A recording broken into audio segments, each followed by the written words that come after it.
Uh-oh. Play something else. Let me see. He heard a blast then. He ran faster than Flash past the masked man by the trash cans. Some type of superhero. But he got bashed in the mash when cash starts smashing. See, it was over the inception. I hope they don't of hate on my stream for playing the this. possession of the supreme thought.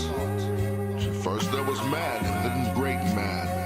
And then man became venerated, deified, like Anubis or Thoth.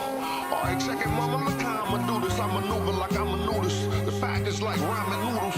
I'm uncommon, the rhyming, almond, and the Nubian rain is the omen for how I'ma show 'em the dopest flow. But watch out, nautical waves get hypnotical. And I'm the boat, best of all times at navigating oceans of emotion. But in my early days, I was like you other guys. I would soar like a butterfly when life was like a lullaby. I couldn't join the Crips or the Bloods. I was colorblind, I shoot the wrong niggas too much. And this girl of mine, she used to write me riddles and poems, and I fell in love with rhymes. I was fat, so I really couldn't break dance. Just did the knee spin till it was a hole in my pants. Using my hands, boy, get your ass off that ground. They was laughing at a nigga, they ain't laughing now. That's cause nowadays I shut shit down, finish them hella quick. My rap shit, embellishing elements, niggas never get that elegant spit. Developing quick, get hit with an elephant gun for fun. Tell them it's Lex, look. Upon the crew arrival, if you a rival, you suicidal, you gon' need a gun, and you a Bible. And who gon' cover all these damages? You a liable. I got so much experience, I should be a manager. Why you panicking? The cannon from Japan, but man, we can do the hand-to-hand again. It's when they get frantic and manic depressive. Keep a can in the vessel. Little Swiss timepiece, 50 grand on the bezel. We ain't sponsored, brothers, independent, Dunny. I make my partners mad how I be spending money. But they don't say nothing cause I be getting money. And splitting money ain't near them niggas get it for me. I keep a V-Hull, Dr. Capitola. You can get your throat slit on a boat slip. You'll get toasted, you approach this. I once cut a weed head, fingers and lips off for smoking my roaches. Bruh, and fucking ferocious. You think that's bad? You ain't seen nothing atrocious. I'm the grossest host with a horrible harlot for a hostess. You want a bullet? You'll need silver bullets in your holsters. Off the rebound, I'm coast to coasting. You can't even talk to me now, no commotion. It's like the thought train crazy, the locomotive. Smooth like wind sailing on the open ocean. Casual ready with dead Perry. If the shit sounds scary, off top they shake with cream nuts and red cherries, huh? Let's get this poppin', boy. All right, we're going to get it back popping because I said I just wanted to end that last stream so it wouldn't be too long. But I do like to play some slappers before the show. Damn.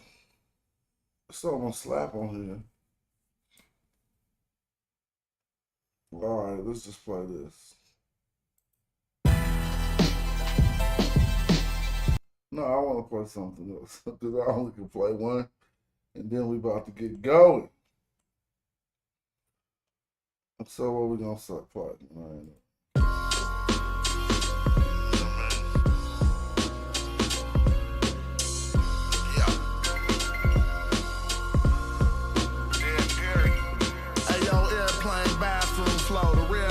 Player game, I'll give it to niggas like spare change, pink ring, glare, flare, and the wanted bitches.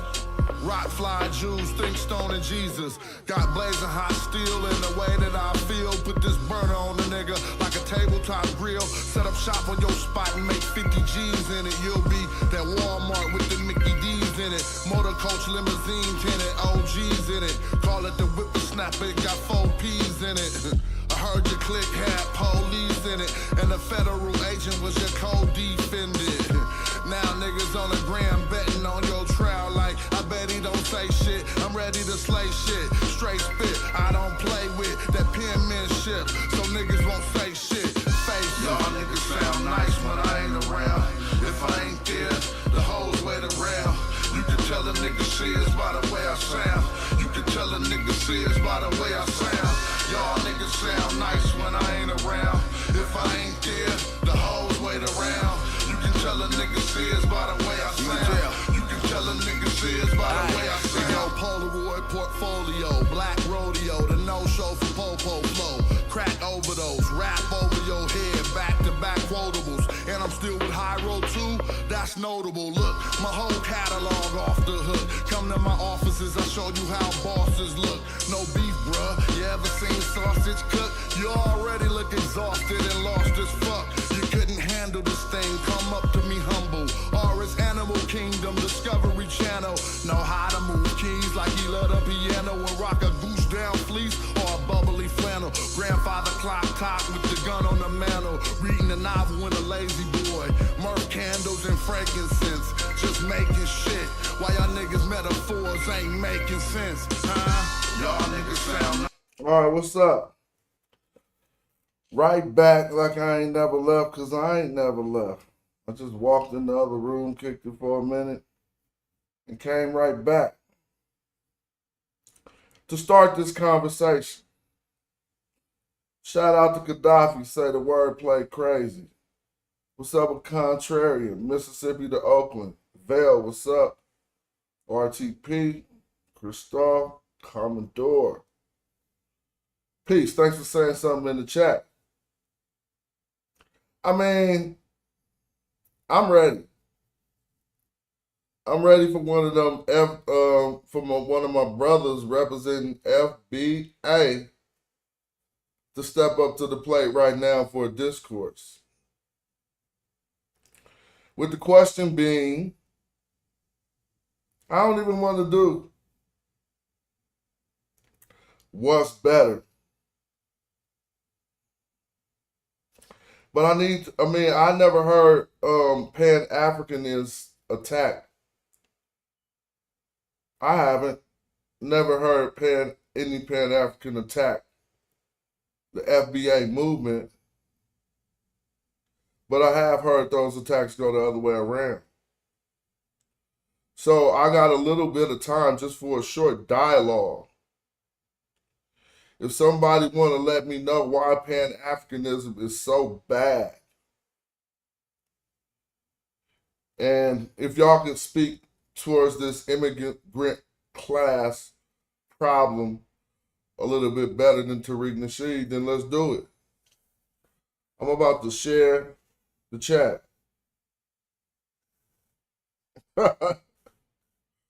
He said they just in somebody else's stream with Fat Joe in the title.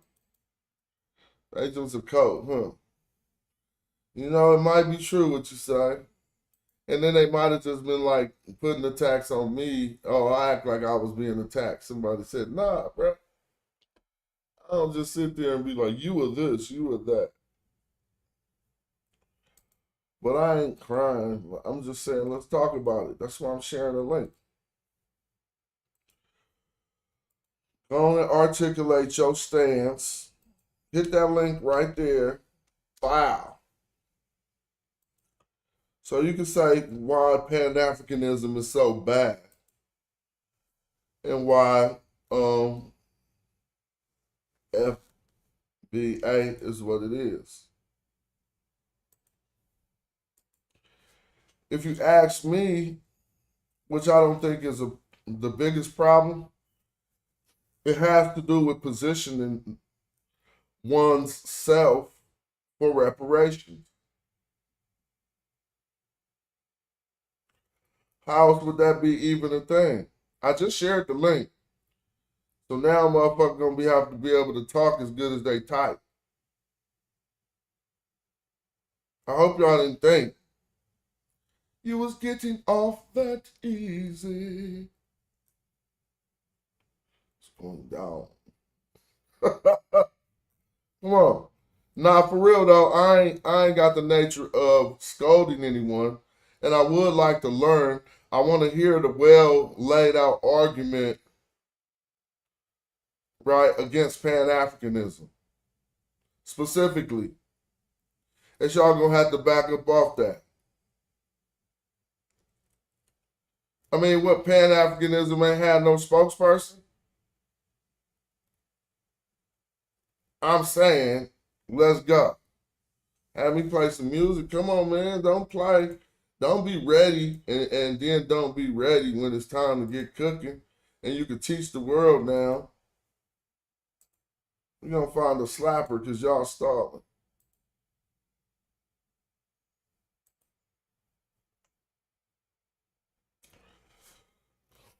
I just shared the link for this discussion that will be wonderful if it ensued. For us to probe the question of why Pan-Africanism is bad for Black Americans. If someone would please step up to the panel, we're going to have this conversation. With all respect and all of the things intact. Because if you just come in disrespectful, I'll just throw you out instead of fighting with you. You know what I'm saying? Why fight? You got me wanting to go to the DJ Fresh out. Somebody come on, hit the link. I mean, I'm talking about representative of Pan-Africanism is bad. And we'll talk about it, and if no one hits the link, I'll do a little short, not presentation, but because I haven't prepared anything on this. But I was pointing out in a small little discourse at the end of the last video that Pan-Africanism or Panism is not exclusive to Black people. There are more diasporas than just the African diaspora, right? Diaspora just is the spreading of a people all over the world. Right now, to say that those people should deal with each other as separate people is what some say, and the opposite angle is that they deal with each other as diasporic people. People from the same origin who've been spread all over the world. Right now, if you really investigate that don't conflict with nothing inside of, oh, where Lord Abba at? Somebody find Lord Abba. He'll be willing to do this. He gonna pop up in a minute. Shout out to Lord Abba. That's my old school. We've been doing this for a minute. Lord Abba will be wonderful to talk to about this because he will represent. Right? So I don't want nobody, all right, I'm going to read the comments, and I don't want nobody to be turned off or think that this is the type of conversation that I want to deteriorate. I won't allow it to, not on my channel, so I'm not going to let us turn into fuck you. You feel me? We try to nail out some points, and if you could let me understand how Pan-Africanism is a bad thing, besides positioning yourself for a handout for reparations, then let me know. Because see, ultimately, as a Black man, I have to wonder which one of these theories work for me. And as I thought about it, I'm like, that ain't nothing but it won't work no place else in life, but unless you positioning yourself for a handout. To say we the ones who need reparations, not everybody that's Black, but foundational Black Americans, the ADOS. I know y'all not the same. I don't know much, but I know those are two different things, right? Seem like they said in the same way. So if it ain't to position yourself to get a handout, then what is it useful for?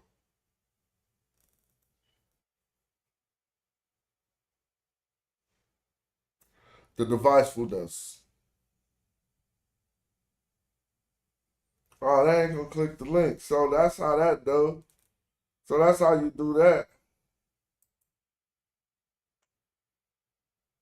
Y'all ever wonder how you do that? That's how you do that. I don't got no Pan-African songs. I tried once, maybe. I was just gonna try to play a Pan-African song. I do got one, but it's hidden. It's not on here. Because I'm waiting on y'all. Now y'all got me pulling up Pan-African slappers. I ain't doing that. I don't feel like it. So how long I gotta wait? Well, I'll lay out my argument if no one shows up.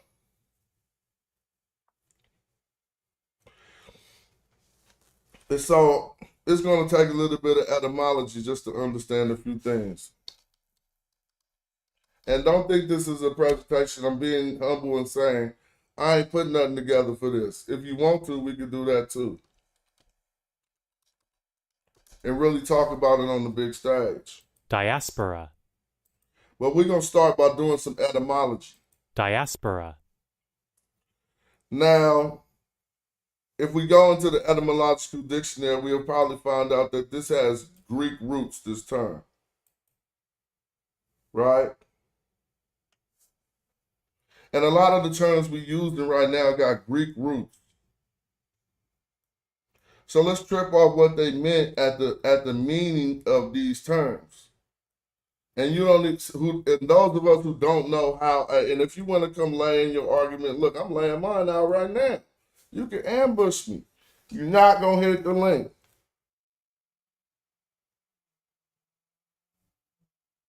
So let's do it like we're supposed to do it, with the knowledge, the information, and the sources. A diaspora, and if some of us don't know how a diaspora pertains to this conversation, let's look it up. But inherently, the term is Greek. In 1825, in reference to Moravian Protestants. 1869, in reference to a dispersion of the Jews. So in this etymological dictionary, one of the first uses of the term diaspora, besides the 1825 use, was in reference to the dispersion of the Jews. From Greek diaspora, dispersion, from diasporine, to scatter about or to disperse, right? To scatter about or to disperse. It didn't say by what means.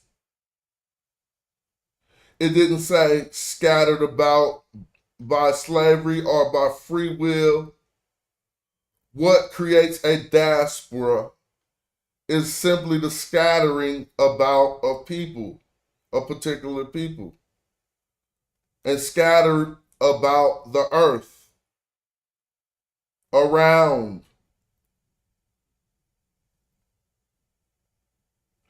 Now notice they even have a Greek, it says the Greek word was used in the Septuagint in Deuteronomy, 28?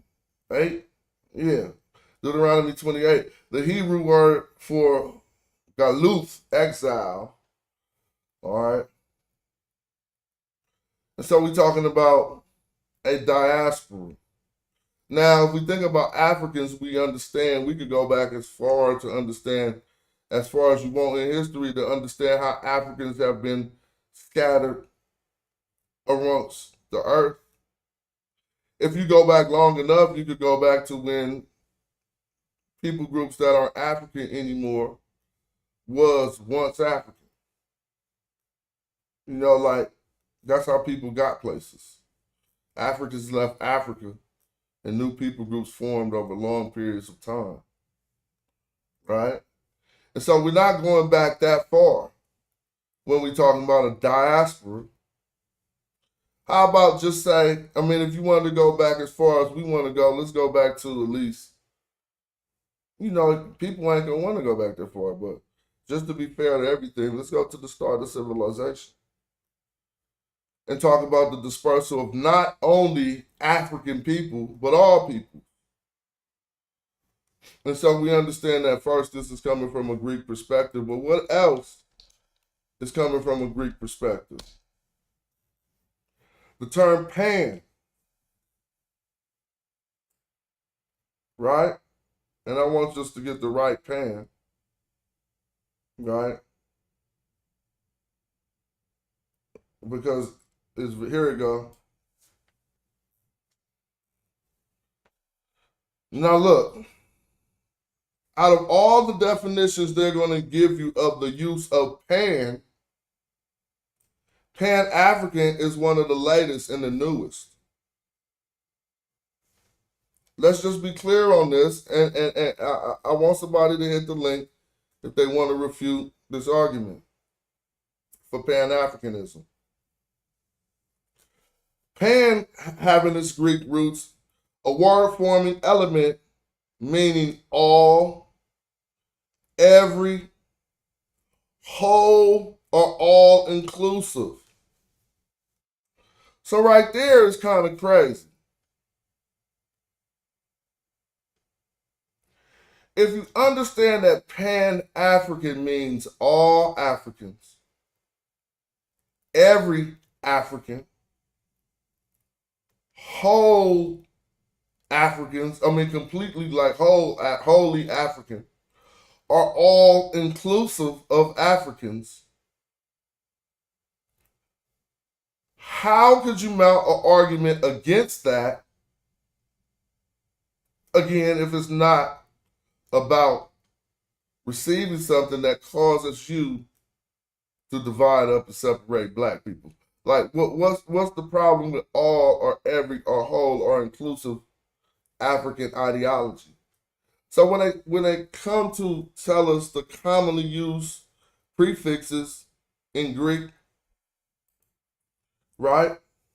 And then in modern times with nationality names.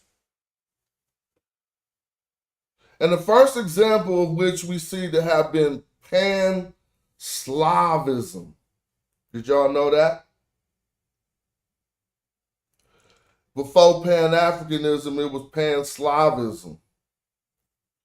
That means that all Slavs dispersed around the world in their diaspora argued to see themselves as the same thing. Pan-Slavism. We also got Pan-Islamic. They say Pan-Islamic, right? As we see here, 1881. And before we ever get Pan-African, we even get a Pan-American. So let's talk about Pan-Americanism for a minute. And let's think about the ideology of FBA when we analyze Pan-Americanism. If you ever travel, I know the majority of us have traveled. If you've ever traveled internationally, this might come into play. Think about this. What is Pan-Americanism? It would be the same thing. All, every, whole, or all inclusive of Americans. So now, whether you said you were a Pan-American or not, most black people who've argued for civil rights have been Pan-Americans, including the FBA members and ADOS. Am I wrong? Well, if we was talking about the inclusion of what is American, right? If you would argue that it should include everybody as a whole and be all inclusive, then FBA members are brothers who follow the ideology, which is totally fine. They would be Pan-American.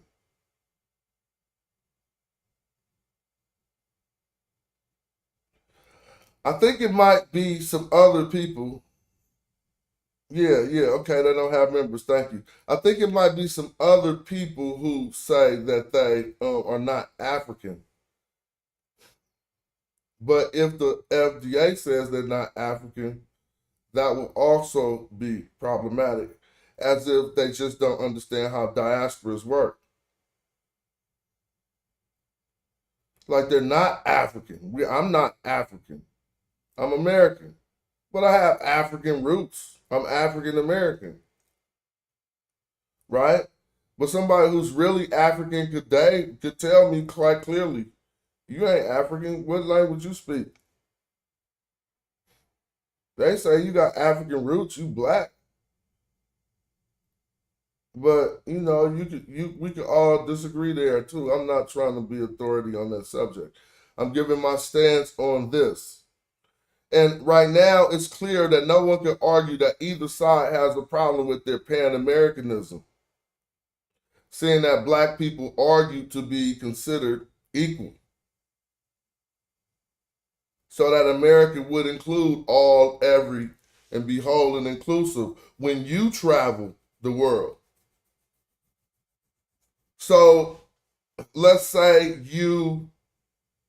this is how I know you Pan-American, because if you travel the world and you get in trouble in another country, you're probably going to lean on the American government that you fought for to include you equally as a member to help you out in your situation.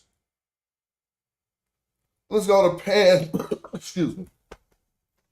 Damn, I have a little cold and they ain't got it all off. Let's go to Pan-German. All of these were concepts before Pan-African. And I ain't really heard nobody argue against none of these other concepts of these people unifying under the banner of them being the same people dispersed all over and throughout the diaspora. Right?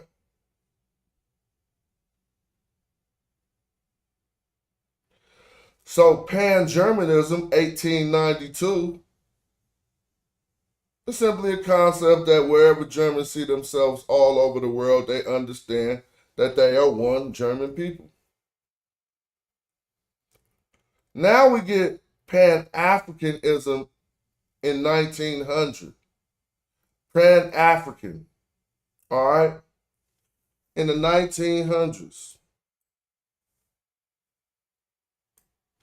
And a person in my last video, shout out to the person who visited the last video, made an argument that our plight or our situation makes these terms different.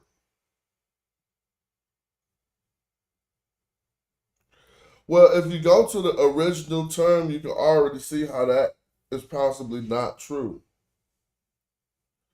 Because Pan-Slavism would go back to the Slavic people, right? Who would we know the word slavery to come from, or what have we? Slavery. Well, they also had,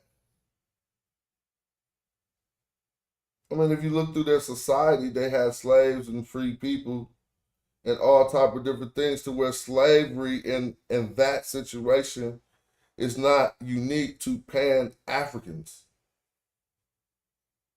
Actually, Pan-Slavism would have dealt with that first. Now tell me where I'm messing up.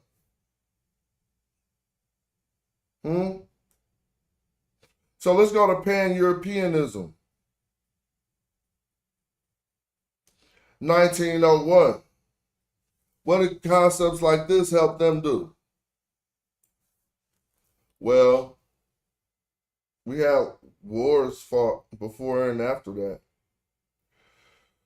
We had big fights over Africa a little bit after this. But the concept of Pan-Europeanism was founded in 1901. And we can think about that, because I'm pretty sure there are some people,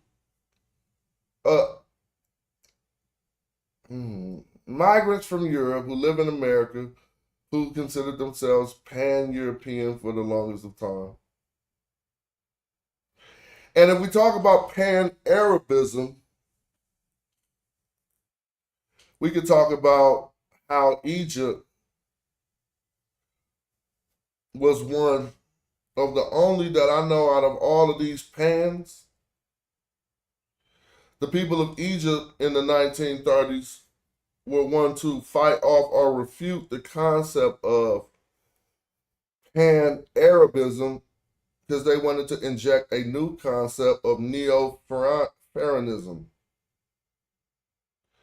Neo-Pharaonism is a concept where they say, "No, we're not all Arabs. We attached to the ancient Egyptians." Now that, first of all, for anybody who want to argue that the modern Egyptian is the ancient Egyptian, just do some research on Neo-Pharaonism. And you can learn that when they decided to start saying that. First, they wasn't even making that claim. At the beginning, the European had a hold on Egyptology. It was France, it was Germany, and Britain, right? That started the discussions about Egyptology. So when they said Pan-Arabism, it got pushed back. Kind of how FB. Now listen to this part, and this is good to know. If you ever want to refute this, and come on and click the link right now, we can have a debate. Pan-Arabism was refuted by contemporaneously modern Egyptians for the same or similar or close to the same reasons that Pan-Africanism is finding contention by modern black people. Now, but watch this. The valid, at least if it's only economic and it ain't for a handout or necessarily, and y'all can tell me the other usefulness of positioning yourself in front of other blacks in America, besides for getting favor from the white man. If you got some other usefulness for it, come state it. Because when the reparations get handed out, we need to be first in the line, which I totally agree with. But I'm being clear and transparent that that's the only usefulness of your argument.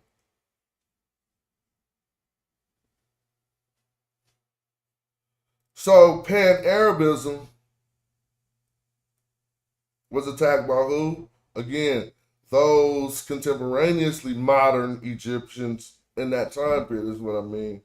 Modern Egyptians of that time period who said, no, we not Pan-Arabs, just like y'all saying we not Pan-Africans. And guess why they said that they wasn't Pan-Arabs? Because they was here first. They was already here. You think I made that up? Go do some research. So what that mean? Well, really they had other goals. Shout out to my man G. Lacan for hitting the link. And y'all can hit the link even if y'all don't want to debate. But shout out, you FBA?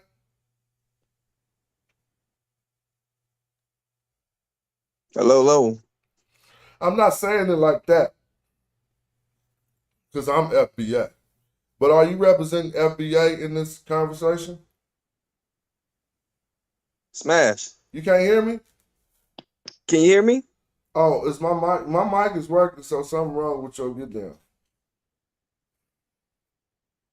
Yeah. Can you hear me? I hear you perfectly. Yo, this G Lock. Yeah, this G, man. I know who it is, but I'm asking how you doing and on what side are you? Nah, I guess they would call me Tether. Yeah, Cause my folks. Oh, where you from? I'm from LIB, Liberia, but I grown up in this country though. Okay, so they say we different. All right, let me. Yeah, they say, yeah. Well, I don't know if they well. Here's the thing though, right? the thing is, Tyreek, he's saying, I mean, his thing is he's a foundation, what is a foundation American, right? A foundation Black American. So what he's saying before the creation of the United States of America, Black people was here. You know what Hold I'm saying? on So now. they Now that's based on indigenous what? to the, huh? Based on what? Based on the creation of the United States of America. So Okay, so you saying so he's that? indigenous to that brand called United States of Nah, that's America. only one definition of indigenous, and if he want to use that definition, we could put him on the screen. That's the lame definition of indigenous. Hmm. Well, I Meaning, mean, if yeah. he's saying that because he was here before colonizers colonized, that ain't the definition we looking for. And no, he's saying when it kind of, you know, he is saying that his people didn't. Well, he is. I don't know. He's saying also that there was Black people here before white people, but he also not disagreeing that there were his ancestor came from West Africa, but he's saying they met up and blended. I was confused, and they met up and blended with the indigenous the indigenous American, Black American, mixed with the African, and they had him. I don't know. It's So you trying confusing. to say the black people who was here before Before the slave Christopher Columbus, trade, right? that wasn't that, Mixed with so he under the yeah. impression that the Indians wasn't Indians too? He teach that too? Yeah, he teach that they're what they call them, they're dollar Indians who just came. I don't, he be on some other shit, nigga. All right. Well, I Yeah, wish but one of he their said, yeah. representative, I wish one of their spokesperson who was in the last video would just click the link and teach us. Mm. But for these multiple definitions of indigenous, by his definition, it appears he's talking about he's indigenous like he originated or no, not originating or occurring naturally in that particular place. Meaning black people didn't originate or occur naturally in America. That would be my argument. But if someone say that's wrong, then that's fine. But if he's saying that we navigated here earlier, then we go to definition 2, which says of people inhabiting or existing in a land from the earliest times or from before the arrival of colonists. Who is colonist? So they just saying before the arrival of white people. You feel So me? he said some of his ancestors was here, and they were black So, skinned people so he who was going by here before definition number 2, right? I guess, yeah. Unless he's saying that they occurred here naturally. Now, if you going by definition number 2, that's not the debatable definition of what indigenous is. We know, I would have to agree with him. Yes, we Okay. know with some black people here before the arrival of colonists, because it wasn't even colonized yet. They had to spend some time and then set up the colonies. Right? So, Yeah, yeah. mhm. Yeah, that's how the first arrivals, I mean, what, Jamestown, whatever, all this stuff. But they had to set all that up. But he's saying independent of that travel. He's Right. saying completely independent of that travel. It was some black people here, then that's fine, if that's his argument. And But what what I would tribe were like to those know is he people though? saying that they originated or they occurred naturally in that place. That makes a big difference. Because by definition, number 1, as Neil deGrasse Tyson put it, the only people that could be indigenous is Africans in Africa. Because everybody else did not originate or occur naturally in that place. They walked there. He also say that that that body, what's her name, Lucille in South America, the body that's about what 15, 20,000. I don't know how old that body is, but he said that was a black woman. You know what I'm talking about? Lucy, what's it called? It's like Who said it's a They black have woman? all. But Dr. Ben also probably said it was a black woman. I'm pretty sure they were, being liberal with their attestations or whatever they Yeah, attested to. they've been real But liberal about that. so how would you define Lucy? Not Lucy in Africa. It's a nut. What's that?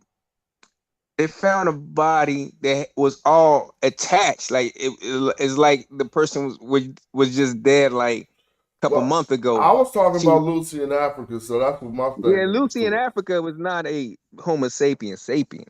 That was a damn that's not us.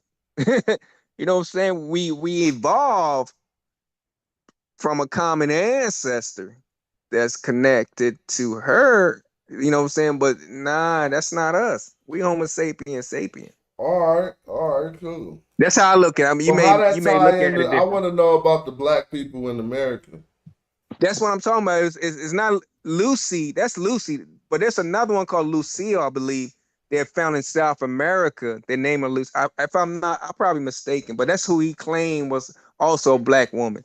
I can look it up real quick. I could give you a go. All right, so have you ever? I got a presentation on some mummies from Mesoamerica. I'm just gonna try to pull it up.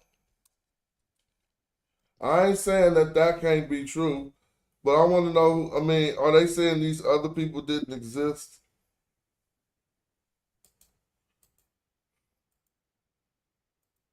Obviously, they can't be saying these other people didn't exist.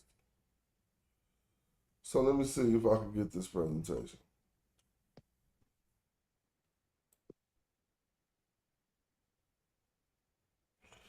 It just make me ask some questions.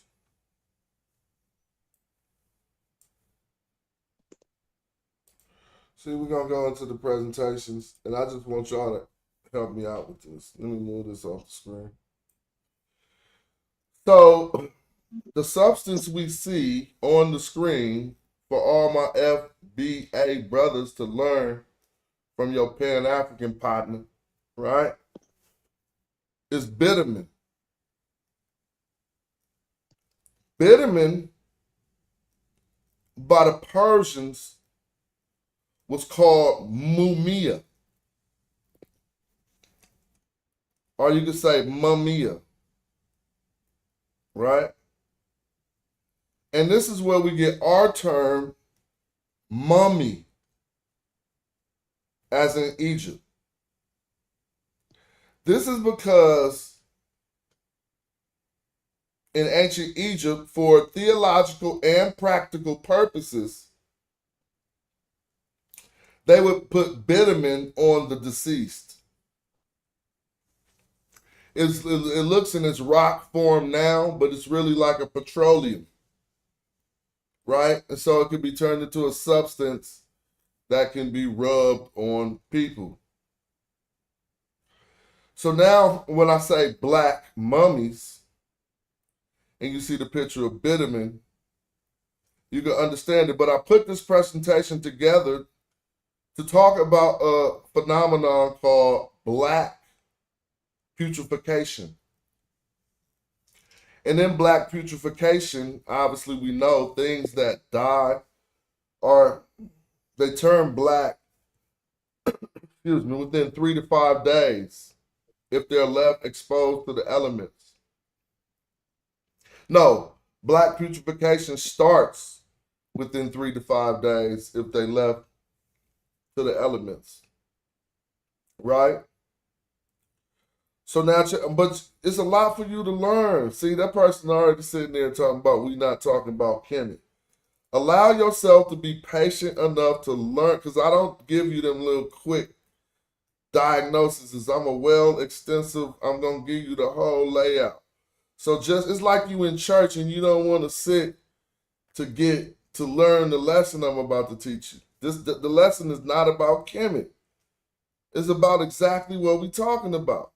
But you need to understand this part in order to understand the rest. So, pardon me for trying to help you out, you know what I'm saying, in the chat.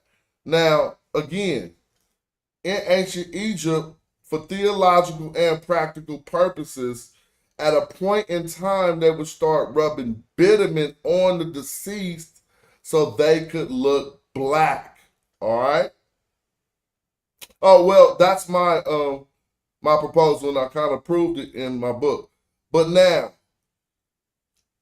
if you understand two things, that why would you mummify somebody in order to make them black when black putrefaction was already about to make them black?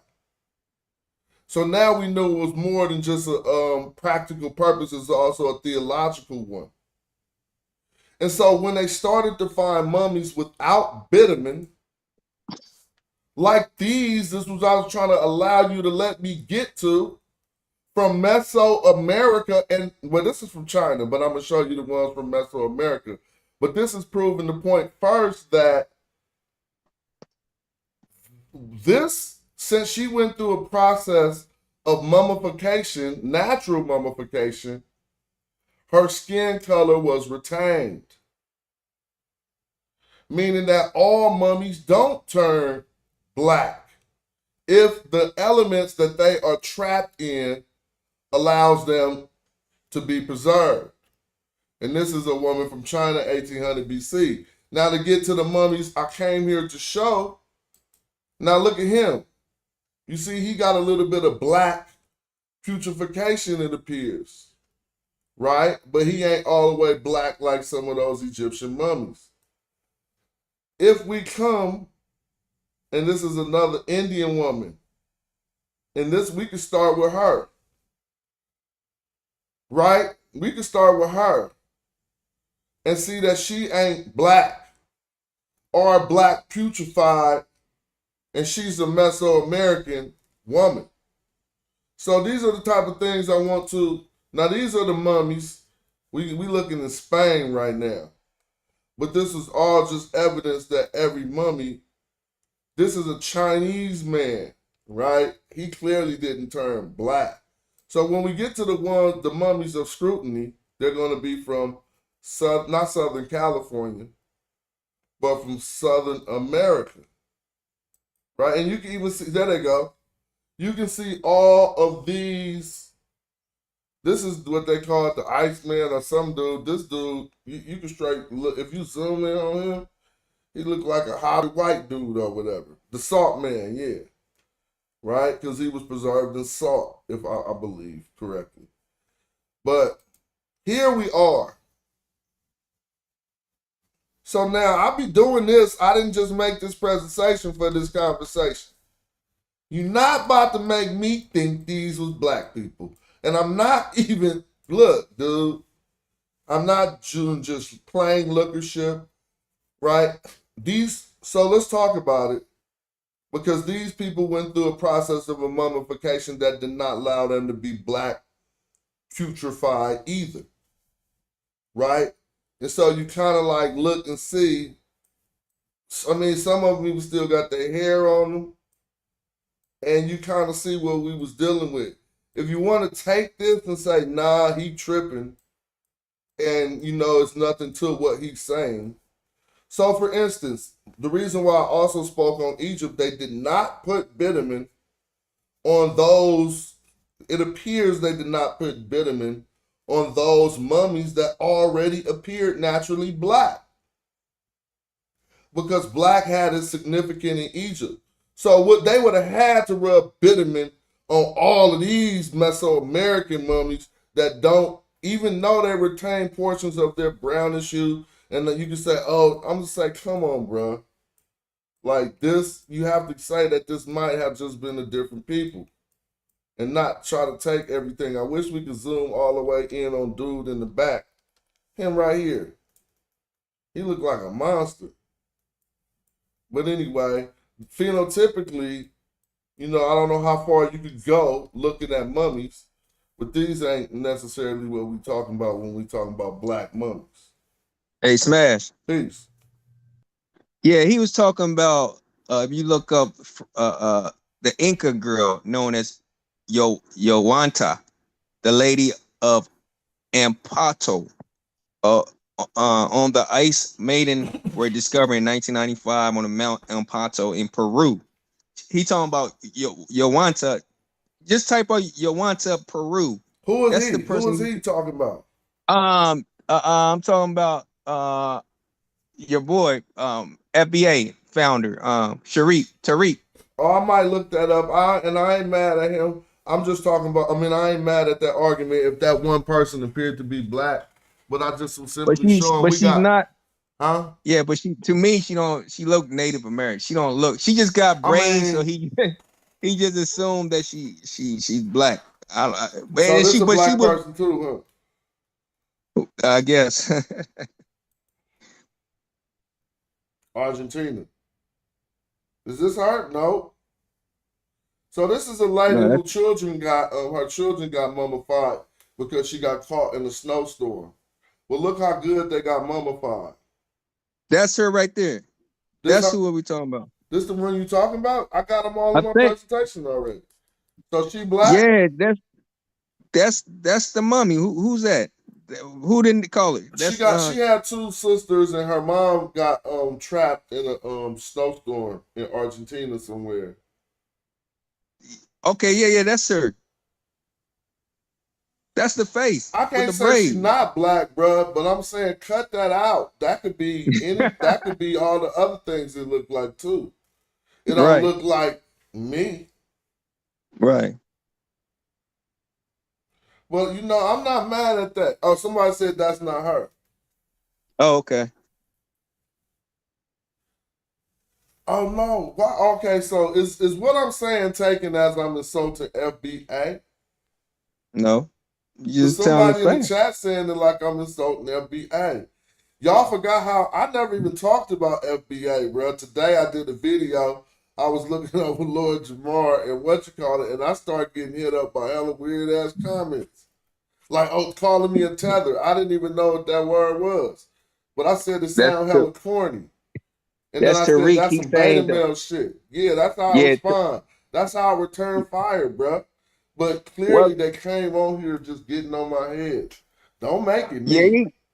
He called anybody. He called anybody who was not born in the United States black. Any black person who's not born in the United States who go against what he believed a tether. But those who agree with him, if you're on the continent or if you in the West Indies and you black and you agree with him, you're not a tether. So brother said that this ain't the girl, but notice this is my presentation. And I said I might pull up who he talking about later. And he telling you, I guess, that this is not her. So just so we clear on that. That person look a piece smash. Peace. That's her in a different angle? Yeah. That's like her. She's not black. Come on, man. But this ain't her. Well, but if this ain't her, no, I'm talking about this particular person's not. This don't gotta be her. Who was she? Is my question. She looks like a person from Southern America from the Americas that's got braids. That would look like to me. I'm not mad at that. Me neither. But I think the one he's talking she's wearing her own culture. Right. I guess that she was black too. Huh? But no, they saying that's not her. So okay. They acknowledged that there was some other people there, but they saying there was some black people here too.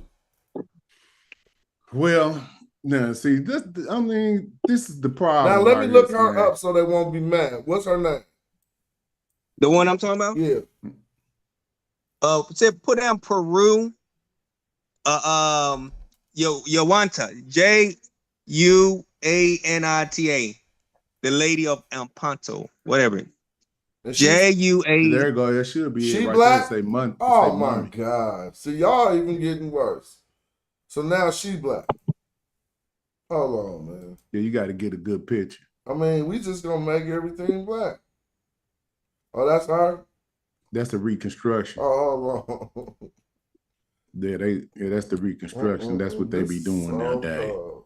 I don't see what you showing. I'm trying to find it. Oh, you don't see it? Yeah, it's right here on the screen. You can't see this? Okay, yeah, now I see it.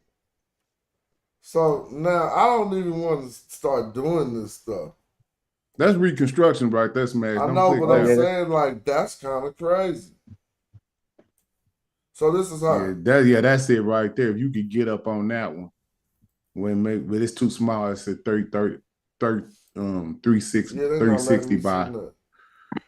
That go the lady you was talking about right there, Smash. On that website, the one you had in your presentation. I mean, the reconstruction, I'm not mad. Yeah, I know I got it right off the internet. Yeah, I ain't mad at the reconstruction either. It looked like it. Yeah, I ain't mad if she was like looked like that. But I mean, come on, y'all. See, it's a lot of problems that we've been around through all of these people's resurgence off into the community. Now, let's go back through the people's history. Like Tariq Nasheed, he wasn't he pro Pan-African at one time? He was a pimp at one time. We talking about when he made his entry off into this type of realm, was supposed to be some type of knowledgeable person.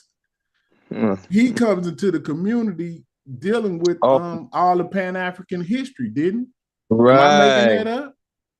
You're right. He had all the teachers, and I'm not saying that everybody that he had on there was correct or whatever, but that was what his claim to fame was. What was the name? Hidden Colors, yeah, with all Hidden those. Colors. Yeah. Then he also did one about the Haitian. That's recent. Yeah, that's recent. But then he changed let me after that. explain this, G. Lacan, how this is going on, because history is important, even modern history. These people come into the community based on what's hot.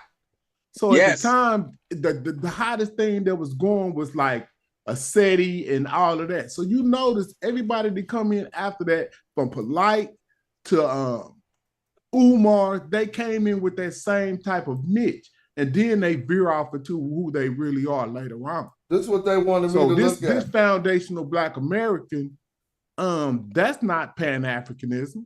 Nah, it came off the back. That's dividing Africans in the Americas from their homeland. It could be worked into Pan-Africanism if their ideology wasn't separatism. Mm-hmm. Like they could just say the Black people is foundational Black Americans and the immigrants ain't. That's fine, but just because, like, I'm not Kenyan, right? I'm not. I mean, you know, someone can say you're not Kenyan. But hold on, man. Did we need to create another term to know that? That came off the back of Dan Calloway. He came off the back of Dan Calloway. He's riding the wave, but he changing because Dan Calloway is a possibility too. No, he did. He came because he did start trying to say we was in. Right. Then now he's redefining what Dan Calloway's saying. Now he's saying we FBA. That came off the back. Even before that was after that there was Tony and what's that light-skinned gay woman. So let me just address this real quick. Not to cut you off, but people be acting like dude in the chat talking about that ain't the right one. I'm done. And then when I look at what he called the right one, is this, y'all. So first of all they got is a skull. Holy smoke. And he going off, obviously, this how pseudo they be. He going off this over here. Now, I'm not saying, but this is just like a reconstruction. I'm not saying I don't look like a Black person. Cool, I'm with that. It's supposed to be a woman. But this is our evidence, the reconstruction. All they really just got is the skull. Right. Yeah, when you go do a deep dive, it's a bunch of stuff that's not right. Exactly. So I wouldn't argue nothing so authoritatively then when somebody can look it up. It ain't nothing but some plastic shit. Like, so that's how we know that they was Black, because they redid them in the brown color. Because he probably had a dark hue, right? But this is us to say he was a foundational Black American. Who is that supposed to be, Lucy? That's supposed to be this woman right here. That's a reconstruction of Lucia. Shout out to my man for teaching me about this from the chat. But this don't seem like you all comfortable saying I'm going out lazy. So he's saying that because of that reconstruction right there, that's the proof that we was that Black people was here. Yeah, that's his proof. And now I was going out because of this. Well, see, this is what I'm saying, man. If people don't want to hear like real information, they probably shouldn't be around here, because we dealing with stuff that make logical sense based on data. So they already didn't map the genome of the whole human population. Exactly. And they find introgression off in people that's not in Africa. So anybody outside of Africa is going to have some introgression. That's how they know they're not from, that's how they know we African Americans. We hold the highest genetic DNA of still being African. That's why we African American. That's why we have the acronym African in front of our name. When you look at us, we phenotypically look like where we come from. Like, how are you denying that? Anybody? Let me read this. November 2018, scientists of the University of Sao Paulo and Harvard University released a study that contradicts the alleged. So what was they alleging that this black person so-called was from? Malaysia. Is that us? Is we Malaysians? See, you got melanin in a Malaysian, but y'all FBA and you want to exclude motherfuckers. You ain't Malaysian. That's what they gonna say. They're gonna rather be Malaysians than Africans, bro. So look, man, they don't know what they want to be. That's the origin of. They refuting that was the origin of Lucia. Right now, let's read on because watch what this says. Using DNA sequencing, the results showed that Lucia was genetically entirely Armenian, whatever the hell that is. Amerindian. Yeah. Something like that. That's what both. So she Amerindian.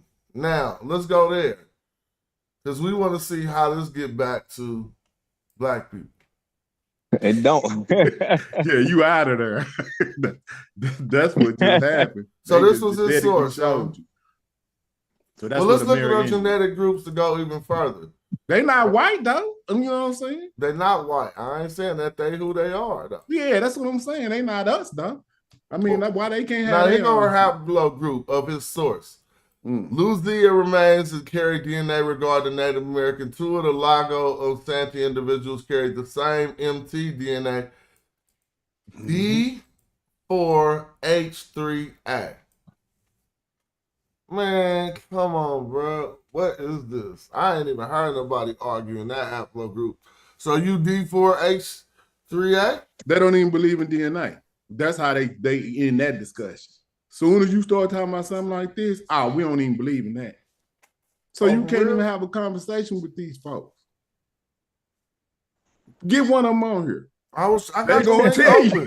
They're gonna tell you DNA is the BS. I don't even they just like Christians. But no, hold on. I don't want to say that like that because I think it's some usefulness to the FDVA movement. But I think like rhetoric needs to go like what? I define what I think their usefulness is true. What if reparations did get handed out? See, it only is for a handout. It's for you to say, hold on, you're giving it to the wrong people. I don't think that's a petty ass weak ass usefulness. But I'm saying I don't think we needed that. We know what's that?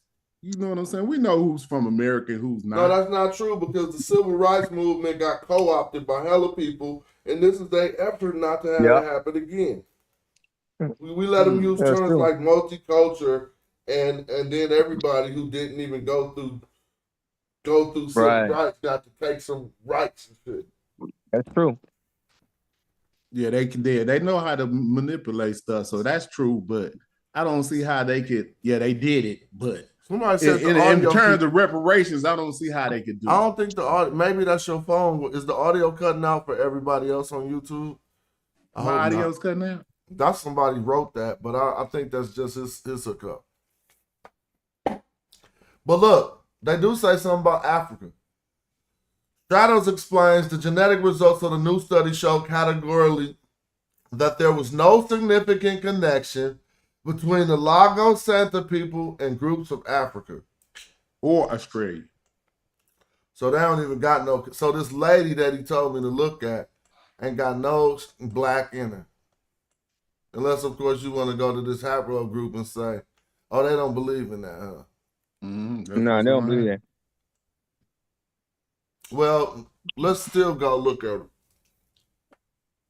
What's up, Smash? Peace. How are you? Good. I'm listening. I did come in late. You But- sound like a tether. I mean, I sound like a tether.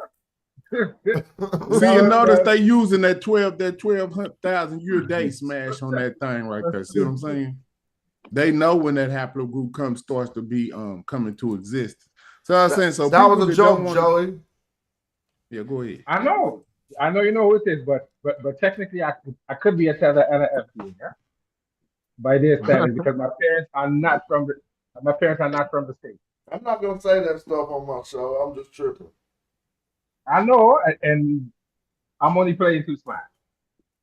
Yeah, I'm just playing. So this What's up, Joey? ancestral indigenous Americans. Would somebody like to That's deep. read that right there? I got to take a break. Hold on. It says a Let's study talk- published.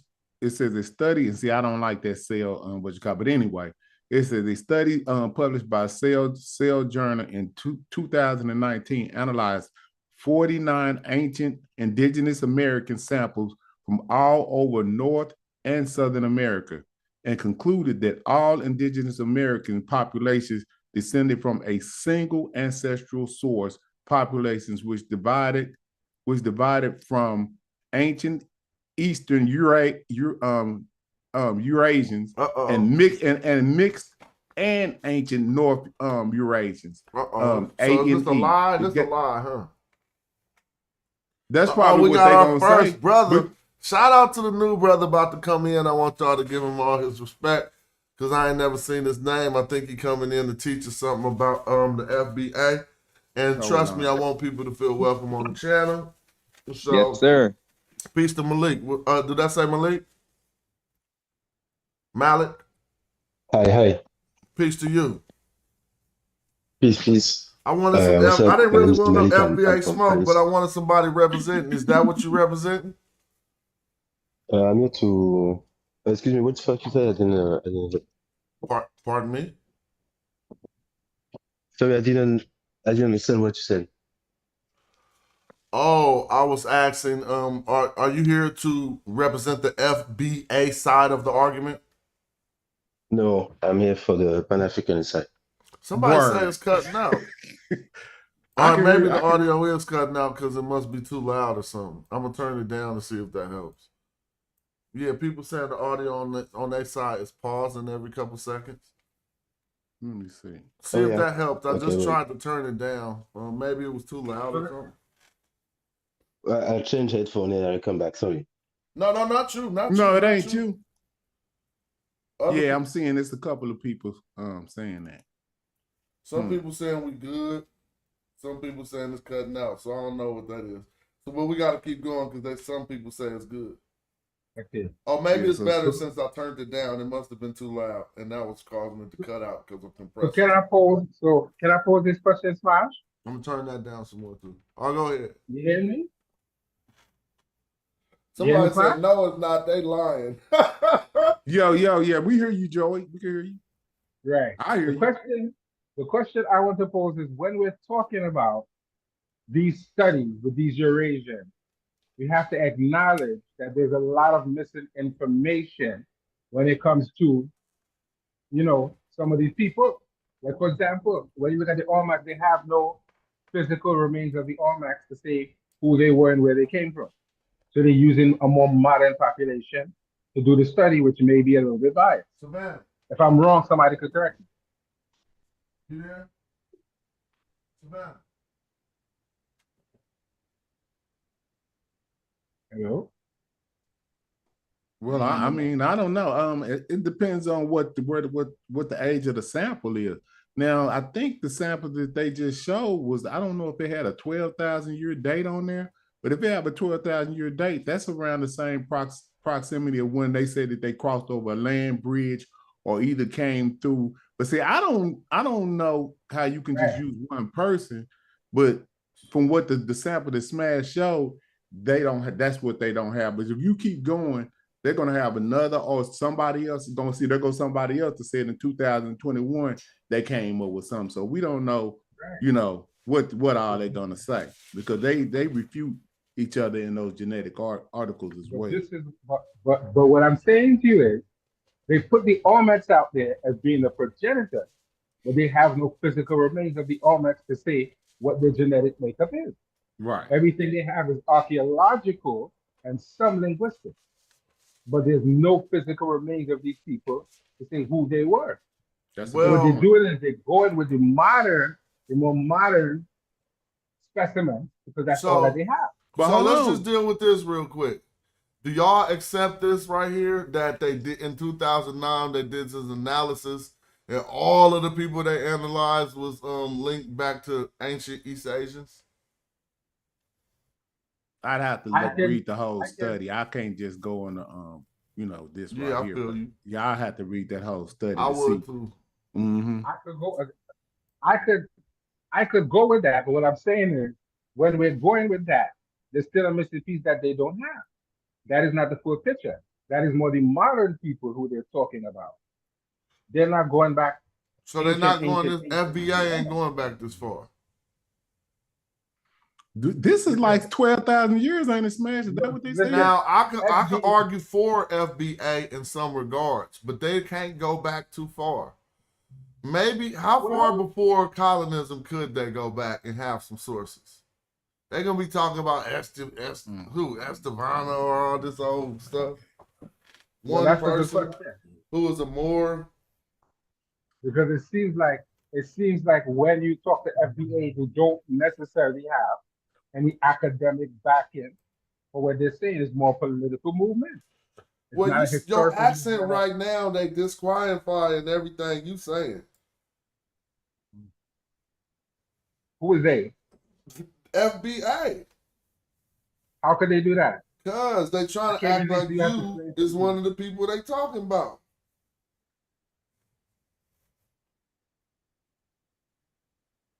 Who, me? Yes. You do realize that I was born in America, right? I know, that's their problem. But they gonna say your parents wasn't. And they didn't go through the struggle my parents went through. See? Yeah, but that's not me, Joey. No, I know. I'm not about to argue with you. What I'm saying is, how could you acknowledge enslavement and then tell African people they're not a part of your struggle when you came from Africa? Wait a minute. Hold on. They don't acknowledge slavery like that, do they? They be talking about where the boats at. They gotta. That's the other people. Man, I'm telling you, they be talking about where the boats. All of this is fiction. They white folks. No, that's not FBA. That's not FBA. That's not them, that's bro. the album. That's the album. FBA is what was a term that was started by Tariq Nasheed. He's a branch. Hold on, Joey. He branched off of with the vet chick and the brother from LA. He branched off from them and took his own movement. We seen how this happened. Well, I didn't see it, so you had to show me that. You don't remember when a vet, what was her name? Your vet Carson or whatever? No, that was something different. And Tone, whatever his name is, they started that. Then Tariq Nasheed, whatever his name is, I call him Nasheed. I call him Tariq Nasheed, whatever. He came out with his FBA. All right, now I want to can y'all see this map real quick? Right. Well, if your brothers, go ahead, and you can finish that, and then I'll come after you. My bad. Go ahead. What you're talking about, James, is ADOS, American descendants of slavery. That's not Abo. That's a different Black American movement. What is Abo? What is Abo?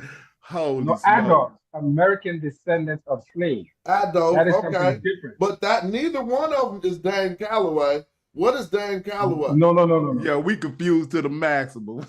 Dan Calloway is with this Abo nonsense, telling people slavery never happened, and the slave and if it did happen, confuse them with Tariq because they was enemies. No. Two different things. Dane Calloway said it was. Dane Calloway said West Africa had no Black people until white people got there. Yeah, we don't. He talks nonsense. So here's the question I wanted to pose. Now we can go over this map and go into high detail, but just for the quickness, they made it in colors for us, right? And all we got to see is look at the colors when I go over to America. And the colors, obviously this purple is represented, they showing you purple right here, right? You see yellow, and you can clearly see how yellow continues over.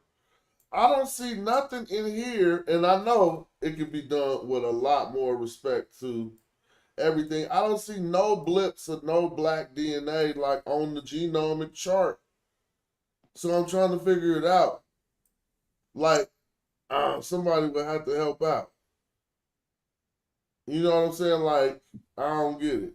Because these is natural migratory patterns and not nothing affected by mankind, slave trades, or nothing else. Yeah. This will probably be them simply saying that these are the migratory patterns that they can see based on their research, whoever the individual is. This may not be something that's accepted by everyone. With DNA, yo, Smash, look at that map right there. Trip off of this. You see down there where it say Papua New Guinea at? See where right there at the bottom right there? That's in purple too, right? Uh-huh. Ain't that a trip? And how it's separated from there? Yep, and they show you and see, they say that they sailed across to the what you call Well, they showing you that by these lines right here too. The ones that are in the water seem to be dotted. When they seem to show they took a coastal route. Because you got Negrito right here too. Malaysians over here. Polynesians. And that DNA makes its way over to Rapa Nui or whatever this. I didn't even know nothing was out there.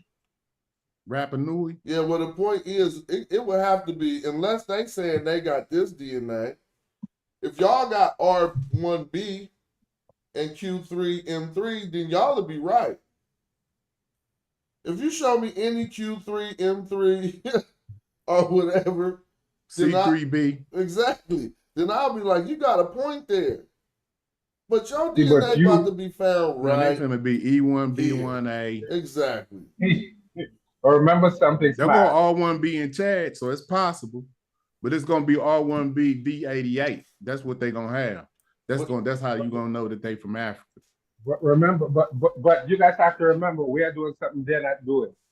We are going over empirical data to try and make an argument. They're not doing that.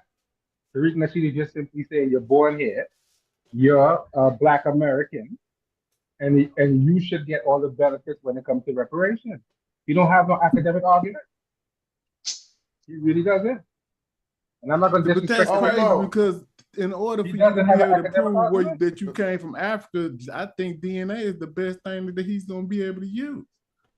I was talking about whatever this Q3 right here is. Somebody said they had no Q in the haplogroup, but I don't know what Q3M3 represents. Q1. We talking past Tariq Nasheed right now. Because they're not making somebody just said they got no Q in the DNA tree. We come down here, it says Y DNA atom, and then it's showing us all the groups, and I see a Q. I'm not gonna argue with people, but I know how to read a map. So he should have came down here. Yeah, maybe they're right. Man. like we just have to keep it elementary over here. That's crazy. I don't know. Members of haplogroups Q. I don't know. People will tell you. It said NC3B implies indigenous American paternal descent. So that's it. Right. Patrilineal descent or whatever. But that means what that is. That means on your father's side. So everybody over here, when they take a thanks DNA to Gaddafi. Gaddafi saying black people don't got a Q. You're right. Thank you, Gaddafi. Black people don't got a Q and they have. Yeah, he's saying unless you got a Q, then you tripping. I wonder if it's somebody in Brazil with a Q, like they look like. Well, they're showing them all right around here and even all throughout this area. What they just showed us the migratory patterns of how it got over there. I don't act like this is this is the end all be all. Someone could teach me more. But this is what we have to go off right now. And what I know about black people being in the Americans before that, they were members of European voyages, the ones that I know about. If they weren't, then y'all let me know. Did I say his name wrong? How you spell dude name? Who you talking about? That's Devano or whatever. Aquiano. Huh? I think it's Aquiano you're How you talking spell about. it? How you spell it? Q. Aquiano, I think. I'm not even sure.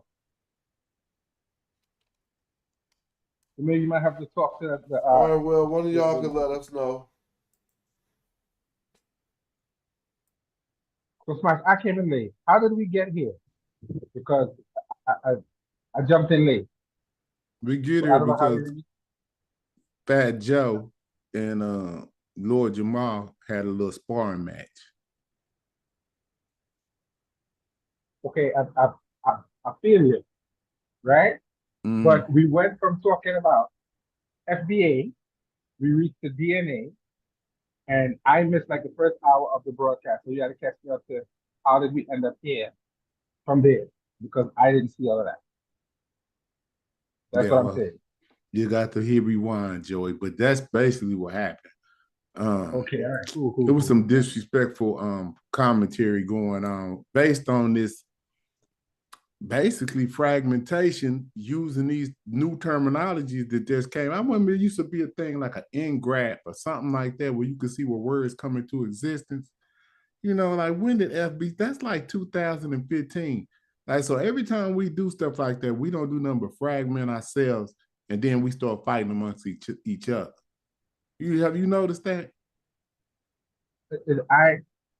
I definitely agree with you. And when Smash was talking earlier, I said this. I was saying the same thing. Why is this guy coming up with this thing, this FBA thing, making it seem as if only Can people y'all see in this? yeah. Oh. The first Americans. Ooh. Hey, I'm First Solomon. Welcome to the Israelites. channel. So, in my last video, I covered the Holocene out of That's Africa Solomon. migrations. That's a shame.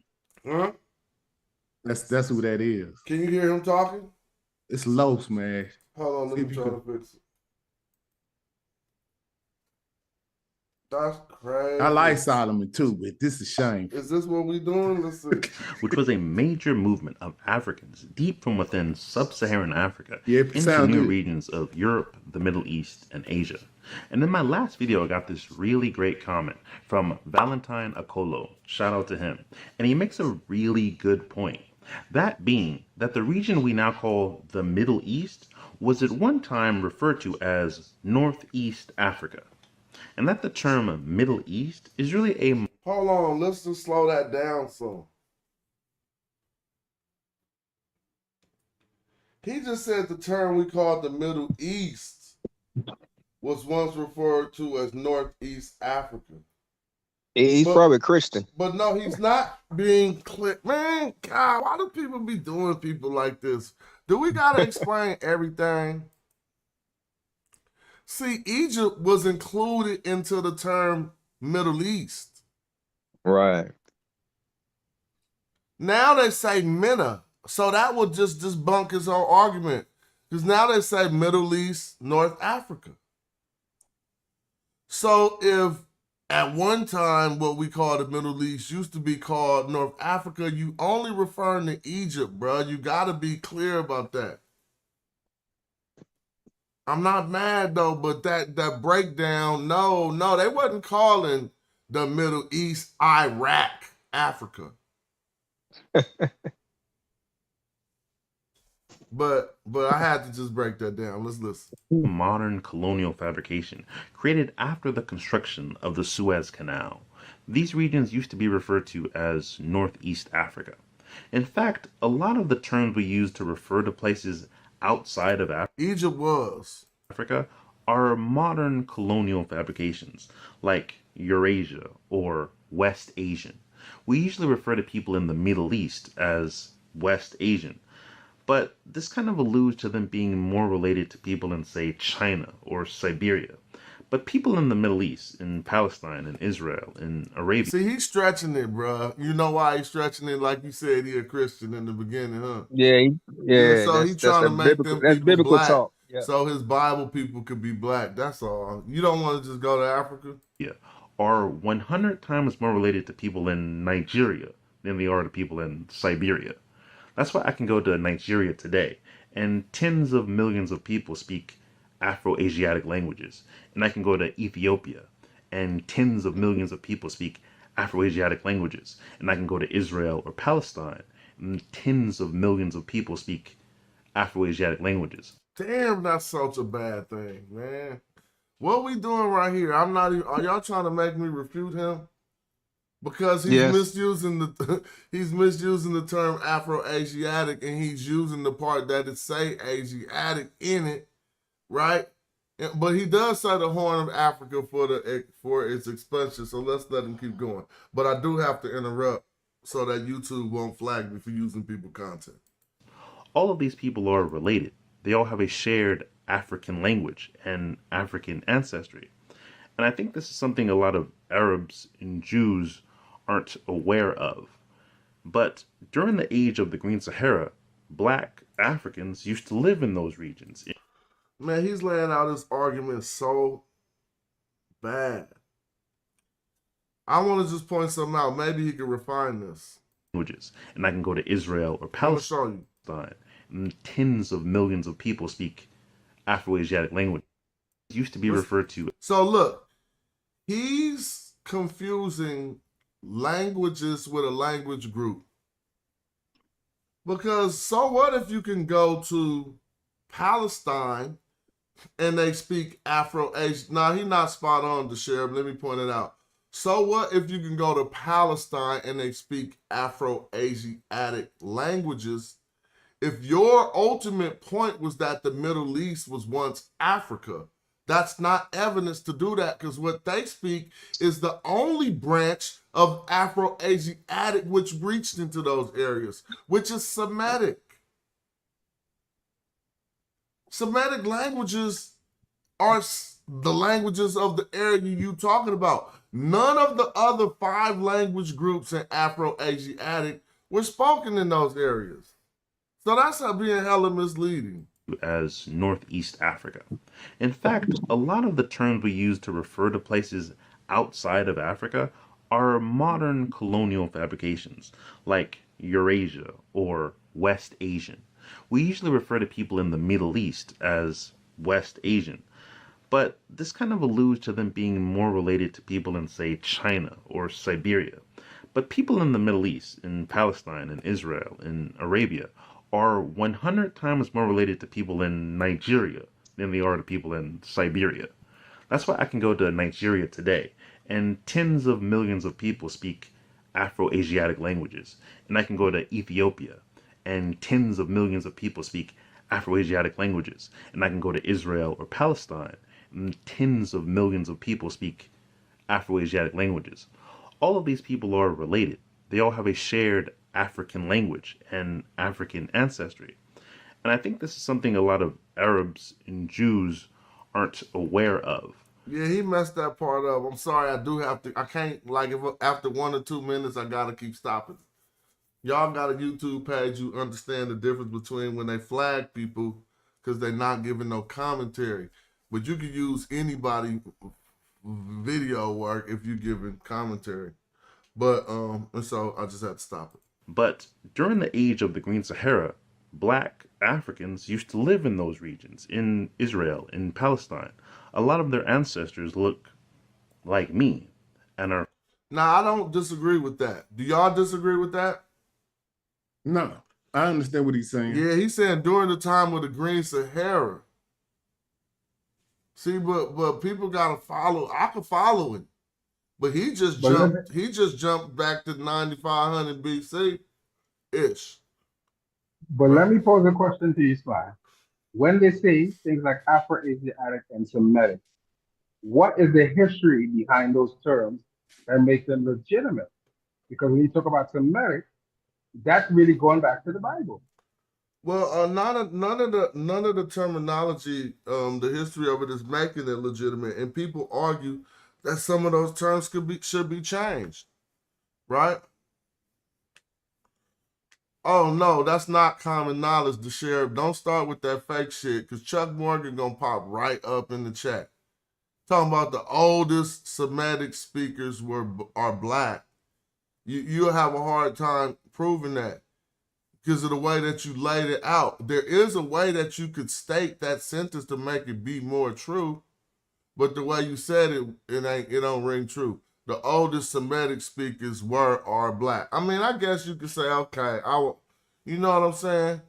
But I don't think that's right. So what your argument would hinge on is the whole language phylum coming up out of the Horn of Africa, right? But the first, see, this is why you messed up. No matter if Semitic, the language group, man, I fuck with this shit. Man, I need to come on the camera. All you new motherfuckers who popped up trying to be hella smart, hella recently and shit, that don't be knowing how much we done argued over this shit. Is wild. I'm 50 years old. Like, cats be forgetting that we argued over this shit 20 years ago. Yeah, so he's sitting here telling me, watch me crack his mask, that the oldest Semitic speakers were black, and this is common knowledge. Now, there could be something to what you said, the sheriff, but let's think about it. What is the oldest Semitic language? It don't matter if the language phylum was created in the Horn of Africa. The oldest Semitic language we got is Akkadian. So you trapped, because now you said the oldest Semitic speakers were black, and the oldest Semitic language we got is Akkadian. So now you have to prove to us that the Akkadians were black. You just fell a tier in your chat knowledge rank. I didn't think you would say some silly shit like that.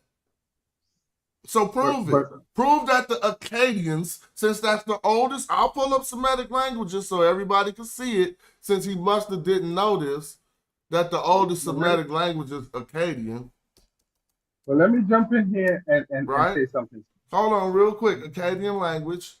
Now, let's look and see. When we go to this language phylum over here, Afro-Asiatic, right? Let's click Semitic and see what's the first language that pop up. So you ain't even making no argument.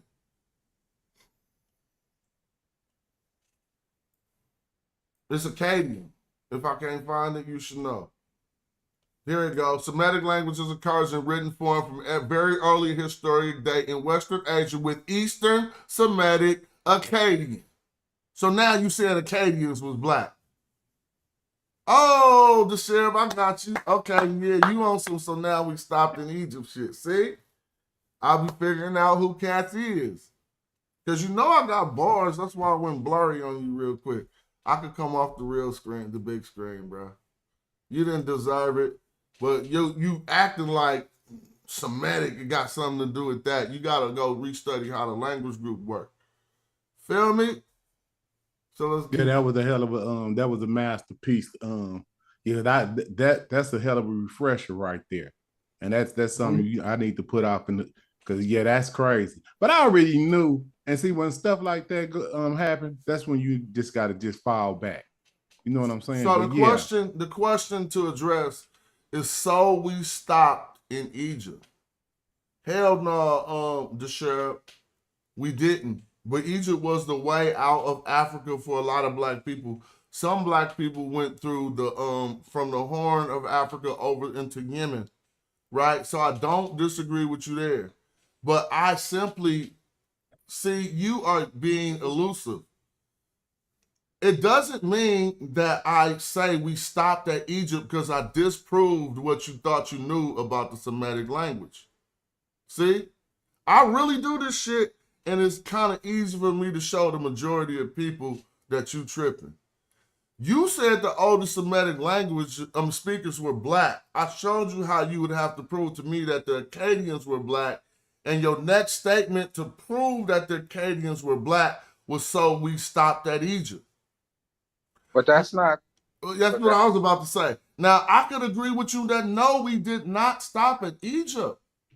But that is not a good source to say, okay, because we didn't stop at Egypt, the Akkadians were black.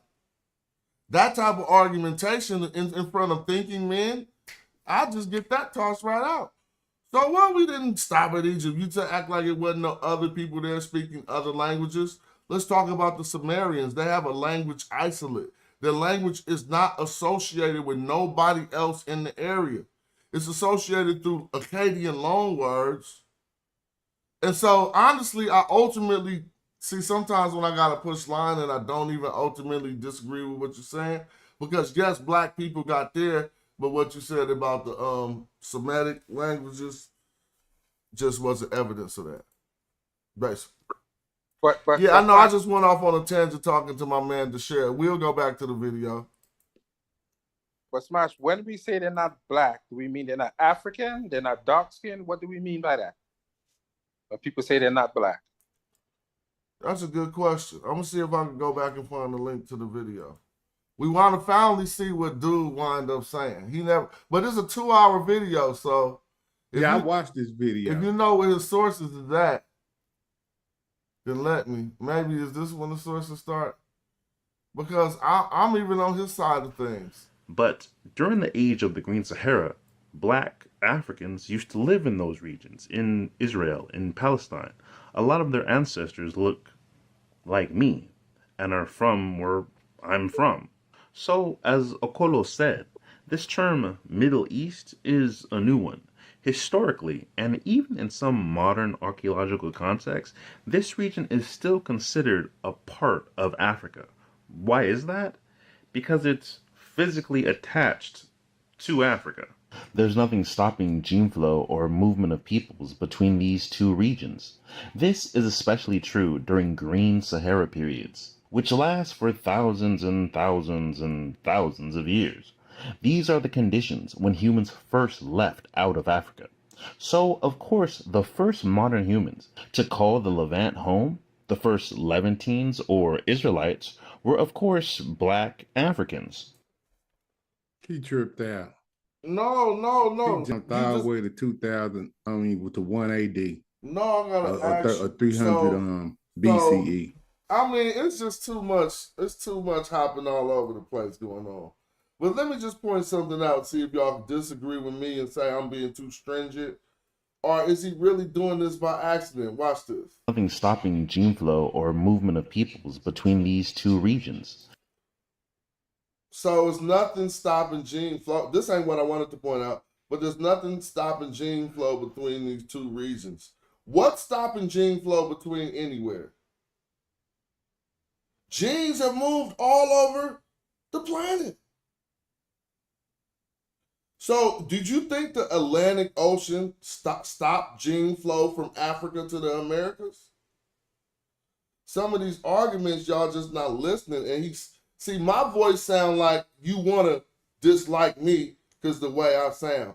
And his shit sound like you want to be gullible to his shit because of how he coming off. But that's why y'all be missing half the shit. You don't like my tone and you like his tone, but he wrong and I'm right. This is especially true during green Sahara periods, which last for thousands and thousands and thousands of years. These are the conditions when humans first left out of Africa. So, of course, the first modern humans to call the Levant home, the first Levantines or Israelites. Damn, that's what I need you to hear. He said the first Levantines are Israelites, bruh. Going back talking about the Natufians historically, people who would have came, you know what I'm saying, the closest he would have got was the Natufians. If you could correct me, James, and say what would the other people have been about those time periods. Yeah, he's using some names that's throwing me off. He said Israelites. Because see, if you go back to that map where he's talking about when they coming out, that's like 40,000 years ago. That's what I'm trying to say. And then he's showing you the route out. He's showing you 40,000 years. That's a 40,000 year map he's showing. It ain't no such thing as no Israelites at that time. It's not no such thing as none of this stuff. And that's kind of like crazy because a lot of change happened. A new gene even came in that affected the way people look after that time point. That's crazy. What about integration? But hold on. This is let me say this, man. I seen this and he put this together really well. But he just Christianized it, and that's what you gotta discard that if you know. But somebody that don't know what he's doing, they will take this. No. It seems like he's not doing nothing bad, bro. Yeah, I ain't saying that either. That's what I'm You saying. I said like doing, Solomon. yeah, and it just I don't want people to think that I think that this is a bad video. He's trying to present his argument, but we can just see what he should refine in the argument. Certain little shit like don't say Israel because you're talking about 9500 BC family. Mm-hmm. Before God even came, before He said, "Oh God." before all of them in the book, 9500 BC. We're, of course, black Africans. We have the remains of African people living in the Levant over 100,000 years ago. I do not disagree with him. Y'all, everybody hear me? We all say this. We all talk about this. He totally on point. Yeah, but your terminology is allowing you to call them Israelites from 100,000 years ago. Man. So he must gonna address it later. When the light-skinned gene came in before the light-skinned gene came out before God. Yeah, he gonna do out. all that. But he just cloaked it off in religion. That's what he did. Well, we're gonna see because I haven't finished. Let's see if he has some good way to explain that. This is a reconstruction of an ancient woman from Kafsa. Her people migrated from Africa into Israel over 100,000 years ago, their burials being some of the oldest on the planet. These early African migrants took with them much of their ritual practices, artistic practices, and technological practices first developed deep inside inner Africa. For example, in Kafsa, we find the second oldest piece of jewelry in the world.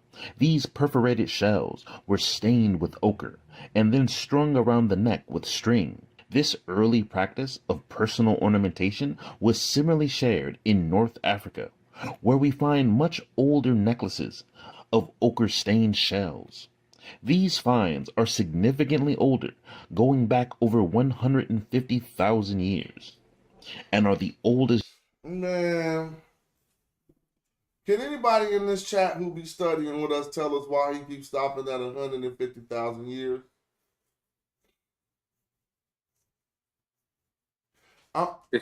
It seems like he have a specific agenda that he's trying to push. No, I mean he's dealing with some facts. I don't want to. I mean, I'm not saying no to you like that. I'm saying no. I wouldn't agree that he has some type of agenda. I'm going to type this. Type Nubian complex. Now, I need people to say, first of all, let me see this word right here. See, they taking me off of Google.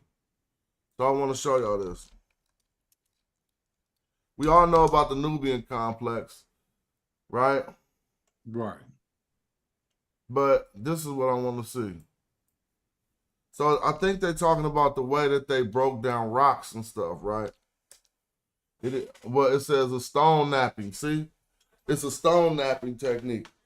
So when people talk about the Nubian complex, sometimes we don't realize it ain't even about the way the people look. It's about the way that they shard different stones. Now we can see if we go to the Nubian complex, it goes back 150,000 years. They say 128,000 to 74,000 years ago. Now they got it. Okay, that's fine. 128,000 to 7,000. The Nubian complex divided into two phases. The early and late Nubian complex. If we go look at where they tools is found, a lot of it is found all over Saudi Arabia and even into the Levant. So as we look here, well, they're not going up that high on none of these maps. No, they go right there. There it is right there. Yeah, but they're not going into the Levant. You can see the Levant. Yeah, there it is right there. Oh, that's where they went. They went there, then they went down into Yemen. Yeah, well, this is where you find some of these Nubian type tools, meaning they're going north, coming out of the Sudanish areas up into them other areas. So that is an attestation to what he talking about. Yeah, we know going back to 150,000 years, it was Africans up there. With them being the Israelites, is already messed up because they the Africans. And They were now, Israelites. when Abraham came, he had to kick somebody out. That's who he kicked out. Who was there? So we'll talk about all that part, but anyway, he had to kick somebody out. So you talking about all the people that was there that Abraham had to kick out? Well, again, my tone seems like I dislike the video, but I just want to see more of it, and I really don't even feel that way. I just want to see where did it go. Damn, I gotta pull it up again. I keep having to pull it up. Yeah, but that Nubian, but see, the Tyrian culture predates that. See what I'm saying? And that's Tyrian all in the Green where? Sahara. Where's that at? The Nubian complex, I really think it's kind of like the same, but the Tyrian complex, the Tyrian culture is pretty much the same thing where they're looking at lymph nodes and stuff like that, how they did flakings on rock. That's how they, made arrowheads and stuff like that. That's how they define these cultures. So let's see his sources. Around the neck with string. This early practice of personal ornamentation was similarly shared in North Africa, where we find much older necklaces of ochre-stained shells. These finds are significantly older, going back over 150,000 years, and are the oldest jewelry ever found in the world, where the use of ochre to adorn and decorate objects on the body goes back over 300,000 years. The oldest workshops found for the manufacture. Man, if this is him talking, he has a wonderful video voice. I can say that. Like, he sound really professional, and he should do more of these. Sure. We could just help him with some facts, like don't call them Israelites, and you'd have a wonderful point. And process of ochre being found in the Blombos caves of South Africa, as well as some of the oldest examples of human artistic expression on the planet. These early Africans maintaining networks of exchange and interaction throughout the African continent, whether that be in South Africa, North Africa, or... See, this one may be messing you up, James. I know how to see this. When people throw in the true stuff you agree with, nah, we need to get back to this part about the Middle East. Israel. Mm-hmm.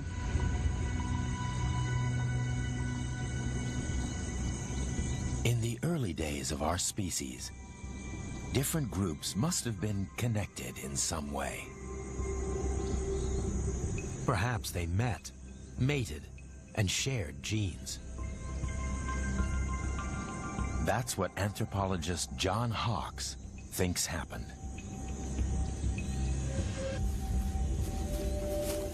He believes that social networks... Somebody asked if those people call themselves Nubian. I think we got two different conversations going on, but you think it's the same conversation, Tall God, but walk with me. Nubian is an anthropological term. Israelite is a theological term.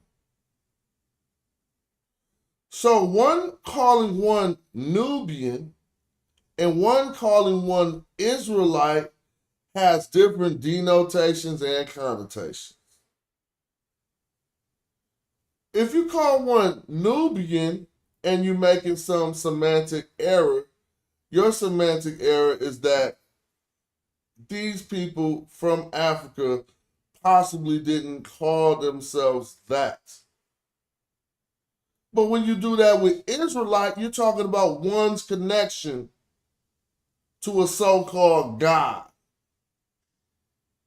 And that is a real big difference to where the argument, whether they called themselves Nubian or they called them Israelite, that wouldn't really be addressing the overall conversation that he is making. I'm talking about the video dude, about these first Israelites being Africans. That's all I'm saying. Works existed across the continent.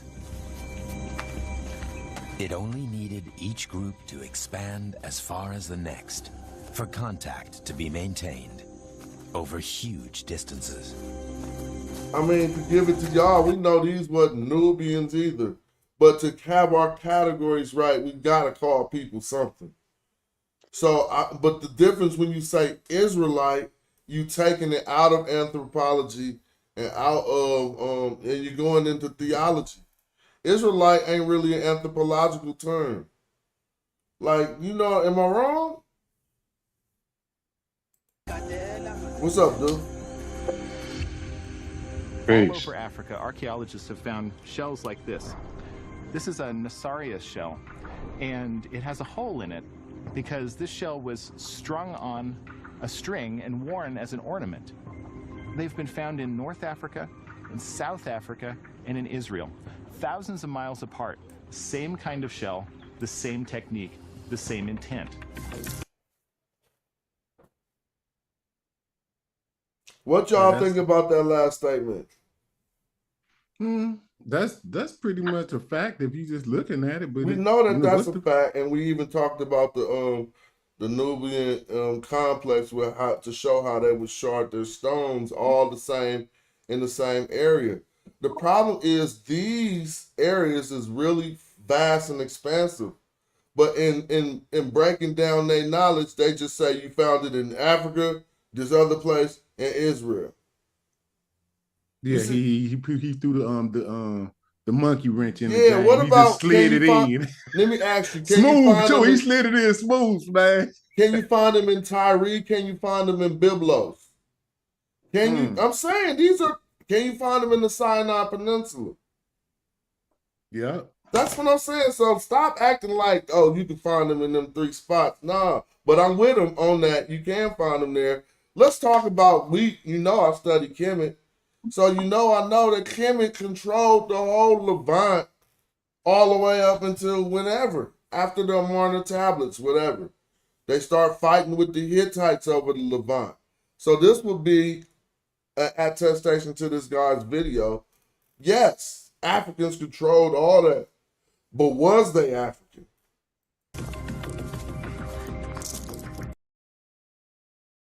Be interested in it. But thinking of how to drill a hole and wear it and create a signal, that's a really distinctive idea. That kind of long-distance movement of ideas suggests that people are moving into each other's territories. It's not only ideas that are spreading, it's also genes. That's what humans do when they're in contact with each other. They start mating, they're having babies.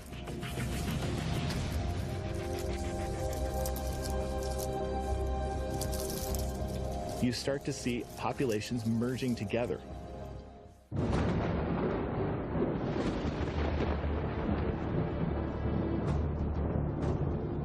The movement of prehistoric people was affected by the climate, which fluctuated over thousands of years. In bad times, Africa was so dry, the Sahara was an uncrossable barrier. But in good times, when the climate was wet, the desert disappeared. Any adaptation that emerged in one part of Africa could spread to other parts of the continent. Just as easily as shell beads. Thus, the first people in Israel were the exact same as they were in He out of Africa. control. There you go again, see? So yeah, I mean, he's not wrong, but he keep going Israel, right? But look, this is what I'm saying. He got to call it something, and he's choosing that term. Okay, that's his argument. What is the first time textually we find the term Israel in history? About 1200 BC, bro. This is what I'm trying to say. So he went back to the original Natufians who got killed and kicked up out of there by these other people, and the oncoming of the Akkadians let us know it's true, meaning the way the Akkadians treated the Sumerians. So I'm not speculating. The Natufians, the Bible, if you got the word Israel, it came out the Bible. Let's just be clear, right? Now, the Bible tells you that they had to go kill everybody in the area. So how is you mounting the argument? I mean, how could one mount an argument that the first people in the Levant is black? Oh, well, he might not be. I don't know. He might not have a religious argument. It could be me. his argument could not be theological ultimately. I'm just watching and talking because I got to stop the video every 5 seconds or I get in trouble. Hey, Smash, but can you hear me? Mm-hmm. Yeah, we hear you. But outside the Bible, according to archaeologists, there was a place called Israel and Judah, though, right? I said 1200 BC, remember? But the 1200 story BC. about them places is they came into the area and killed everybody up. Joshua killed everybody. So who was there to be killed? These people. You're talking about the biblical story, not so? So that's what I'm trying to say. Joey White. This is the part about it. No one ever has a conversation about Israel if they're not talking about a biblical story. They're locked together. You know what I'm saying? You name a story that you could talk about Israel. Talk about the war right now. You're gonna be talking about a biblical story. It ain't no way out of it because they've made up that state on a biblical pretense. Mm-hmm. So, but isn't there there's no historical argument about a place called Israel? Pardon me? He didn't say that. No, I'm asking a question. So there's no historical argument that can be made about a place called Israel other than biblical? Well, yeah, I definitely didn't say that. And all I'm saying is he's misplaced. You know, there's something called periodization when we do these type of scholarship, right? We got to be talking about shit in the same period because they say contemporaneous. So how you gonna go to give evidence that black people was there 9,000 years ago, and then the stories of Israelites getting there says they have to kill off all of the people that was there? No, I agree with you, but I'm just playing devil's advocate to ask the question. I'm not disagreeing with you, but I'm just putting it out there that there is a historical argument to be made. So yeah, when I deal with the historical argument and I talked about periodization, he'd be wanting to talk about 1200 BC, maybe 1100 BC, when the term actually appeared. And if you could show us the black people there at that time, then I'd be more convinced. And also the issue is the issue. One of the issues is the historical aspect of it always gets mixed with the theological, mythological aspect, and that's the things that we have to separate. So Smash. So what you saying is, Anacharissa, I can't pronounce the word. What he's saying is black people was there 9,000, 10,000 BC, right? Yeah, that's what Solomon said. Well, let's just slow down and read the title of the video because it seems to be some confusion between the panel and the chat. But the title of the video is The First Americans, the First Israelites, not the first Africans to travel to the Levant. Or like not the first Africans in Russia, but the first Russians. See what I'm saying? Not the first Africans who went to Greece, but the first Greeks. Well, he's saying the first Israelites. So when we talk about the first Israelites, and we ain't got no evidence of these people knowing anything about an Israelite, that would be a problem. And yeah. But let's listen. We got to listen more. I paused. Ritual practices, cultural practices, and technology.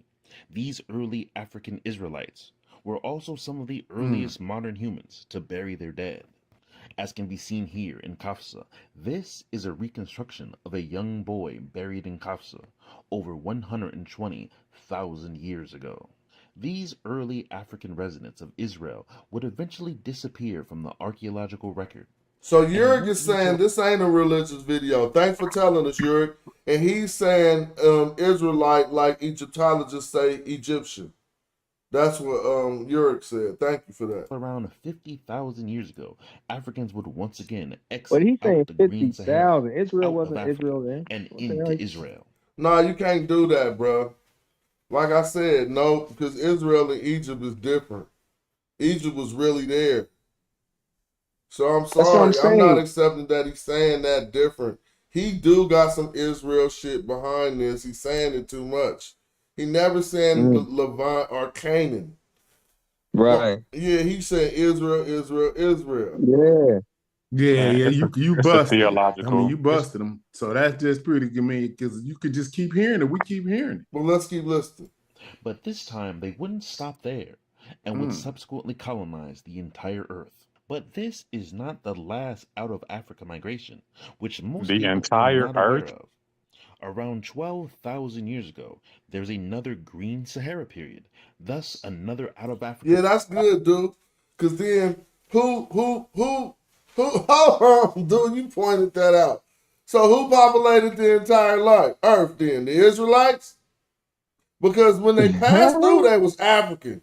They got to your section, they Israelites, and then they went on to the rest of the earth. So did they turn back to Africans? There was Africans, they walked through the Levant, now they Israelites, they're going to keep walking. What's going to happen next? See? I hate that my brain's so simple. That's too simple. You're oversimplifying it. Nah. If they was Africans, they was Africans. Israel wasn't even the thing, cut it out. But that's not his argument. Migration.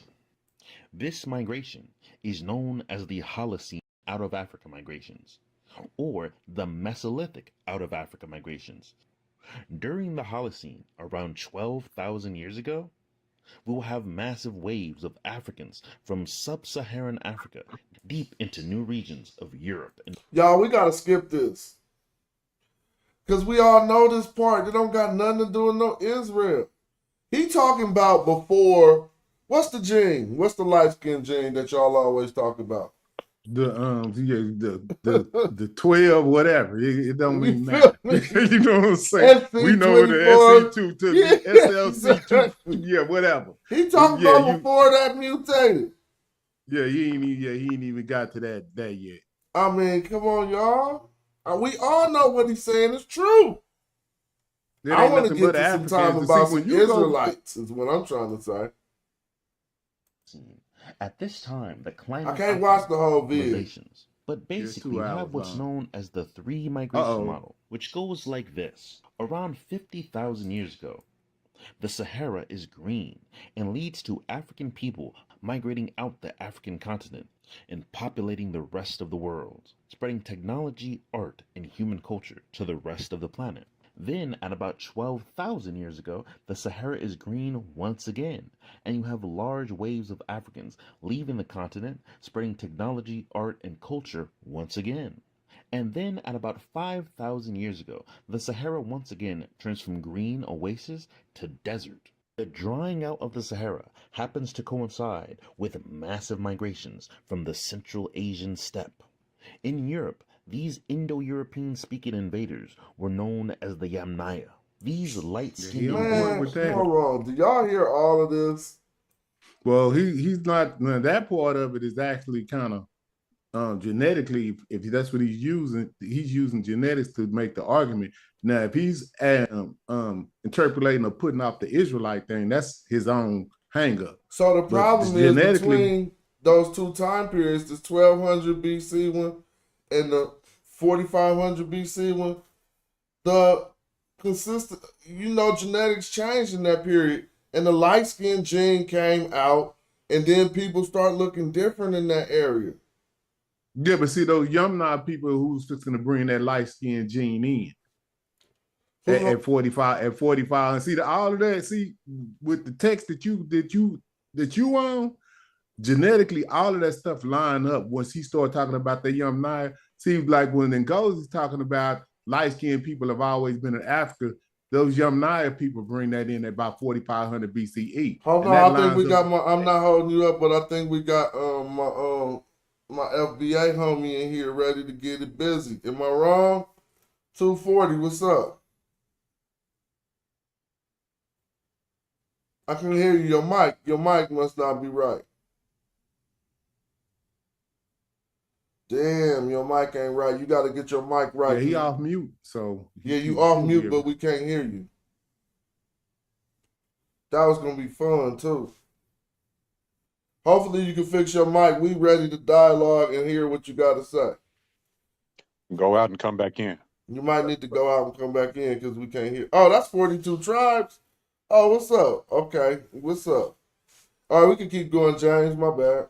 Yeah, I can't hear him if he is saying something. No, I can't hear him either. He yeah, but typed that's it in just the pretty chat. much, see, that's gonna line up if he's. I watched this before. He's kind of on point, but Yeah, the he's not Israelite wrong. thing, the Israelite stuff is what's That's kind all. of he's Yeah, off that's on. all that's But doing.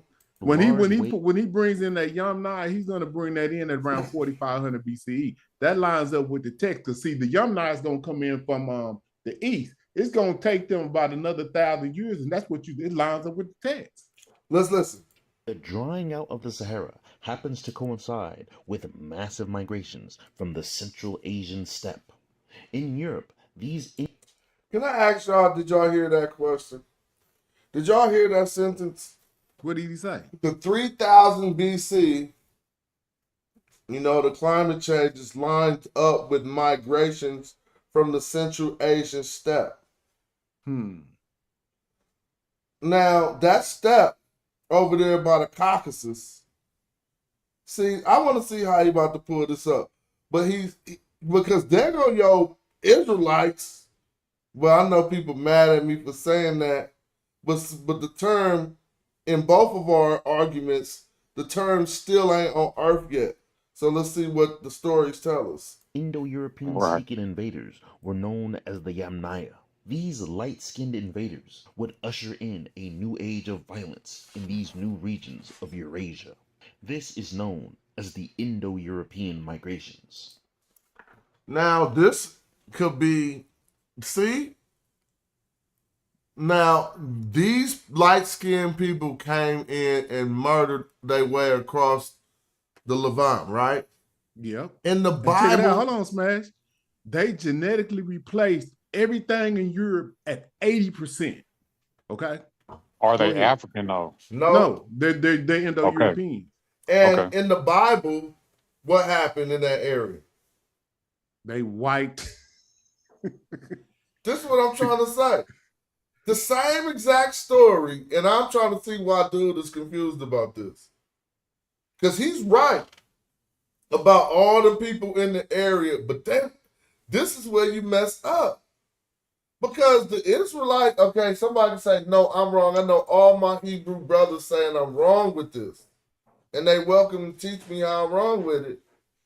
But the way I see it from what I learned in history, these massacres at this time period line up closer to the foundation of what we call, even though this is way 1,000 years out, it ain't 5,000, it ain't 50,000 years out like the rest of the stuff. It ain't 22,000. Exactly. 20,000. This is like 1,000 years away from when we would learn around the time, the name, maybe 2,000, the name of a place, Israel.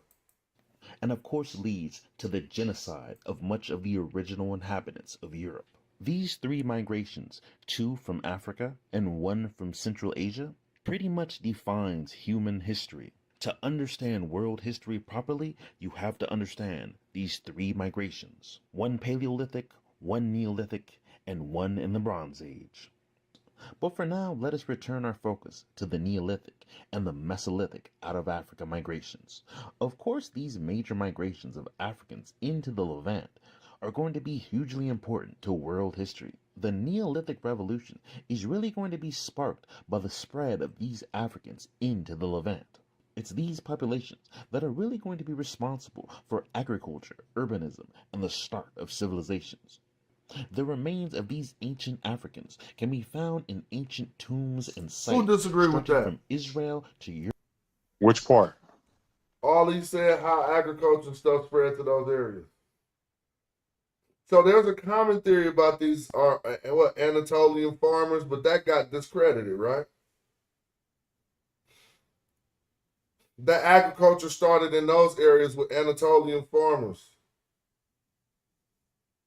But that's still the kind of running thing, but I don't agree with it. I don't agree with it either. I agree more with what he said. I was trying to see if did anybody disagree. Europe. No, I definitely don't disagree. And as I said, their genetic footprint is still present in modern populations till this day. This is haplogroup E, which we know is the dominant Y chromosome of Africa. This Y chromosomal lineage spreading out in large amounts during the Holocene and the Neolithic out of Africa migrations. This particular Y chromosome has a very special polymorphism. This mutation is known as the YAP-ALU insertion, making this Y chromosome YAP positive, while all other Y chromosomes except for E sibling clade D are YAP negative. During the Mesolithic, Africans bearing this YAP positive Y chromosome would spread throughout Europe, the Levant, and Asia. To quote Underhill, although molecular genetic evidence continues to accumulate that is consistent with a recent common African ancestry of modern humans, its ability to illuminate regional histories remains incomplete. A set of unique event polymorphisms associated with the non-recombining portion of the Y chromosome addresses this issue by providing evidence concerning successful migrations originating from Africa, which can be interpreted as subsequent colonizations, differentiations, and migrations overlaid upon previous population ranges. Sub-Saharan African populations today are characterized by the presence of 4 non-recombining Y chromosome groups, of which group 3, haplogroup E, is the most frequent. The lineage that acquired the YAP M145 M203 polymorphisms in Africa divided into 2 Because we subclusters. all, man, I could One just is listen to found you today talk, in James. Africa and the Mediterranean. Right. Like, what part I'm about not gonna go this in depth. I'm gonna simplify. But what part about this that I don't got time for all that. I'm gonna simplify this and let y'all. see, I don't got no problem. Know. I don't Yeah, got that's no what problem I do. with I too don't, much of what I heard. I know it's gonna be too complex for most people to understand all that. Y'all heard you can simplify it and just make people understand it. If they can't understand, then what's crazy when you simplify it, they can't understand it. But when what he's talking about is he's talking about these people having this E haplogroup coming out of Africa, and we know no matter because the Arabs have E haplogroup, so a haplogroup does not determine what your race is, right? You got Europeans with E haplogroup. But what you want to know is the introgression. And that's why I always cut back to the introgression. I don't care about all the haplogroup stuff because anybody could be a E or whatever, to a certain degree. You have E's with everybody that could be an E. I didn't find much that was disagreeable that I heard in the video. Yeah, I was laying it's on a my pretty good video. You got to watch it on your own time. I was laying on my contentions about the terminology and still saying the first Israelites is wrong. Like it's different than saying the first Americans. But y'all think because he calling them Israelites African ain't a Israelites thing other than biblical talk. Y'all gotta stop. All right, am I wrong? No, that area is not just it's called Israel. It got start calling that recently. It's not like saying Egypt. It's not. It's different. And even no matter how wonderfully put together this video was, you're not going to escape the theological and religious connotation of saying the first Israelites. Right. Like you can't say the first Israelites without thinking about Abraham. They would just say the first Asians. Oh yeah, we hear you now. Yeah, it popped up to enable my mic, and that thing was like way off in a bunch of junk. Got too much on my computer. But that was a good video. Peace to you, 42. Peace. Thanks for sharing it. Peace to you, 42. What's up? What you was about to say about what I got wrong about FBA? I prefer ADOS as a term because people know what that is, and if you're delineating based on politics and you're putting something on like a census form, then I think it sends a more powerful message to put slavery on the census. And in time, more people will learn what FBA is, and it's probably more marketable.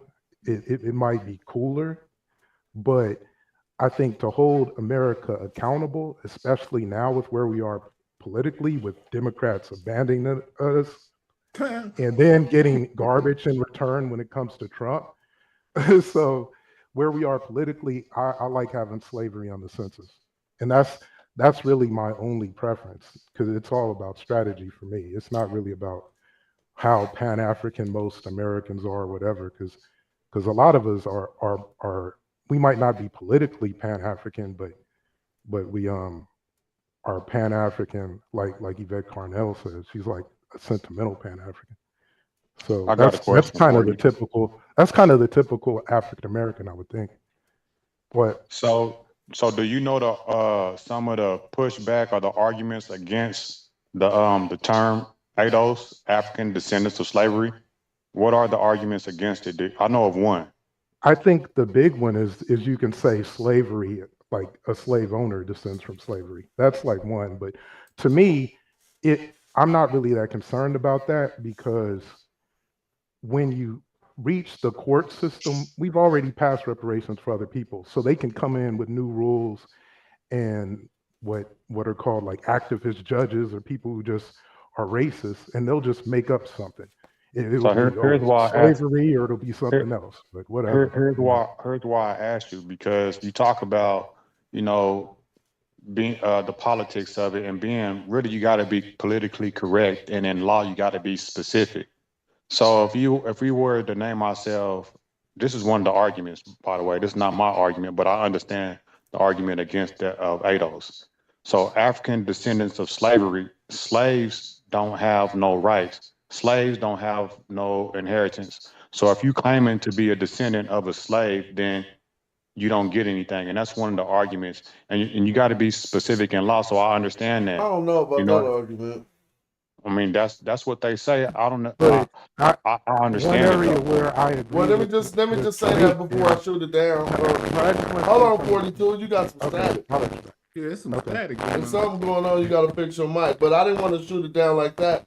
What I was thinking is, well, never mind. I mean, you know, I kind of lost the thought when I heard the static.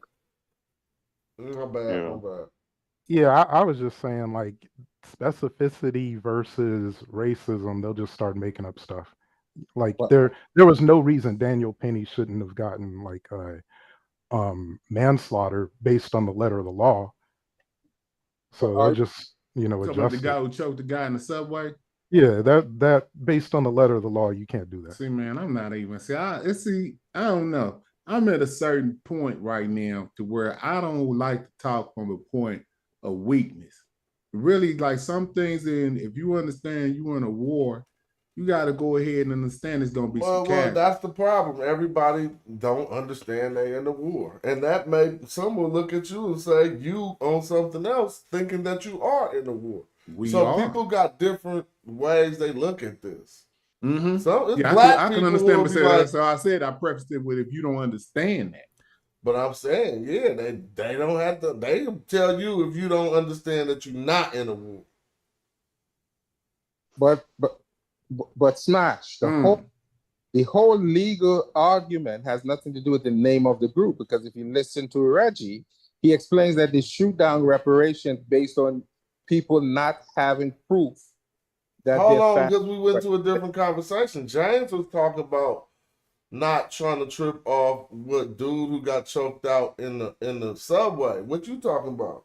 No, I was saying that the argument of reparations and us getting them or not is not necessarily based on the name of the group. Because if you listen to Reggie talk about it, he's saying they're shooting down these cases based on you not having direct proof that your ancestor was a slave. Yeah, that's just nonsense, and I don't think that happened like that. So let me have you. Y'all can tell me I'm wrong, but when they gave out reparations for Hiroshima and Nagasaki or what have you, or whatever, no, that wasn't for it. They gave it out for the rounded people up in the camps in America. Yeah, right there in San Francisco. Yeah, now look, how did the Japanese start acting? Did they say, "Oh, we foundational Black Japanese or whatever, and we need to get the reparations, and our people who is in Japan trying to fly over here now shouldn't get none of that"? Or how did they? It was based on you. It was based real on quick, many of I will put the second fold onto the question, and then I think the answer is in this part. You know, the person handing out the money figures all that shit out. They ain't gonna just give anybody some bread just because they kind of look like they in the reparations line with some dark skin. So that's my last point. How do they figure that out? That's It'll the be question.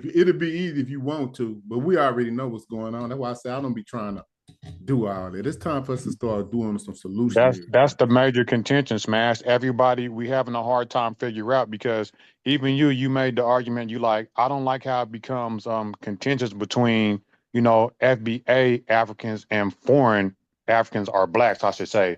FBA blacks and foreign blacks, right? Because the contention, like, hey, you guys wasn't over here when we was doing slavery, but you are from the diaspora.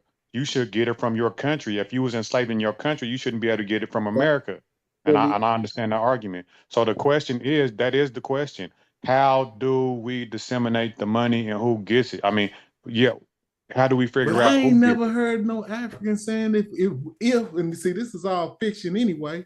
I've never heard no African said if they gave some reparations for slavery in America that they wanted some. How long? I ain't never Nobody heard said that. that. Nah, Nobody made that's that how it claim. works. Reparations Though. argument. Exactly. The reparation argument is a lot more complex. So than did that. y'all Because see? then you Go have ahead, to just you Angola. have to figure out at what point you want to charge America for the slavery. Because if before 1776, it wasn't America; it was the British Empire, and then it goes even deeper than that, with there being the Spanish Empire down in the south and in the southeast, like Florida and that region to Alabama, and then you got from the Delta region of Mississippi, Louisiana on up. That was French territory at one point before the Louisiana Purchase. So it's not a simple argument to really have. To Smash's point, the delineation argument. If we want to, as Black Americans, come up with a name for ourselves, cool, I'm all for that. But to say that would be the only way to delineate doesn't make much sense. And the reason why I say that is because you may have some people that might be foundational Black American. We're just using the word in a colloquial sense, but they may have not been a descendant of slave. Because you have, like, when the first slaves that came from Angola and New York, they were indentured servants, so they necessarily weren't slaves, but they still was here during the antebellum period to the post antebellum to Civil War. I mean, post antebellum is after Civil War till Reconstruction era to Civil Rights era. So if they were here but then they weren't enslaved, then how do you really charge or say that, well, they're not foundational or they're not descendant of slave? Like, it becomes too much of a mess. So okay, well, hold up. How far back did you just go? Well, I went back past 1776. Okay, so you said it was a couple of people. Even deeper. Hold up. So you saying there's a couple of people. So you don't think if in that time period it wasn't no integration to where you could actually marry. So you don't think that those people, even though they might have been not dealing with some slavery, they married and procreated with somebody that was a slave? No, for sure. But that would. So like I'm saying, all these semantics, I don't be having time for this, bro. No, what I'm saying. No, I'm agreeing with you. I'm agreeing with you, and I'm agreeing with you. What I'm saying is the conversation becomes too convoluted when you dial it down to, are we FBA or ADOs, and that determines whether or not you get reparations. Because there's also a push right now to give reparations to Black Americans who are descended from World War II veterans who never got the GI Bill when they came back home. So let me ask you. And so would you create a separate census for Black Americans that descendants of World War II veterans? Like, it doesn't really make sense. And you wouldn't have to do that to figure out who gets what. So let me ask you guys this question. Say through the transatlantic slave trade, right? We know the same people came up through South America into the America, and they left slaves along the way. But these people now are not citizens of the United States; they're citizens of other countries. But they still was enslaved from the same people who created the United States. Do these people do these people have rights when we talk about reparations? Because they think they do. Because they got there through the transatlantic slave trade, and now America is handing out reparation. They like, hey, we're not a part of America, but we got here because of y'all. Right. No, I'm confused. Well, again, that's still a harder thing to track because you have people, as we know, they would get seasoned in the Caribbean and brought to the U.S. That's what I'm saying. It's a convoluted conversation to have. If I'm getting seasoned and broken and butt broken in the Caribbean and then brought to the Americas, to it? Let's say we can track it and we know that these people became slaves through the transatlantic slave trade to the same people that made America America. Do you believe they are entitled to reparations from America? if they Well, want, in my opinion, this is what I think, dude. wait, so depending on what state, I mean, what country you from. Okay, go ahead. So, in my opinion, it depends on what period you starting from, because it's not just America that will owe us reparations. It would be the French, it would be the Spanish, it would be if you live in South America, Portuguese, but specifically for us in North America, it would be the French, the Spaniards, and the I'm talking British about that would the owe us French. reparations. Okay. So Let's that's put what it I'm in. saying. Let's be So if you're specific. I'm talking trying to. about, I'm getting there. You I, gotta let me get there. You gotta let me but I get there. qualify. So if you're I got you, talking but I about want to let you know America's, that I did qualify it. I did qualify it because I said the same people who made America is the same people who put me in South America. So I did qualify it. And you can pick which people that you want. I think you would have a more equitable argument if you're saying specifically America. Because if you're saying that specifically American slavery post 1776, then no, they shouldn't get reparations for slavery post 1776. But Brandon, But if they wanted, can we all agree that it's been taken to the state level right now, and it's up to the state? Is anybody? It has, but it shouldn't be. It shouldn't be at the state level. But it's not to about. It's not about what should or could have. It's where is it at, and it's nothing we can do about that. But if it's at the state, that means though, we can still do something about it. But we got to be mindful that it shouldn't be there, because that's doing something about it. Yeah, that's true. The reason why I say it shouldn't be there, because California wasn't no slave state. But that don't mean that my Mississippi family didn't go through nothing. No, I think that the fact that it goes to the states, that is the Constitution working at like it should be. But real quick, are we going back too far? What about Jim Crow and shit that's more recent? Yeah, I think all of that is lumped into one, though. And one at a time, if we don't mind. The show is much better when we let each other talk. But all right, let me explain this because I want to let everybody understand that all of that is lumped into one. So what you just said about, what happened in Jim Crow and what he said about the GI Bill, they are lumping all of that and the slavery thing. They're lumping all of that into one. So can somebody else answer the? I would like to hear what you have to say about the proposition that I proposed. Not the proposition, but the analogy that I gave, the example that I gave. Smash. I want to hear Smash and Pan-African James and some other people, because that is the contention. Remember, we're talking about repeat the analogy. So we're talking about we're talking about foundational Black Americans are kind of against foreign people receiving reparations. But no, hold on. I think that I'm with you on that statement, but the way you worded it, they're against them receiving reparations that's due to FBA, not just getting their reparations, right? They don't want them to get it when it's yours. Like, you feel that's me? one aspect.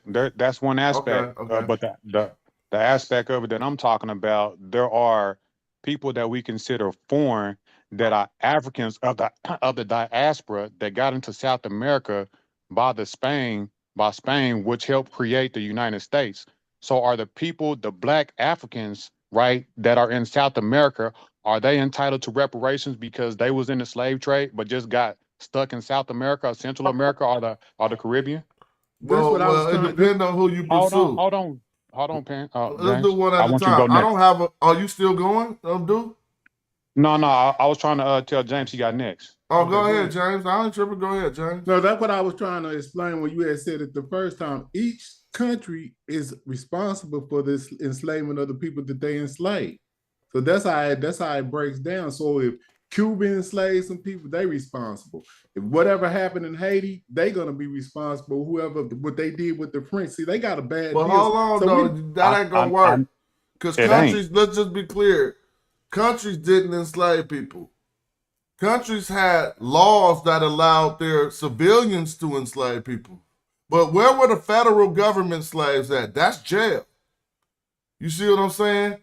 Like, and here's the other issue with that, Smash, is because those people broke away from their country and created the United States. So you can't hold Spain responsible when the people that broke away from Spain, France, and Portugal created the But United am I States. wrong though, dude? Is it a No, point? you're not wrong. No, the question: America never had slaves. Americans who founded America. Well, the reason why I'm saying that is because this argument gets taken to some of these companies sometimes, and to the private sector. It's true that if you hear some gripes about things that happened in the past, they try to pursue some of the people, if I'm wrong, that were associated with the companies that survive off the legacy of slavery, not necessarily just the government. You're not wrong, Smash, but here's the idea. Whenever you go and ask for reparation, you asking the United States, America. That's who's getting sued in court on paperwork. So you right as in this people. You asking them to judge. Right. If you're asking them to pay, so it's gonna be a lawsuit, right? Eventually, and you're gonna sue the United States, or you're gonna sue the company that you can prove benefited off of this.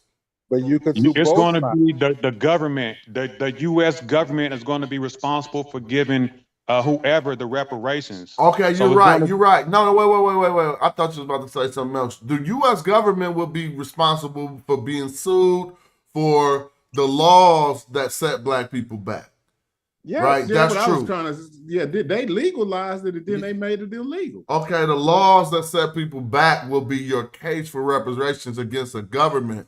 But for the monetary that people made off slavery, I thought that would be a pursuit towards a different type of pursuit. I'm not trying to say I'm qualified in this conversation. No, that's true too. I'm just black. Both of those things are true, Smash. You can could go do in that. both directions. You can say, hey, the U.S. government enabled slavery through the laws, and then you can also sue companies that also enable, slavery. You can do both. You can sue the government, and you can sue companies that profited through slavery. Well, let me ask, but only the feds can afford to pay for it anyway. I know, and that ain't the department that you would sue. Like the department that you would have to sue don't even got no bread. What branch of government do you sue for reparations? You sue the government. The government has lawyers when you bring cases. No, but you gotta write who you suing. If you suing the feds, you suing the feds. It would be the attorney. You be suing the It will state. be That's why they bring FBA it back. versus the United States of America as the corporation. Attorney General. Okay, that straightened me out. I think that'll work, right? Would be the Attorney General. I mean, he might not have to sue anybody. You just pass it through Congress. The problem is we've got a lot of racists in the government. Otherwise, like if it wasn't, it would just be common sense, and it would just be a given. So, like the angle I think is that we would snap back and become more liberal, unless Trump is a genius and runs the government well. I don't expect that, but I could be wrong.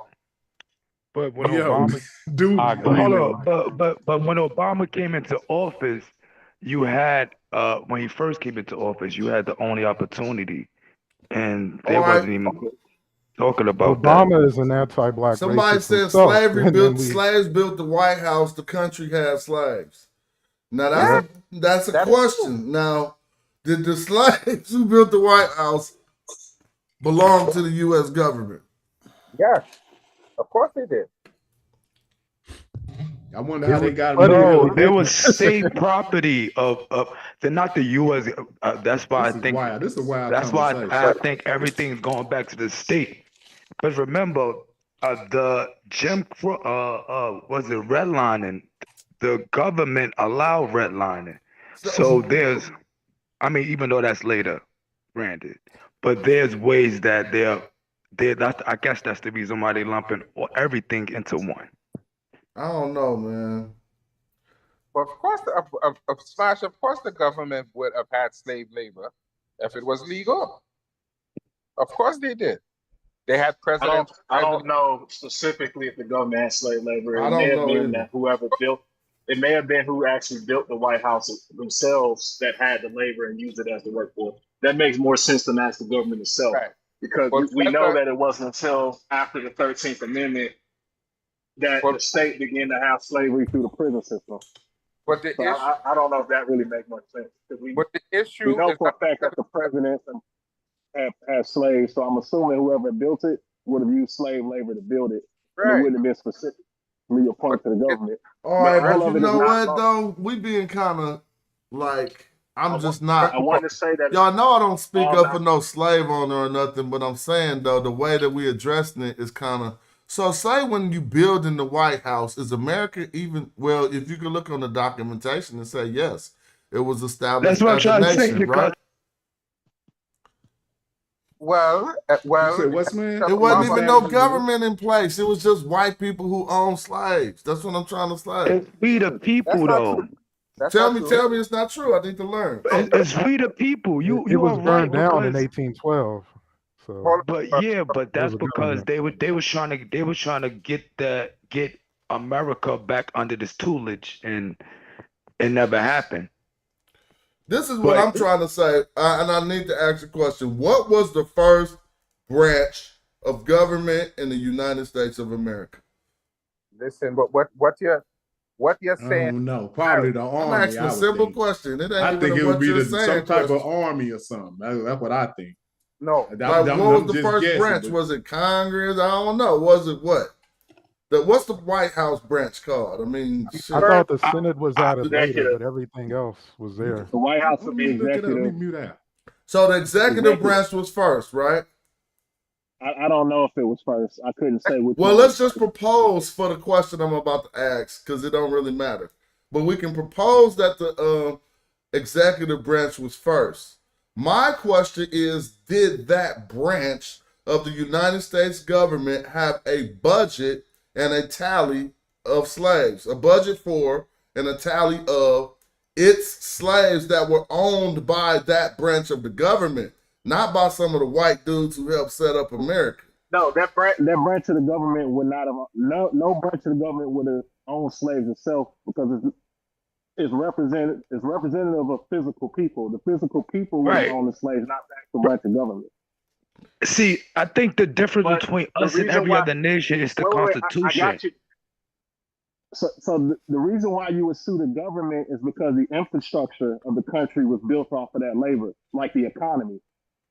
No, the reason why the government That free labor built the economy and built the wealth of the nation. That's the reason why you would sue the nation. No, you sue the government because there were laws in place to allow people to be slaves. That is what they sued the government for. Right, because of the Constitution. Once again, I don't think people understand that it's the Constitution that freed us. For both. Right, but what we're saying is we're thinking narrow-mindedly about what country and what country, but there's never been a country in Africa governed by people who look like us that enslaved us. It was the British, the Spanish, and these colonial people. Those are who we should be going after instead of having this state-by-state, country-by-country argument, because it's a poor argument. The British enslaved us That's not in possible. Africa. Spanish, Portuguese, all of them did that. But we're not coming together to think about that. We're thinking. Can you repeat your question, Smash? I'm sorry, I didn't mean to interrupt you, but I missed the question. I don't know. Go ahead and finish now. It'd be so much misunderstanding. Can you? Like, let's just say, who's the president right now? I don't even know. Let's just say Biden. We find out Hunter Biden in another country, they got some black slaves in Arabia. Do that mean the government got slaves?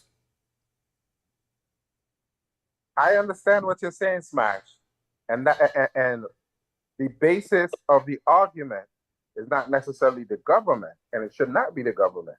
It should be, if you're going after people who were enslaving you, we should be going after the colonizers, the U.S. government, and all of these other people who were involved in it as far as. So I think your question is like games, though. That's playing games. So the question is like when they did the torture thing in Guantanamo Bay, not in America, something like that. Is that on the president? I'm trying to bring something modern time so we could deal with it. Why we're not suing the government? We're trying to end the caste system. You see what I mean? And you're doing that politically. Why sue them? They know what they did. And when I say in the caste system, the economic costs just from one aspect of slavery alone is arguably beyond anything the US could pay. So, and that's if you start from 1776. So we're not trying to get like, okay, we're going to sue them for X amount of damage. We know the damage is done. We know history. So we're trying to get an amount that would repair the damage as it is today for the future, not going back to try to correct the past. The past is done. Right. So that's what I mean. It doesn't make any sense to go after people who were pushing boats around in the 1600s. But that's not because the only people that can correct the caste system it's not even people. It's a separate entity. It's the feds. It's our separate bank account. And No, I so think one of it's not the I would nation even itself. I would agree with you that you don't sue, right? Because I think you got that part right. It's not about suing. What you do is, you propose a bill, and you say, America was implicit in slavery, right? America abolished slavery, and slavery still continued after that time where it became illegal. Before it was illegal, we probably don't have no ground standing, because you can't have any recourse, any benefits if something is not outlawed. So if it's not outlawed, you don't have any recourse of action. You don't have no action in the courts. But once they abolish it, and then we can prove that America enabled it or allowed it to happen, then we have recourse. You can propose a bill and say, look, slavery was abolished and these companies still was doing slavery. This person was still doing it. These companies still benefited from it. But what you're proposing there is convoluted. There's several different legal remedies that you're talking about. If you can go after the government simply saying, we suffered under something that you now admit was wrong, so we think we should be compensated for our suffering. And then the private company is a different thing. And then we can simply go together and say, listen, the British enslaved us here, and here. And all of us can come together in those former colonies and bring lawsuits. Then we can go after the indigenous people. These are all different legal remedies. What was you said I made it convoluted, but you didn't say what the issue was. The issue is Black Americans and people and other people want compensation for slavery, right? That's what we're talking about. Yes. And all of them are not in the same country, but there was one particular group of people called the English who were implicit in all of those territories in enslavement. So if all these people get together, they can go after them on that level. And they would still be a bottom caste because the English can't afford to pay for reparations for everybody they went after. Man, so y'all want to hear a talking about foreign people asking another country for reparations. I'm talking about American citizens asking America for reparations. What I'm saying to you, due diligence, is that people who are talking about AOs and all these groups are being narrow-minded and wasting time, being divisive, when you could get together with other groups of people and go after the same that you want. Hold on. I don't want us to get I don't believe that you can walk and chew gum at the same time, though. The question.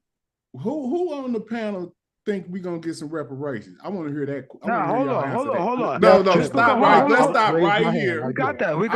I want to hear on the panel. Who on the panel think we finna get some reparations? I want to hear. I do. Yes. I hope that we do. I hope that we do.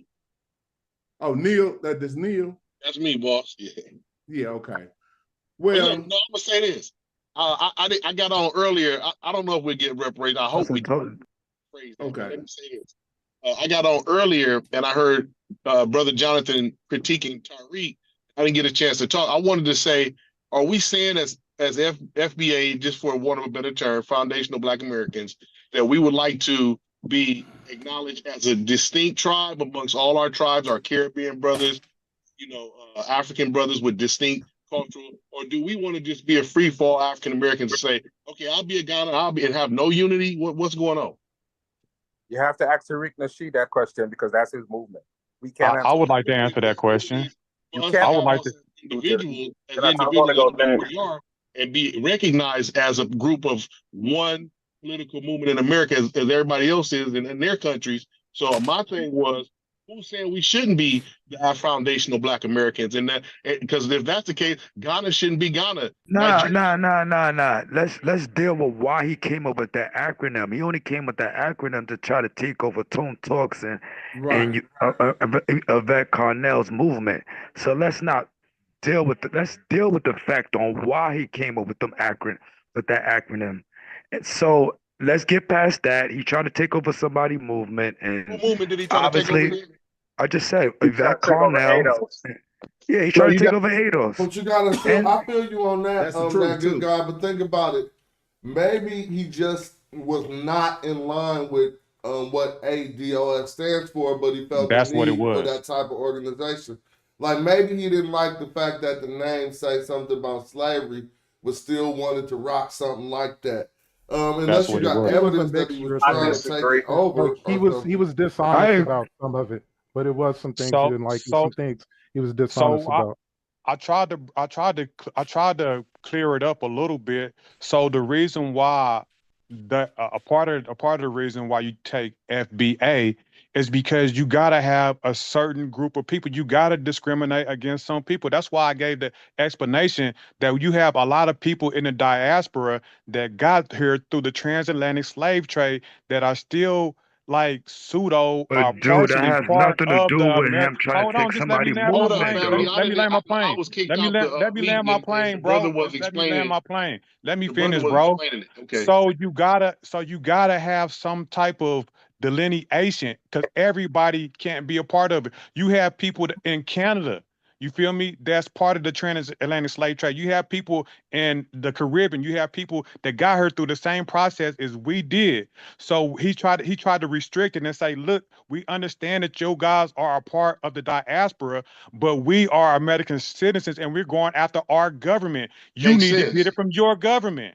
Makes sense. That's a big part of it. But he's a grifter. Let's be honest. He just took That's over the your- movement. Look, bro, Hold on. opinion. He was supposed to build a museum for black people. What happened? What happened to the money for the museum, Why are we brother? talking about Tariq My Nasheed? brother. FBA What is happened not to a what group. happened to the museum with the money he got? What happened to it? That corner store he got.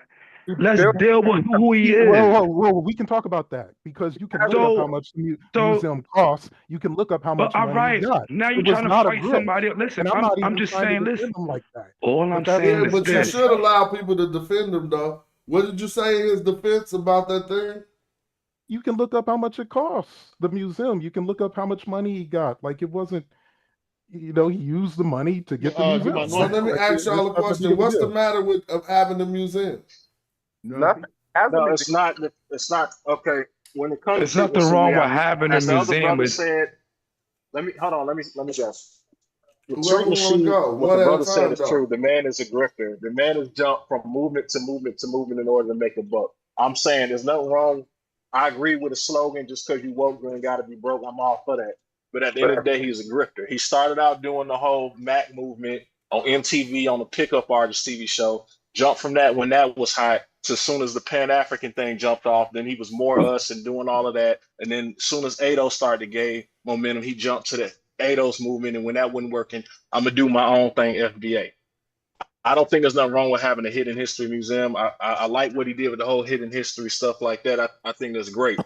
But we can already delineate ourselves with two terms. If you're saying African American, then in my mind, I'm thinking you're talking about whether you're from the continent, the diaspora, or you were born and raised here, whatever the case may be. When you say Black American, I'm thinking that you're talking about someone that grew up here who might have had descendants that were enslaved here. In my mind, I think we can already do that without using the term ADOS or FBA. When you say African American, I'm thinking you could be Jamaican, you could be from, because when you look at Asian Americans, they do that. Asian American, that means all of them. When you do Asian American, they're talking about all of them. There's not a specific delineation. There's not a separate. Let me finish. Yeah. There's not a separate delineation on the census for Asian Americans. If it says Asian Americans, it's just Asian Americans. If it's Hispanic Hispanics on the census, it's Hispanics. The only thing they delineate from is whether they're Black, Hispanic, or white Hispanic. So I don't think there needs to be a separate census for that in order for us to get reparations. Let me give you an example of how that gets bogged down, right? So let's say that I am, let's say I'm from Nigeria, right? And I come over and then come to America and I have kids in America, right? And then I have kids with an African American woman, right? So are my kids African American and are they due reparations from? Are my kids due for reparations? Are they entitled to reparations? And because they identify as African American. I would say yes, because you said he had children with someone that was Black American. What I'm saying, the delineation should be, if you're saying African. Here's the other part, Brandon. So what about if I am from Africa and I have kids here and I have kids with another Nigerian, but my kids was born in America and they identify as African American? They can identify as African American all day long, but they that wouldn't mean that they're reparations? But that's what the I'm question. saying is they would be different from Black American. Those are two separate things in my mind. But you talking about on the census, you said there's no discrimination. On the census, they would identify themselves as African American. On the census, that means they would qualify for reparations, but even though they didn't go through it, but they identified that. They wouldn't qualify, because if you're giving reparations for slavery, you can prove through genealogy who was enslaved.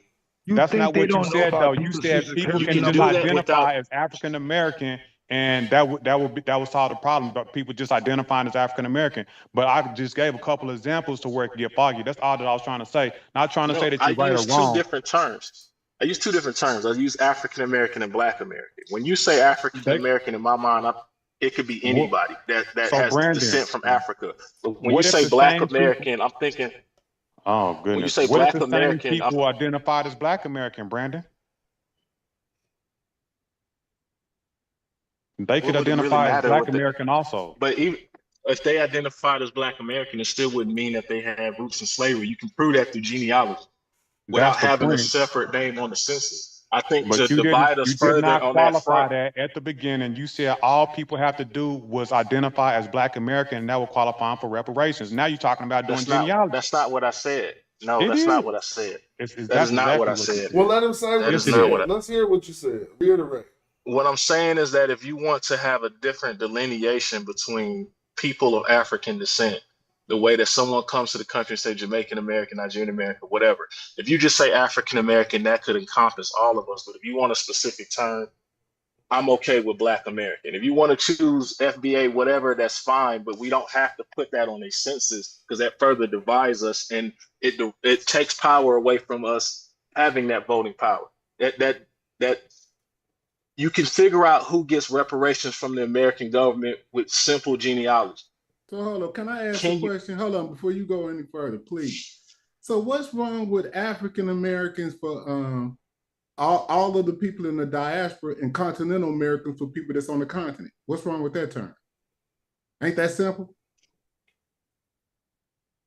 That's kind of what I just said. But what's wrong with using those particular terms that I just said? Because what's up with the Black? There's nothing wrong with the continent. Hold on. The origin of continent from which we come is named Africa. We call them continental Africans because they're actually on the continent.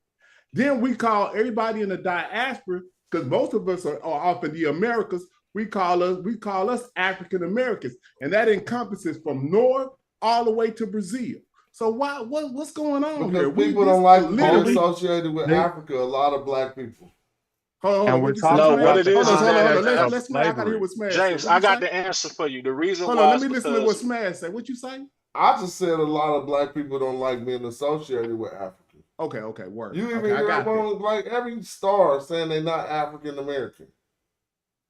They Black. So let me answer the question, though, James, because there's nothing wrong with those terms. There's nothing wrong with those terms, but the thing is about qualifying, because the context is reparations on what we're going to be called for reparations. And if we use those terms, there's nothing wrong with those terms. But the issue is the qualification. So you can use whatever term that you want, but no term by itself can qualify you for reparations. That's the conversation. They're not looking at us in this ADOS FBA. They're not looking at us and saying that we're gonna use these words and consider this for people to get reparations. That's not makes sense. And the reason it don't make sense The term for reparation shit is a corny argument, and I'm not talking to what you saying, dude. I'm saying the whole impetus behind what I think FBA is about. Like, we got to be called something that separate us from people so they can know who to pay. That's corny. And really, that don't make sense. They I think agree white with people Smash. dumb or something. So real quick, how did I they agree find with out which? Smash. Real quick, how did they find out which Indians to give reservation rights? Did they have to go say, and fight with each other and shit? They didn't give them to Mexicans. And they didn't give it to all Native Americans either, He just said the they 5 didn't give it to civilized tribes. Mexicans. Wow, what they got to do with anything? Yeah, no, the real ultimate question is... No. Smash is hitting, he just hit the nail on the head. Because when they gave the reparations, like somebody said earlier, to Japanese Americans for putting them in concentration and internment camps, they were still classified as Asian Americans. There's not a separate name on the census for Japanese Americans that got reparations. Therefore, you don't need a separate name on the census for Black Americans to get reparations for slavery. It don't make sense. I don't care about the label. We still have to deal with the qualifications. We keep confusing the label with the qualifications, and we can't never get past the label. Just like we couldn't get past Black, and we can't talk about the qualifications. Like, I think what's important is the qualifications rather than the label. Qualifications because it can't be about race. I mean, to qualify for reparations, I don't think we qualifying for are the benefits. I think we need a different word. I know what you're saying, dude. But qualifying mean that you got a skill set for something. Qualifying for reparations is just, I know I ain't meaning to be semantic, I apologize. But I know what you mean.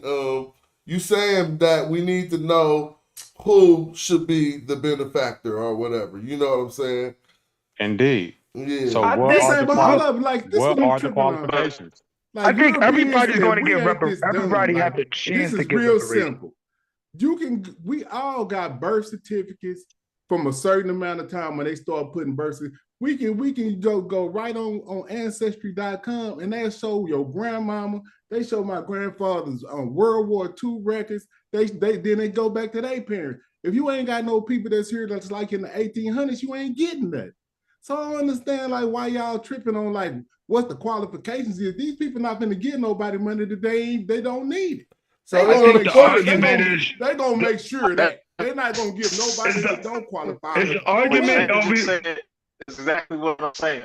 Like, why y'all worried about something that more than likely I don't think it'll happen. No, we're going to get I think it'll something. happen. What package? Is it going to be money or is it going to be some school grants or something like that? It has to be money. Whatever they gonna give us, it ain't gonna be enough. Well, we ain't gonna say it's enough. We don't know what they're gonna give. It ain't gonna be enough. The part I'm tripping off. Trump is coming in the presidency right now. Right. So as far as I'm talking about it, what part about action for reparations is taking away the DEI? Like, I think we're going the opposite way, but we got a new person here and they just raised their hand. Belly, what's up? Shout out to you. If you don't mind first taking your camera so we can see your face, then you can block your camera back. Just because we all know we've been building with each other for a minute. If you could share your camera real quick so we can. All right, there you go. There you go. Now you can put it back. You could block it again, and I'll put you back on YouTube. We just vetting. What's up with you? Peace to you. Yeah, thanks, brothers. I'm listening to the conversation that you all guys are having. I'm based in South Africa. One time I met some guys from the Black Panther Party and also the APRP. But I normally, whenever we have this dialogue about reparation, more especially when it concerns the United States, every one of you want to confine yourselves within the white liberal organization and find yourselves being caught up in the tribal wars between the conservatives and the liberals. Whilst you have organizations that you're supposed to first nurture and make sure that they become strong as they were in the, let me say, in the 50s and 60s.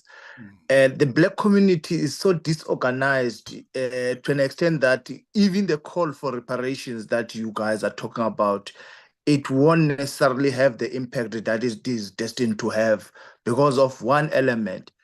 you are so disorganized. You have no organization that is of your own. Whatever call that you will make, for instance, I will make a typical example with some of the movements that have been done there. It was just a sheer mobilization.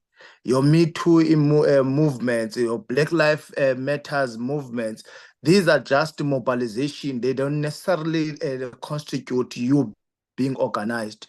For whatever that you want to do in order to dismantle a system, it needs you to be organized more than any other thing.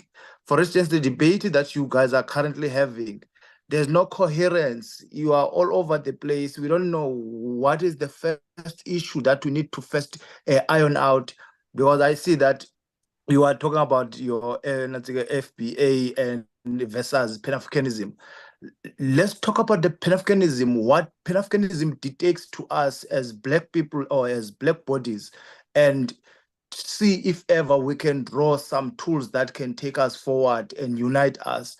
Because that's the challenge that we're currently having. Even in the entire Africa currently, Africa is also a puppet, a continent to Western standards. Whatever that we're doing here, we're just simulating to Western cultures. So there's a lot that needs to be done, but the first point is to have a systematic way of doing things, and it is to strive to be organized more than us just want to chip in particular elements of the struggle. Thank you. I don't hear anything that I feel like I need to disagree with.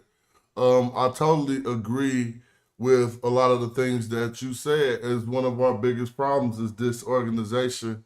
And, I don't know if that is limited to blacks in America or if we could find similar examples even on the continent or in Brazil or what have you. It's something about coming together and unifying that is a problem. I definitely agree with that statement. And so I can't speak fix to We're it? myself doing to say better I than we don't. were, though, because we didn't even So have anything to organize around until 2018.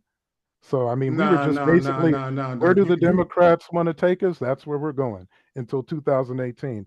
And but looking you're at not the data listening. in the last election, a higher a black turnout, not even that high, like 10% in Georgia, 10% in North Carolina, 10% in Pennsylvania, 10%, 5% in Wisconsin, as small as the number is. If that many more people voted for Kamala Harris, black people, just black people, she wins in those states. But No, that ain't I what did See, the that's Valley what was I'm numbers. just I saying. talking But did you the just about. numbers. put that out there as like the so-called answer or something. right, I'm saying, no, it would be the answer if they actually absolutely not. acknowledge that. And You they were just like, miss oh, we But need to everything that's gonna watch Valley out change for the just you to gave. have some. conversation because you about to. I mean, I kind of would like to address some of the disorganization, and Yeah, you I wanna. addressing it saying that we was organized enough to vote for Kamala, but that's No, not it's speaking not. to the I don't ultimate. disagree He's with That's not speaking to the disorganization. ultimate I'm saying we disorganization actually problem. have something to be organized around. Let Not me that we're speak not, to not that we're Valley's organized. point. So I agree with everything that you said, Valley, and you are right. Disorganization is one of our biggest problems. And like you said, I'm glad you brought it home and then placed it on Africa too, because it's not like Africa got their shit together either. But this is a platform that Smash Rock will host where we can come out and give our grievances, right? And I feel like even though that we are all over the place, I feel like that we are trying to hash out the issues, and we have a lot of people that's also like putting out solutions.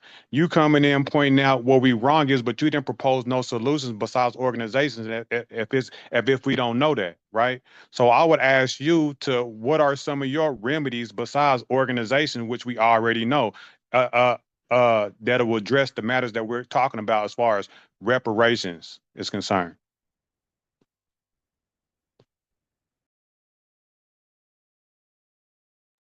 Well, organization, it will be at the nucleus of any struggle that one wants to partake on. If we want to talk about reparations, for instance, we cannot win that struggle without us being organized and and having a single voice in approaching it. I'm saying as part of the solution, we have the old organizations that Black people used to use to rally themselves. your Black Panther Party, your APRP, and these two movements that the likes of Kwame Ture contributed on and also formed helped a lot in organizing the Black community. It helped a lot in also organizing the Black voice. Now I'm saying this is the first step that we need to do, is to have an organization, not to speak as individuals or as certain blocks, and actually contributing in fracturizing and atomizing the Black bodies. We have to find a way of unifying and be rallying under one organization or one movement in order for us to. I think he's trying to say like Foundation website. Listen, Pardon? man, he's not talking about that. Have you He's been to talking ADOS about I think he's unifying. talking about we Hold need on, like man. a think He's tank talking about and a unifying newsletter. on a global Hold on. scale. Not y'all are still talking about just America. Listen. I think he's talking Golly, about this is us crazy. together. Americans. Us coming together, forming a think tank, and every week coming out with a newsletter stating that what we about. We're thinking about what's going on with us, and what should Congress do for Black men? Because all of us on here is Black men trying to do stuff for our people. Have you looked at the ADOS website, ADOS Foundation website? Because I mean, if that was implemented alone, white supremacy doesn't exist, the caste system doesn't exist. Now, getting it implemented is a challenge. But as Pan-African James asked, I say reparations can happen. I'm especially, we'd be crazy to say it can't. There was a recent Foundation Ventures poll. If you look it up and get to the PDF, they asked like 4,000 Americans if they support reparations. 46% said no. But here's the thing. They asked strongly opposed, somewhat opposed, neutral. The majority was either neutral or support. And that's not a tiny sample size. Oh, check that. It was 2,575. That's still not a tiny sample size. So we're moving in the right direction in terms of public opinion, but politically there are definitely some obstacles, because I would say that damn near the entire, if not the entire Republican Party is anti-Black racist, and a good portion of the Democrats. Right. So we don't have nobody on. But yeah, we don't have nobody on either one of the sides that's going to give us reparation.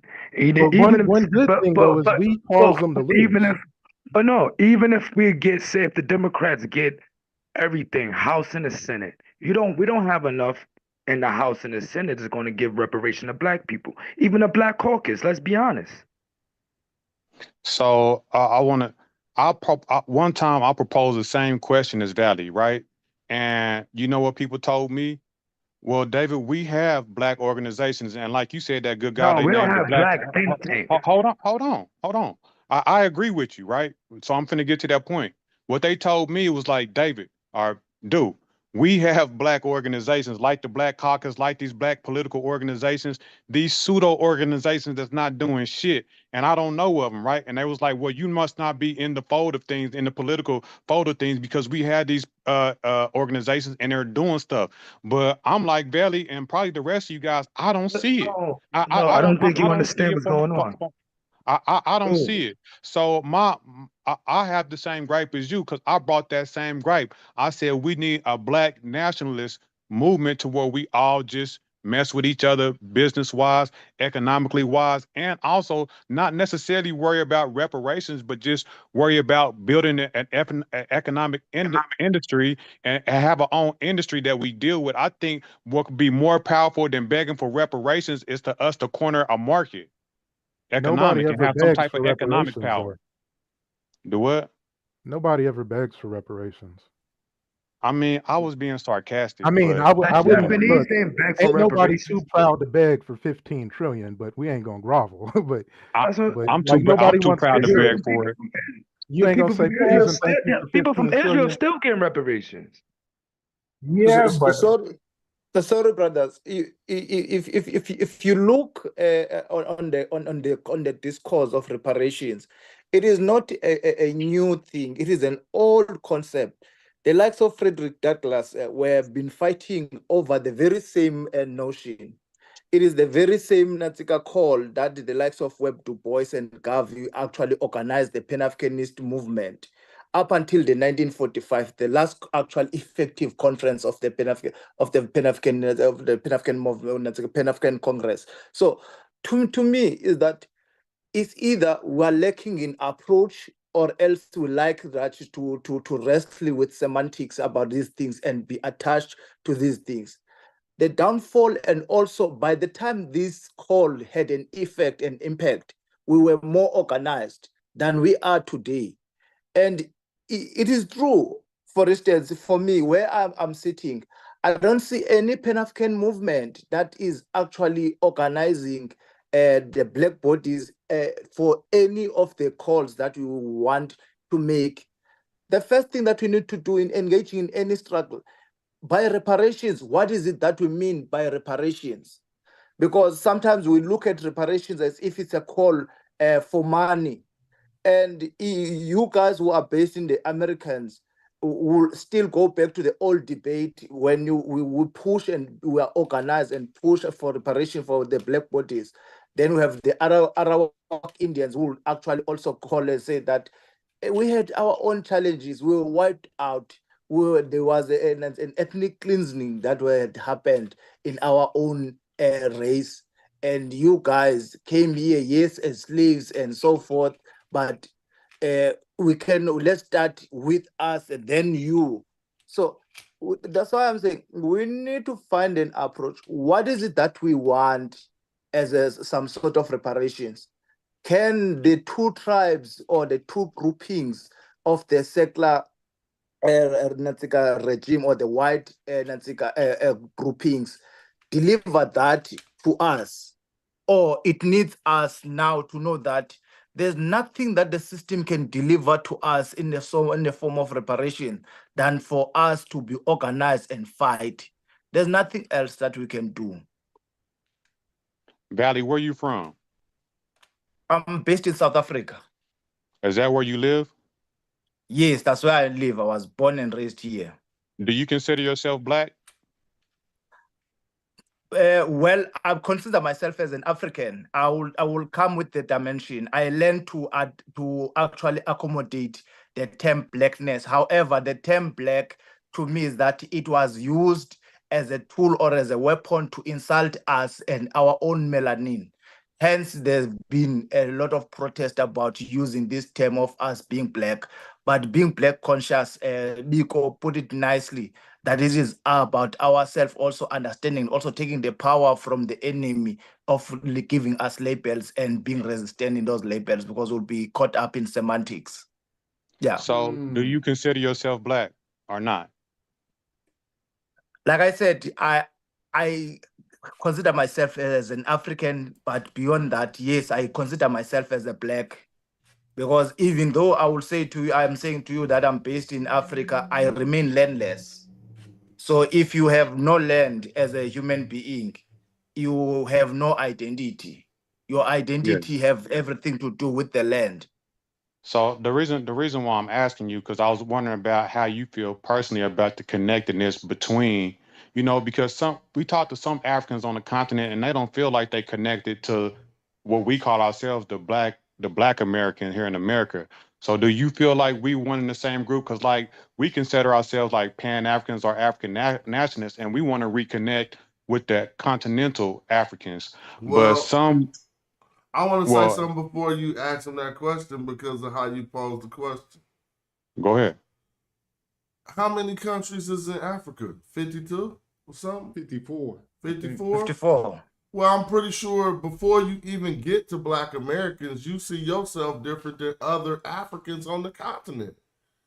So then us having this, well, if you don't feel, I'm not doing you like that, but I'm saying if we have the, do you see yourself like me thing when we already know there's 54 divisions on the continent, that's kind of crazy. That's all I'm saying. No, I get it, but I wanted him to answer that. You kind of ruined the point that I was going to make, because I wasn't going to be like, do you see yourself with me, and try to make it some type of woe is me, or try to make it some divisiveness type deal. I genuinely want to see how he feel. It's not about me. I'm trying to see where he's at. So the question I was going to propose was going to posit is that whenever we say Pan-African and whenever Africans say Pan-Africans, sometimes they think of Pan-African as like them and them on the continent and separate themselves from Americans and don't identify as black, and they be like black or something else. We not them, they not us. So I wanted to ask him that, but it's kind of ruined now. Well, I don't think. I'm not sad that it's ruined or anything. So let me say something real sorry, quick. my brother. I think that he qualified that when you talk about Pan-Africanism, because he's bringing up Frederick Douglass and Marcus Garvey, and he's bringing up Kwame Nkrumah and everybody else, Thomas Sankara and everybody else. So he understands what Pan-African is. It's a collective of people on the diaspora and on the continent. This is not, Pan-Africanism does not just mean in America. It does not just mean in Africa. It means all of us. Am I messing this up, Valley? No, you are not messing up. I wanted to clarify that in generally, Pan-Africanism does not speak to individuals that are based in Africa. It speaks about Africa within the continent of Africa and the Africans in the diaspora, which is anyone that you'll find anywhere in the world.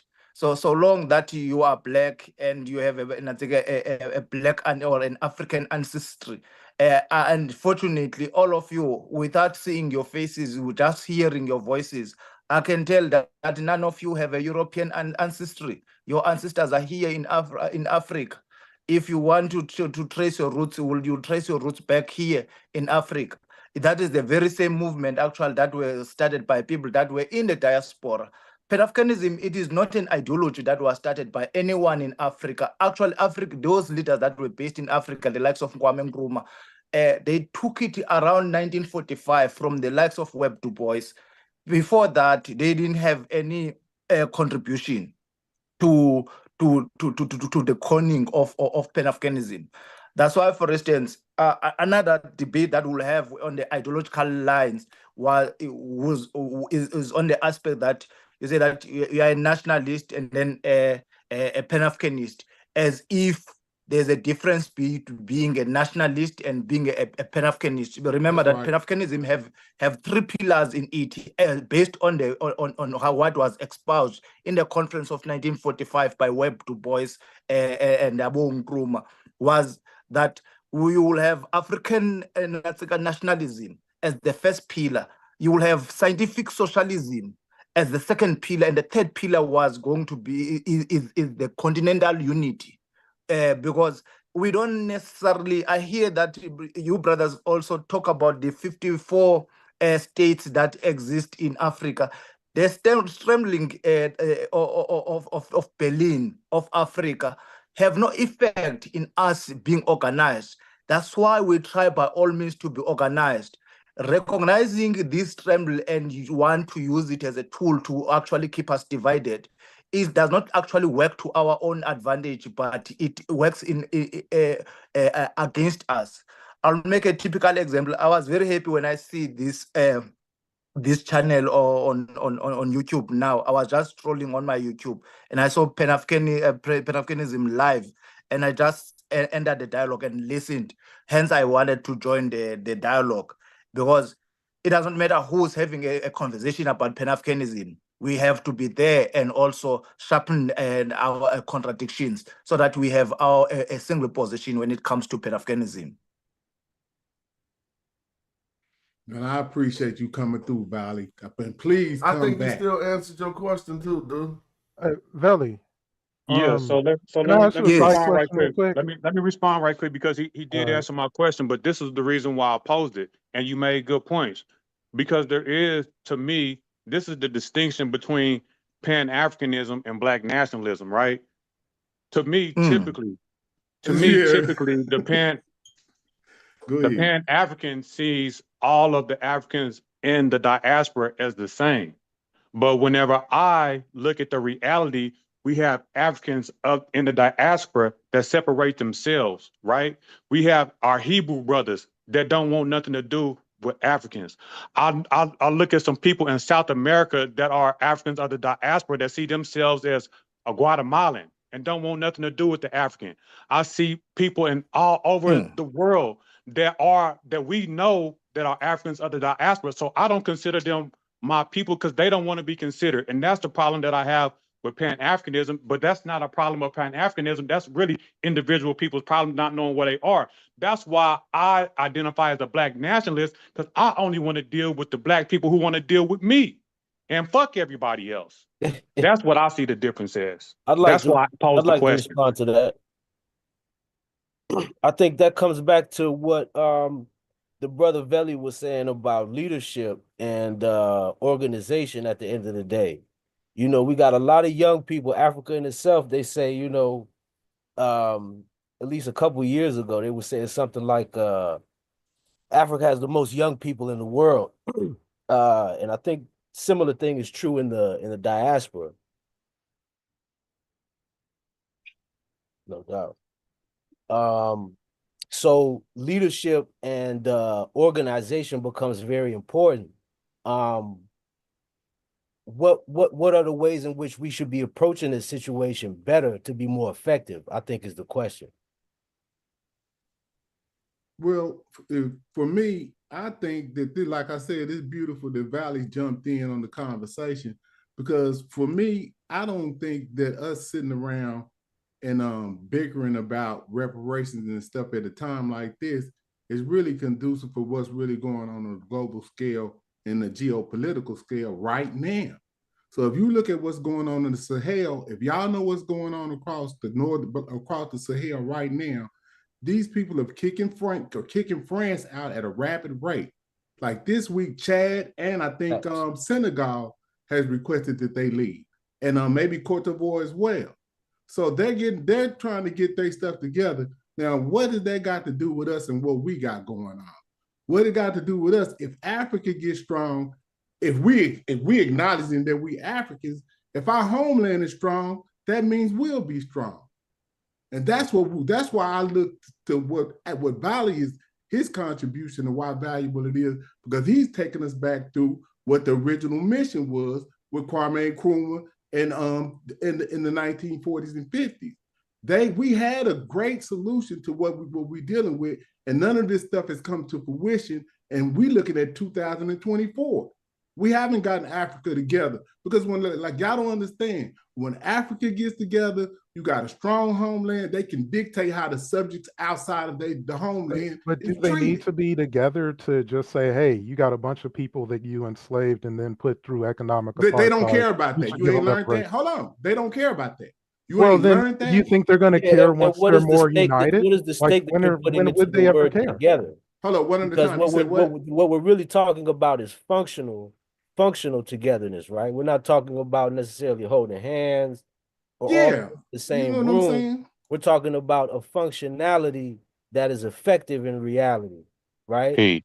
So we don't need everybody to necessarily be on the same exact page, but we need to iron out what the common interests are and how do we benefit from these things. For instance, when people argue about immigrants, Black immigrants, I've yet to see anybody talk about how African Americans can benefit from Black immigrants being in the U.S. All the while African Americans being the host population. And I'm not going to fall necessarily for the argument that African Americans aren't in a position to do anything about that. I think if we organize, we are in a position to do something about that. Right? So that's just one thing, and maybe other brothers can kind of add to what I just said. See, but what I think we're missing here is that the South African brother made a point that Black Americans inspired the movement in Africa as well, because Pan-Africanism wasn't a thing until 1945 when Kwame Nkrumah saw Black Americans and said, let me incorporate it into the struggle. And that's what he's trying to tell you. So we're making arguments which are not really valid arguments as far as what political movement, this and that. He's just simply saying, get together with your brothers on the continent, have a discussion, lay out what we want, put it in a document, and then we can move from there. The argument we're having, that people say, I think I'm a Black American, And I don't want nobody else coming over here joining into my struggle. But that's a silly point. That's a stupid, ridiculous point. Because you can't talk How? about slavery. Because you How is can't that talk dumb? about slavery. Because you can't talk about slavery. Say we came from Africa and then exclude Africans out of the reparations struggle. What is That's no. nonsense See, and it's ahistorical. no. What See, do you mean we we're think not we black excluding Americans? We think we black No, Americans? no. That's I what you said said, we right? But no, hold no. on. Hold on. Joy. Continental Africans are not looking for no money from no slavery. They looking for Yourself. They're looking for money from no, they're niggas. not. They're looking for the money from the niggas, people who owe them, who colonized their country. No, that's not true. Joey, I like your watch this. Let me earlier ask point, Bobby. Joey. Let me Earlier ask you said Bobby. something. Who Earlier, do Joey, you you said think? something Hold on. along the We lines. got somebody. These Hold on. Africans looking for money from them niggas right No, they there in their not. No, they face not. We right got now. somebody. Nah, bro. We They got coming over somebody here on the working, continent. bro. They We want got money from somebody. us. Hold on. Excuse me. We got somebody on No, the they don't. continent right now. If he were to ask who owes him, he's going to say the Dutch, and I'm not leading. Exactly. The people who did what It's they right did to there South in South Africa, Africa. that is who he's looking for reparations from. That's a lie. Now let Bali, somebody that we have from the continent, who would you want reparations from, Bali, if you were to get reparations for South Africa? Where you from? He gonna say America with his dumb ass. Hold on, you might. Hey, bro, Let chill me out. get you off of here. What's up with that? Let me get him off of here. Chill out with all that, family, bro. You doing too much. Don't even worry about it. We definitely gonna get you up out of here with the disrespect. With the disrespect, Yeah, whoever that definitely was, gonna I just get got them out the what you arrow call it. to But the anyway, go ahead, Sorry, Bali. brother.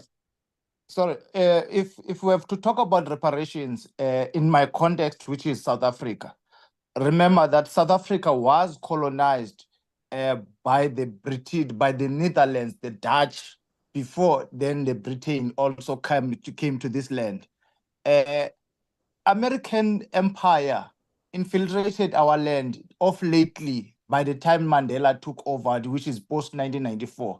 Prior that time, there was no American exploitation of our land. Currently, or if we want to begin to talk about reparations, we have to first seek reparations to Britain, which actually was the one that took a lot of our resources to this day. I'm 100% if we all follow the global dialogue.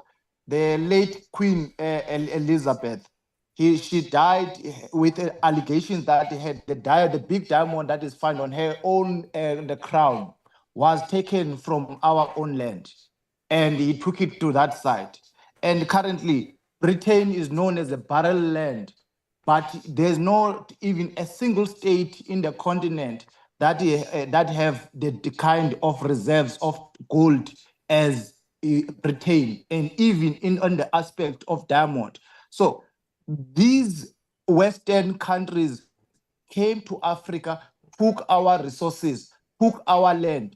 To this day, if you ask me, who owns the means of productions in Africa or here in South Africa, it is dominantly the minorities, which is the white regime. So it have nothing to do with all the other things that people are talking about. And when we talk about America, black bodies that you find in government have no influence. They are just carrying mandate of these two dominant organizations. Let's not be deceived by what is currently happening when you see some blacks leading. That's the very same actual thing that had happened during the time Obama was leading. Everyone was pacified, think that Obama is going to contribute and actually is going to foster or push forward the agenda of reparations. And everyone else was left and only wake up when Trump took over governance that nothing had happened for the 8 years that this man was in office, because he necessarily does not represent us Black or people. our interests. He represents the interest of the white minority. That's Agreed. why, for instance, we approached Obama about reparations, and he told us where we could kiss it. Now that is political advancement, because what would be worse is to not even get an answer from him and not to know where he stood. So like I'm saying, we've made more political advancement as far as having an agenda and trying to push it in the last 10 years than in the last I'd say you'd have to go back. No, you'd have to go back to the 60s. Yeah, so I'm agreeing with you. 50s, I agree with you'd you. have to go back to the 60s because we, for whatever reason, and part of it is the country is racist enough to where people don't think it's realistic. Like that's something in that in that was James's that point. poll.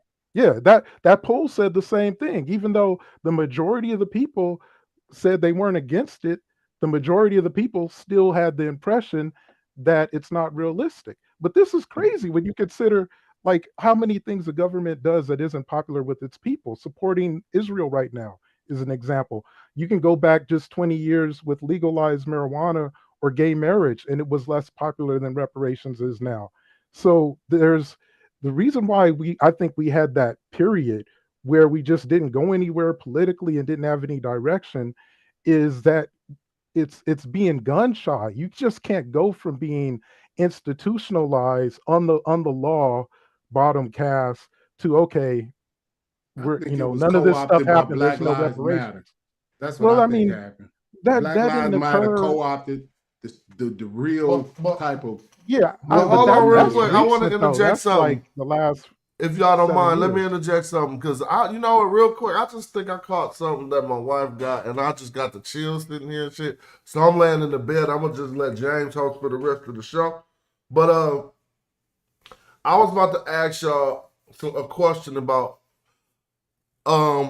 maybe we putting too much. I agree with the organization, but the question is, how organized was the civil rights movement that got us what it got? It was organized and far more than us, but it wasn't like a bunch of fruitful organizations. It was based on churches and people just coming together in order to say, look, we hopping on the bus and we all, it was more, let me just say, it seems to be more unified than organized. If you are talking about in the sense we need all of these grand organizations, because I don't speak against being organized. I think everything you said is a wonderful contribution. But I'm begging the question, do you see some of that organization, see, in the civil rights movement or lack, was it lacking it or what? Man, It was organized enough to get 2 million I'm right people. with you, but I think one major place where I see a difference in what people were doing in the 60s and now is when I jump on these panels or when I listen to a lot of these panels, people are complaining at a lot of their constituency. And I'm not saying that didn't happen in the 60s, but I think in the 60s and 50s and later on, people were a lot more engaged in creating roles for their constituents, right? So you had the Panthers who had the 10-point program. Most people who were part of it knew those simple things that kind of organized how people thought about the organization. They had meetings and things like that. But I think the internet is kind of serving as much as it's serving as something that's helping us, it's also serving as something that's a distraction. So what I want to add to the conversation is that in the 50s and 60s, not only did they organize, but they also mobilized, right? You had people that demonstrated and protested and did sit-ins and then boycotted stuff. And I think that that's what we really missing.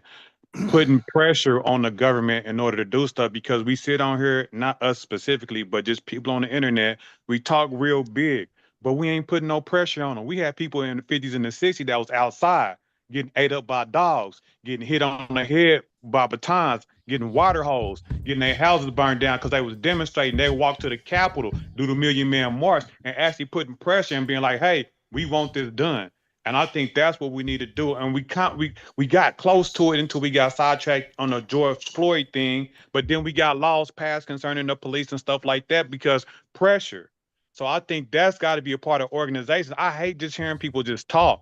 And we ain't outside putting pressure like, yeah, we here, we really want this. Then it just becomes just talk. How old are you, dude? 41. All right. Well, you sound perfect to be the new president of the black line of the ADL. You know what I'm saying? How they got an ADL. I'm saying we are at the ages. I'm 50, right? I really sound like I could be introducing them. I mean, you know, I'm probably even It could be brought by a man in his 30s or 20s. But my point is the organizations we already have for that have already been co-opted. And we are at the age where we should be presenting these type of things to the world and not really waiting for nobody else to do it. Meaning, like, since we know that the NAACP got Asian and Jewish people on the board, right? And we already know that how that works. Just how that works. Unless it's black people on the board of the ADL, then we probably know that we could probably bring forward, I'm not saying you exactly, but I'm hoping to inspire those like us who got that on their shoulders, like, yeah, let's do it.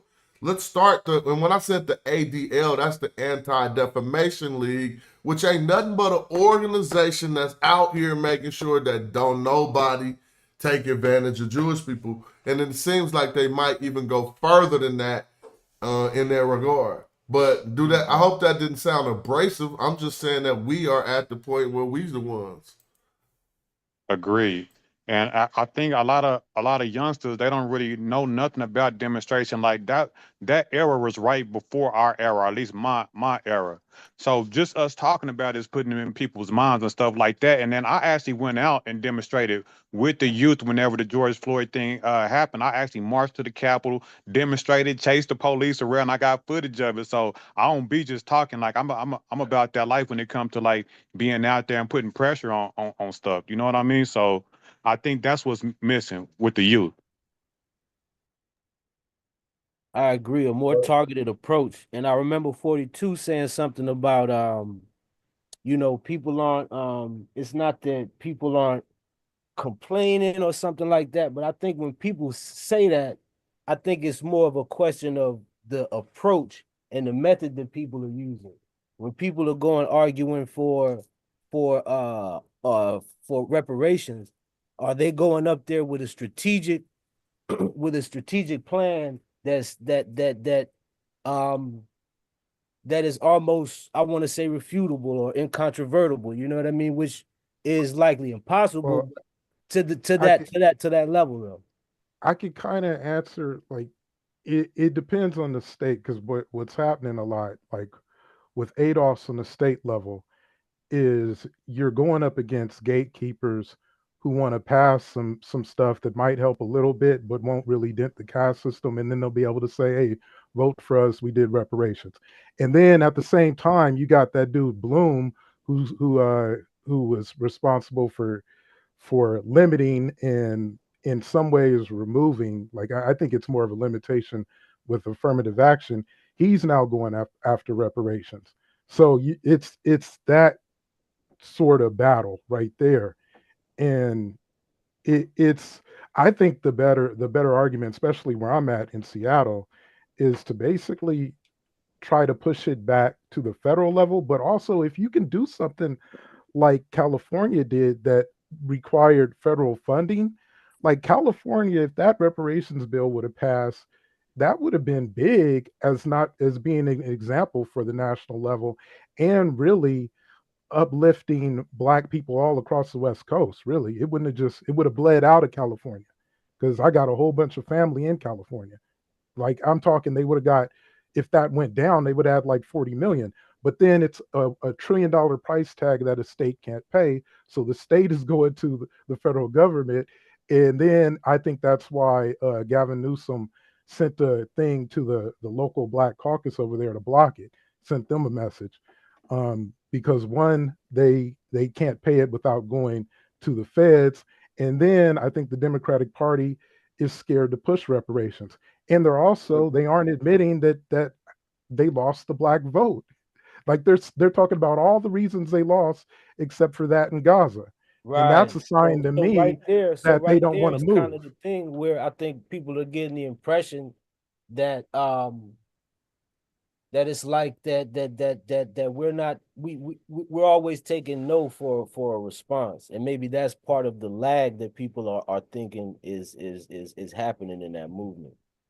Yeah, it's even tougher than that, because, like, yeah, if it gets all the way to the government and to the governor and he vetoes it on the local level, then that is what it is, but it didn't even go to that point. So, and I don't know exactly why. I'm just kind of making an educated guess because I was paying attention to their values. Yeah, I don't know why. I don't know why Gavin Newsom, because Gavin Newsom could have said, "Hey, we sent this up," and then Kamala's saying she's going to sign it. And now if they actually would have done this earlier and made it part of their agenda instead of that, their black agenda was a joke. So if they actually gave us a reason to vote, then it only takes a sliver for like Georgia and Wisconsin. So that could have been the thing. I mean, I think Georgia and Wisconsin, she still loses, but Pennsylvania was close too. So to me, it's about what they value. And until we can really say they value ending the caste system, then they're just an enemy like the Republicans, and we need either better Democrats or we need to actually, have better candidates. And that's the hard part. Because hold on, 240. You keep talking about a caste system like this is India. Why do you keep saying that?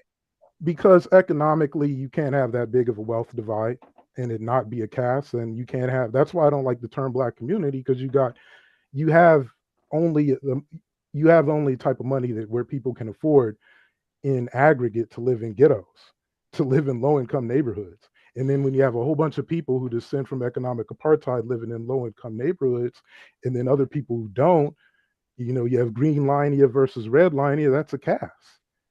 And that's going to go down to the next generation. Can let me just say a question real quick, because I got to bounce.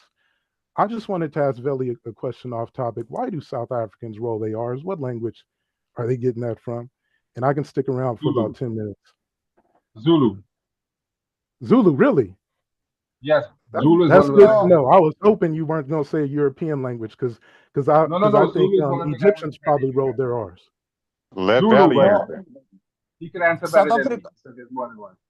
No, South Africa have 11 official languages, and there are only 2 Western languages in those, which is Afrikaans and English are amongst those, but 9 of those languages are African languages. Which ones roll the R's? Pardon? Which ones roll your R's, though? That's what I'm curious about, because I hear Julius Malema, he always rolls his R's. That's probably when he's just speaking English. No, the majority of us, we speak English when we try to communicate because we have different dialects. If we are using our vernacular, at some point we might not be able to converse because, for instance, I'm from the Xhosa tribe, the others are from the Zulu tribe. The Malema that you are talking about is from the Pedi tribe. Then you have others that are coming from the Tsonga, the Venda. So there's just a lot of dimensions. So but do they roll their R's in their native languages? No. The only time where a person will use their native language is when you are speaking to your own tribe, which is difficult, more especially if you are addressing a large mass of people to use your own language. So we all normally opt to use English as we are using English now. For instance, it's only when we are on our Pan-Africanist circles wherein we begin to have a debate that let's elevate Swahili as a universal African language that we can use as an African continent to communicate. Whilst we are still using the Western languages to communicate as African people, it still means then part of us will remain oppressed. So those are actually you just did it when you said oppressed. Man, why is you? That's crazy. So I'm just curious because you got a hang up. I wonder why would it's not a hang up. This is more of a linguistic curiosity because I've wondered this for a while, but I don't really get to ask anybody the question. Yeah, why remember when they're speaking English, they roll their R's. Sorry, brother. When you're talking, that's why I was saying to you. I arrived in this debate where people were talking about nationalism as if it's something that is opposed to Pan-Africanism. Remember, one of the key pillars or values of Pan-Africanism is that African nationalism, which speaks to our identity as African people. That identity have to do with language, it have to do with culture and how we do and also communicate or relate to each other. So those are the most important tenets of Pan-Africanism. You don't understand the question. Yeah, he understands it. Y'all don't understand what he's saying. No, he Yes, has he not did. answered the question one time. He did. He did answer the question. Yeah, y'all don't No, he understand didn't. what he's saying. That's He what did. this. The question was about Well, rolling on. But what he's trying to explain to you is that when you are dealing with other people, you don't speak your language because of the fact that the language are so multiplicative. He doesn't want to address the question about rolling R because he probably finds that might be a bit of a foolish question in the way that you're asking the question. What you really want to say is what you're really the question you should really be asking him is about the clicks and the different sounds in his language, but that's not what you're asking. You're asking him why when he speaks English is he making that sound? So you're asking him the wrong question, and he's answering the question based on how he sees what you're asking him. You're not asking him the right question. Yeah, I So think that we gotta be a lot he's more asking careful. the question. He's answering the question appropriately based on what you're asking. That is what he's Thank doing. you, George. If rolling the R's just only comes from Africana, which is no, that has nothing to do with native language. He speaks English is probably not his he's first asking language. though. That's the question. That's what 42 is asking though, Joey. That's the question. That's really it, because like I don't hear it obviously with everybody who speaks English as a second or third language, right? But I do hear it with South Africans. Right. But I think don't they that has nothing to do with his native language. languages down there that roll their R's? No, right. But the way he speaks in English has nothing to do with that question that you're asking. English is probably not his first language, but he just speaks that way probably because English is not his first language. That has nothing to do with his native language. Even when you listen to Mexican that isn't what people I'm talk, asking. I'm Let's not, and they just speak English. move to a different point because That's crazy. It's not landing. Right. But I think that we need to have these type of dialogues, but we got to be a little bit more respectful when we have these type of dialogues with our brothers from the continent, especially when they being respectful to us. You know, I had to kick somebody off for whatever type of, I don't know what that was. But I don't like that. This is the more respect. We got to be more respectful to each other when we just having a dialogue, especially when we having a dialogue with our brothers and sisters. I'm gonna start calling you no nonsense James, man. You been on here lately, bro. You know, because that's just really what it is. And see, especially when you don't understand what somebody is saying, and I'm listening right to what he's saying. You're dealing with somebody who's dealing with some Pan-Africanism, and he's telling you that Pan-Africanism and nationalism is one and the same based on the inception of what the people who founded it said. Yeah, I don't think they are opposed. See what I'm saying? That's just as cut as dry as you can get it. I didn't mean to come off if they was like yeah, I'm just saying when you really just simplify what he said, he gave you a source of what they said and what was documented as it being the second thing that they said was African nationalism after Pan-Africanism. So after you hear something like that, it ain't even nothing that we could be arguing. But what I'm saying is, man, we have to stop as African men and warriors. We got to stop thinking from a submissive position and start thinking from like moving forward. Even if we ain't gonna get no reparations, what we gonna do? So let me talk to that though, James. Like if we ain't gonna get no reparation, what that's we what gonna I do? was saying earlier. Instead of complaining, I see these. That's what I'm on. I'm like, so what we gonna do? Let me make a point. Let me make a point towards that. That's what I'm on. So I think that okay. So here's where I'm at with reparations. I hope that we get it right, and I will even be willing to fight for it, vote for it, or whatever. But I don't want to do too much more than that. Like I'm down with putting some pressure on them, but I really think it's a carrot, right? I think it's a carrot that they dangle in front of us, and they've been dangling for a long time. It come up, they don't talk about it. It's really just blacks amongst us talking about it. It get pushed around in the political world just a tad bit, but not taken seriously about nobody in politics. So I don't take it seriously when we had a black president in office and he didn't take it seriously, right? So that just gives me, more qualm to not even worry about it. So my issue was just us dealing with each other on an everyday level, and I think industry, economics, This and game is everywhere.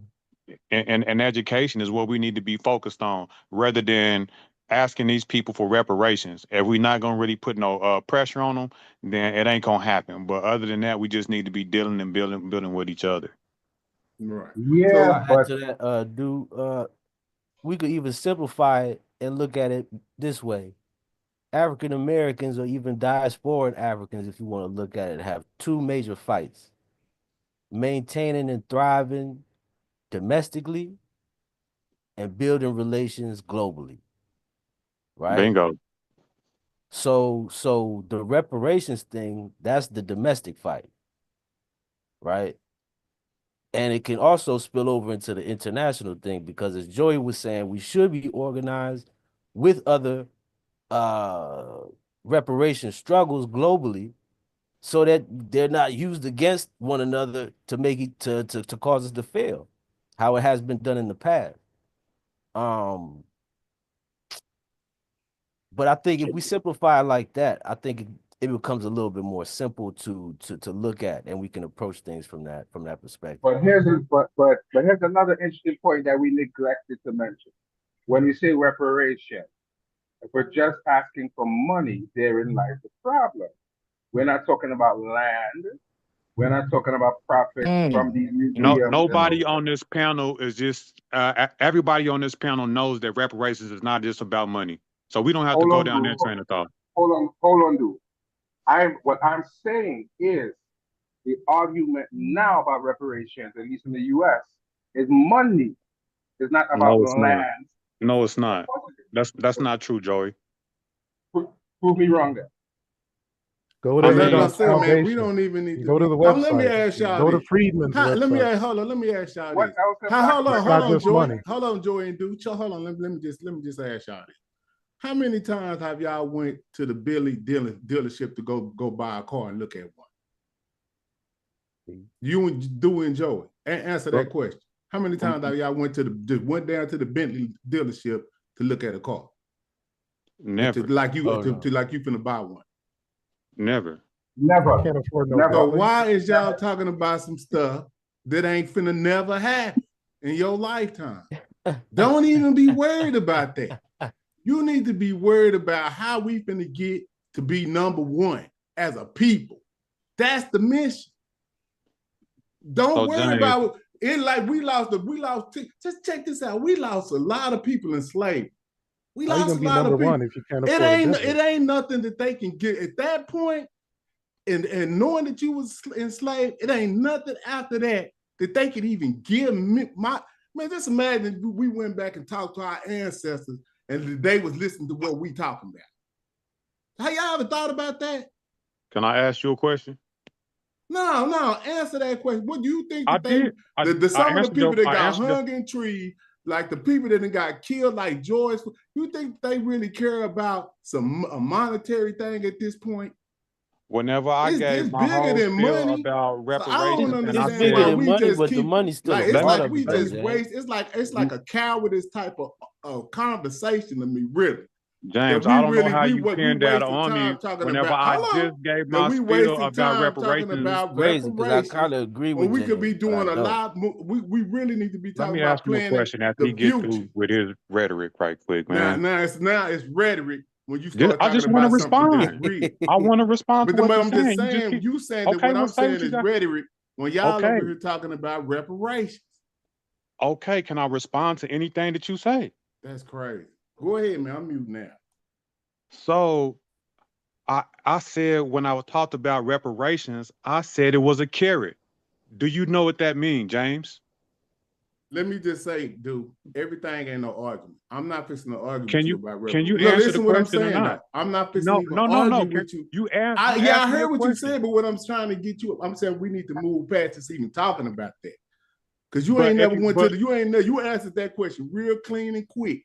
when I asked you how you been to the deal to the Bentley dealership. I know, but James, just but the hear me same out. thing So with that these since you reparations, don't man, want to we could answer be. the Don't question, you let me think explain. that we should really Goodness, be bro. talking about something else that we could really be doing? Can I explain it to you instead of you just talking over me? Go ahead, man. But I'm not So gonna the go back reason and forth on this, okay? I don't want to go back and forth. What I'm trying to explain to you, James, is that you misunderstood what I said. I said reparations is a carrot. Now let me, since you don't understand what that means, let me explain it to you. So you know how you take a carrot and put it on a stick and hover it over a donkey, and the donkey will ride your ass anywhere across the world thinking you finna get this carrot? So I agree with you, Cindy, but what the hell are you talking about? So don't put that on me. That was I the didn't whole put it point. on you. So I'm talking you about did. You asked everybody. me that No, I'm question not talking about specifically. you. You said, Listen, okay, well, let David, me clarify. Joey. Let me So you didn't clarify. understand. I'm talking about donkey? everybody on Goodness. the panel that's sitting up here fantasizing about reparations. That's who I'm talking to. I'm more on the line of let's look at history, look at what happened to us throughout history, and then try to use that history with some wisdom that we got If from you it look at to try history, to fix we what's. went through a lot worse in getting reparations, and we overcame that. If we can get out of slavery and end economic apartheid, we can get reparations. I mean, if you look at history like that. But I'm just saying, but what about trying to fix some of the stuff that we still see that's plaguing our whole situation that could make it all better right now? But see, James, I think that's where you're going wrong because it's You part don't of. think, see, that's what I'm saying. Y'all talking from a defeatist type of No. temperament. I'm not talking from a defeatist mindset. This is how I look at it, right? Okay. While we're here in this country, The we local have struggle. to make sure that the population that is here is well maintained, well taken care of, food, clothing, shelter. And the argument for reparations is that the 400 years that the dominant society has had over us is what's creating the gap and the disparity between us. So reparations, like 42 is saying, is supposed to solve the race caste system. Hold up, stop. You Wait, don't let me think, just say hold this. on, no, Let me just say you this. saying Let me this just as say this if real I quick. don't know that they owe us. Is that what you saying? Say what? Like you saying this as if I don't know they owe us. I No. didn't say that I didn't know that they I'm owe not us. saying that. I'm not saying that, James. I'm not saying Okay, that at go all. ahead. But I will say that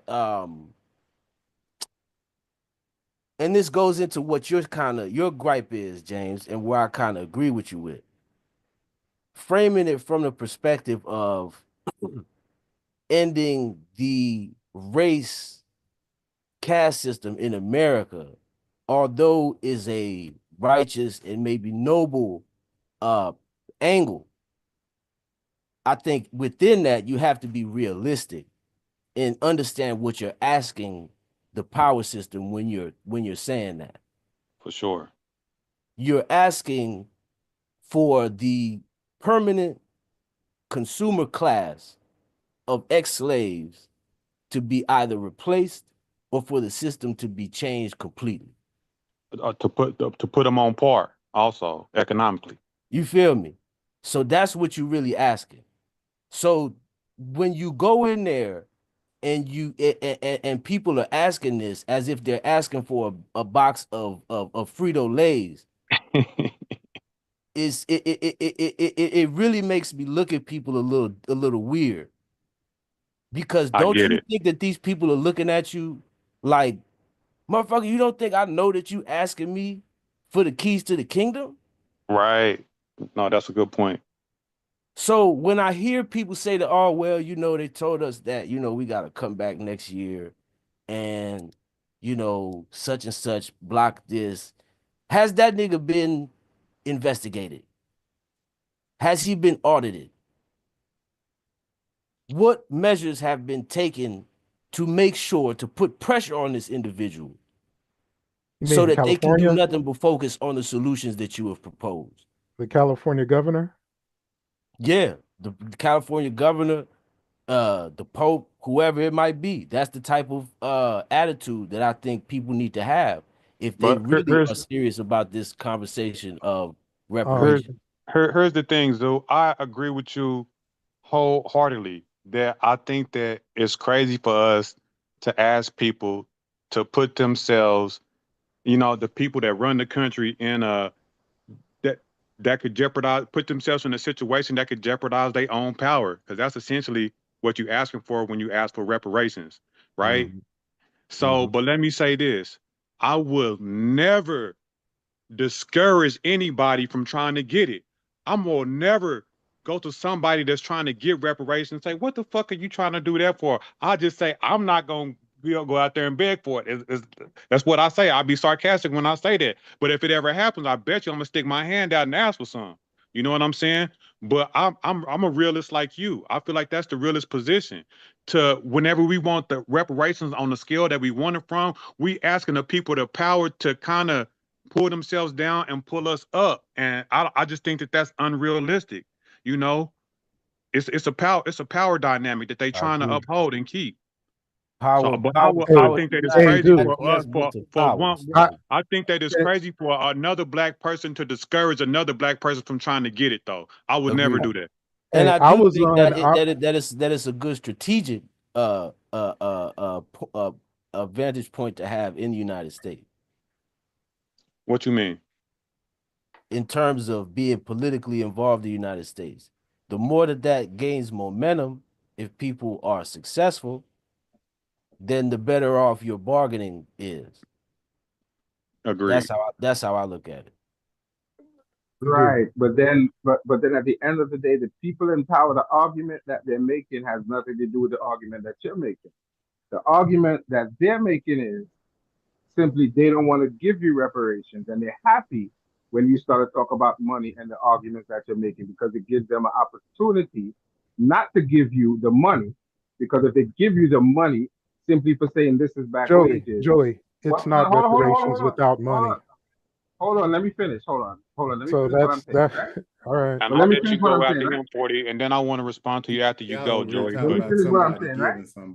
If we're simply saying money at this point in time, because it looks like they're just simply talking about back wages at this point, which is a monetary issue. They're not talking about pain and suffering. They're not talking about land. They're not talking about those things at this point in time, right? But we could be. I don't think those things are really defined, though, Joey. But man, hold ain't on. Nobody talking about nothing. That's what I keep trying to get y'all to understand. Why you doing that, boy? Because this is what's going on. Ain't nobody talking about nothing. That's what's going on. And see, if you really a realist, you will understand that they ain't giving you nothing. These people they know only thing they know is taken by force. So if you ain't paying attention to what's going on right there in Palestine, and this stuff is going on right now. They taking land in Syria right as we speak. They taking land in Syria right now. They just taking land off the bat, and they dropping bombs on these people. They're supposed to be a sovereign country. They taking land and they gapping it up between Turkey. Who else? Turkey, Israel, and maybe somebody else, but they gapping up that country right now as we speak. And that's the only way you're going to get some territory, and that's the only thing Europeans or anybody understand. So y'all talking about, they finna give y'all some land. Man, like, what is wrong with y'all? Yeah, I'm not saying that they gonna give us some land.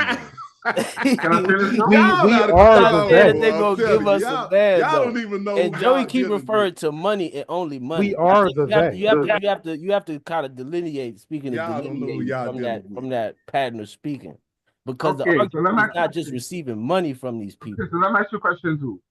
But let me just make this point though. Let me just make this point before you say that. I think it's important to note that it's not just about money, because they cannot pay you back for what the fuck happened to us, bro. You know what I'm saying? That can never happen. So the idea is to start making amends as a motion towards harmonious relationships, right? But I understand what you're saying, but the point I'm making to you is very simple. All of what everybody's saying is true. But if I'm bringing a case against these people for slavery, right? And I don't lay out exactly what I want, the only thing according to the law that they could say is, I can give you money for back wages. I can give you money for pain and suffering. I can give you money for this and money for that. That's the way the law works. It's not about what I think. That's not totally true though, Joey, because Of course there it are is. many hands involved in all of this, right? Right. Companies involved, they're parts of government. So But you know what I'm all saying? Like boils down to education, all boils, education is a big part, right? Joey, I but wouldn't that say How boils it's down people to all what the it live is. above. is a big part. Hey, let me ask y'all. Right. Is Jesus, But hold it on, let me all ask boils y'all. down to Hold on, let me economics. ask y'all a question real quick. Is Jesus real? Hell Come no. on. I don't know where that comes from, but There you go. There you go, Jack. I'm just There saying you this go, is what we Jack. might well be Hell talking about. no.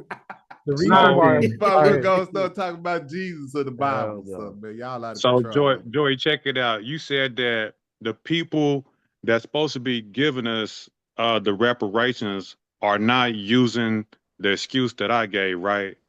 Did I hear you correctly when you said that? What excuse did you say?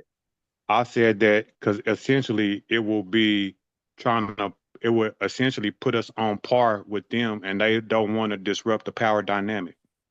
That's not what they're saying. No, you're saying I, that. You're saying agreed. that.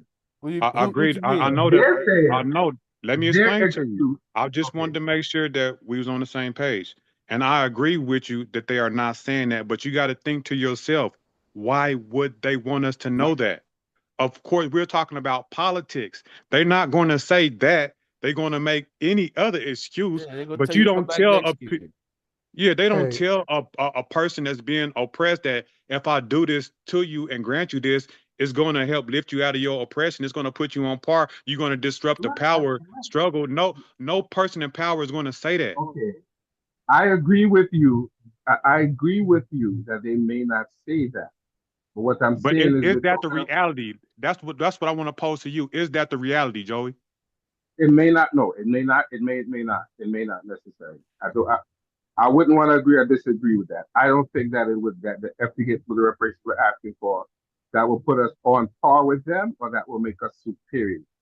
I don't No. necessarily agree with that, but I see your point. But the point that I'm making is So, let me give you reparation. an When you example. go into court, it is no hold on. It is a legal issue, and they only have certain legal remedies that they can pursue depending on what you're asking for. So we can say all that we want to say, but they're saying to you, based on what you're telling us, we're going to tell you your only legal remedy is we're going to give you back pay. That's it. It they doesn't can't matter what afford you any say. of that stuff though. And that is the point. That's And that is the the thing. point. But they can afford to destroy a caste system. Well, That that's No, they not true. can't. Are y'all wait. familiar with Let the me president? Are you guys familiar with the let me president go of over the numbers Venezuela? a little bit. Are you familiar with what the president of Venezuela just did for his country? Anybody? Listen, the Are you president of familiar No, I with don't that? Venezuela. even know who the president of Venezuela is Listen, right now. listen. And guess Are you what? Joey, familiar you with that, said Joey? Chavez. And guess what? They're I'm going talking to tell you about something. Maduro. Listen, I live in Trinidad and Tobago, and I could tell you Venezuela is in a mess right now because two men are fighting to see who's president. Because one man was elected, they had a problem with that. Another man ran up into the parliament and said, I am president now. And I have about 15, 20,000 Venezuelans in this country because of that. I could tell you that firsthand. We are very close to Venezuela. So don't be So fooled by what you're hearing. I'm talking about They're in a mess right economically, now. though. How is the country looking He can't do economically? I know there's anything. a lot of He can't do turmoil in the anything. country with the president. It's going to be that whenever because he's coming in, he's disrupting the mafia that's down there, the corruption. He No, fired he's like not. 80%. He's No, not? brother. No. Okay. Well, that's what Don't be he fooled. himself I'm said. living. So He can say I what have he to go wants. off of I'm what living. Joey says rather than the president of Venezuela himself. Listen, I'm gonna tell you Right, pull something. that up. I'm living in Trinidad and Tobago. The country's in turmoil. He can say what he wants to say. Every I, day, I, they fight in this country to get Venezuelans out because they find too many of them are coming here. They have some coming here committing crime. So what the Venezuelan dollars were zero. So whatever he's saying makes no sense. He can't do nothing. Joey He sound can't like help nobody. Donald Trump, look. that's crazy. You You know, saying but that he whatever can't. he's saying don't make no sense, but Goddamn didn't right, address He has anything that no he said. economic power to do that. He can't do anything. man. He That's can't. absolutely Sorry, not brothers. true. I Can I tell you, he can I can't do can I nothing. can I make He a definitely can't contribution do on nothing. the discourse of Venezuelan people? What you say, Valley? President Yes, I'm saying, can I make a contribution on the question of Venezuela? Because that is Go. actually the typical way of the Western nations in oppressing these so-called more small countries. Maduro is faced with a carnage that the whole of West is fighting him. They are having sanctions. They actually the similar thing that had happened to Zimbabwe. Zimbabwe used to be the African basket. Today it is in shambles. There's nothing happening. The same thing that is done to Maduro today. Venezuela is currently is still actually producing a lot of oil than any other nation in the world. But you ask yourself, why is it not reaching the people? It is because of the disruption by the West. The very same bombardment that had happened in other, actually, that is currently happening in the Middle East today. So the West is very greedy. I'll make another example.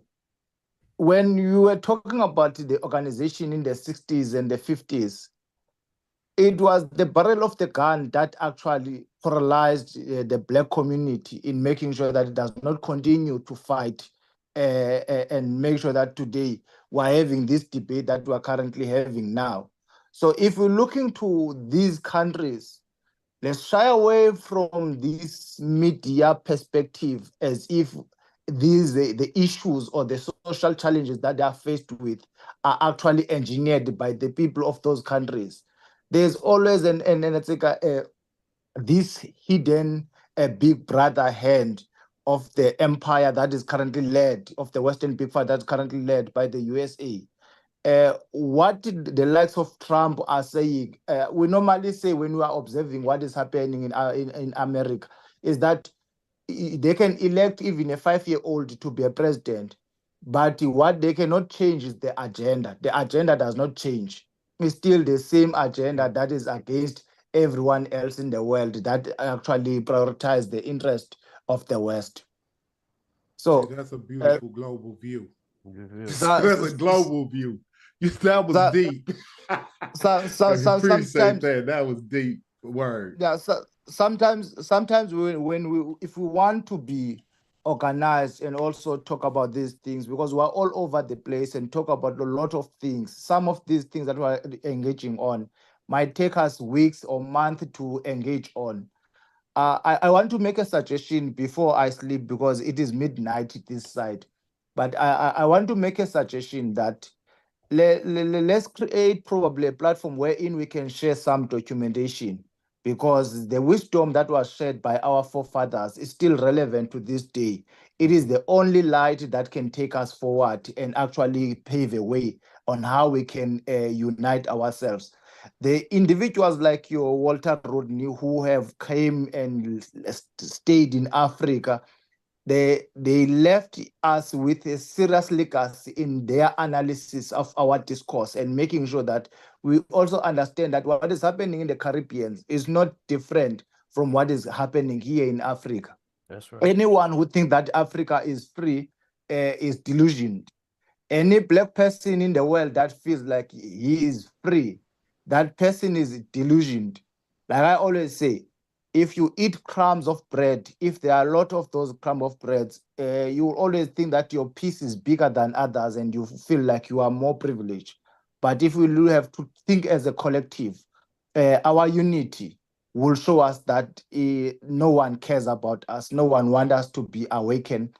And the only way that we can awaken ourselves and even our own offsprings, it lies in us being organized, writing. I always make it a joke that in nowadays, if you go and look in more than 10,000 documents that I'm having on my laptop, those documents, I will always go and read Class Struggle in Africa by Kwame Nkrumah, but no one else have written about the class struggle in our days, in our generation. I will go and read about the likes of Babu in his book about African nationalism or socialism, or look on Padmo, and nothing that we have written now. It is precisely because there's poverty in how we engage these serious questions about how our people are being oppressed around the globe. Absolutely. But thanks for the opportunity, brothers. I hope the question of rolling R was not necessarily to say that I might not be black. I was born. It's specifically, I wanted to know more about Language. the native language. The native language that might cause that in relation to other people Yes. No, I'm who coming. have different languages that don't roll their R's. Yes, I'm That's all it coming is. from a closer tribe, which actually popularized the concept of Ubuntu, which speaks about humanity. That I've heard of I that. am What tribe did you as say you that was? are. Sosa? That is Xhosa. Xhosa. I'm coming from a closer Oh, see, I tribe. can't pronounce it right. Okay. Yes. Okay. Yeah. So But the the collars that they say are Egyptian collars, but it's really from y'all tribe. I would guess yes. y'all probably had them first. For instance, if you have heard anyone speaking Swahili, you will hear that some of the Xhosa terms and Zulu, or let me say Nguni languages, they actually stem from Swahili. And in as much as we are from different nations, we speak a similar language. It's just different there and there because of the influence of some of the colonial languages that we were affected by. For instance, in the upper or the north of the equator of Africa, most languages that side were affected by the Arabic invasion before the Portuguese and your French and so what on of the colonial era. So, but deeply, what is most important, we can use the enemy's language to engage. If we want to go forward, we need to read and read and read and read. We need to revisit the documents that were left by our ancestors. And if there's a platform, I can share some of the documents that I'm having. You're welcome. Hold up, Valley. Before you leave, you're welcome to come back here and share that. I'm pretty sure Smash don't have any problem with that. And I appreciate you, man, even indulging and conversating with us, because we need to have a global perspective on how we need to get this together. I mean, being divided is not something that I'm as you can see, my name is Pan-African James, so I'm definitely on that side of history with you on that. So before you go, excuse me, James. Before you go, CD, I wanted to ask you a couple questions, real quick. Is that okay? Yeah. What are your thoughts on the EFF and Julius Malema? And can you give us a little bit of information about Jacob Zuma and what's going on in South Africa? And also the last one would be what are your thoughts on the new what's his name, Lumumba? You beat me to it. I was going to ask the same thing. Okay, good. Especially about Julius Malema. Could you share real quick? Okay, brother.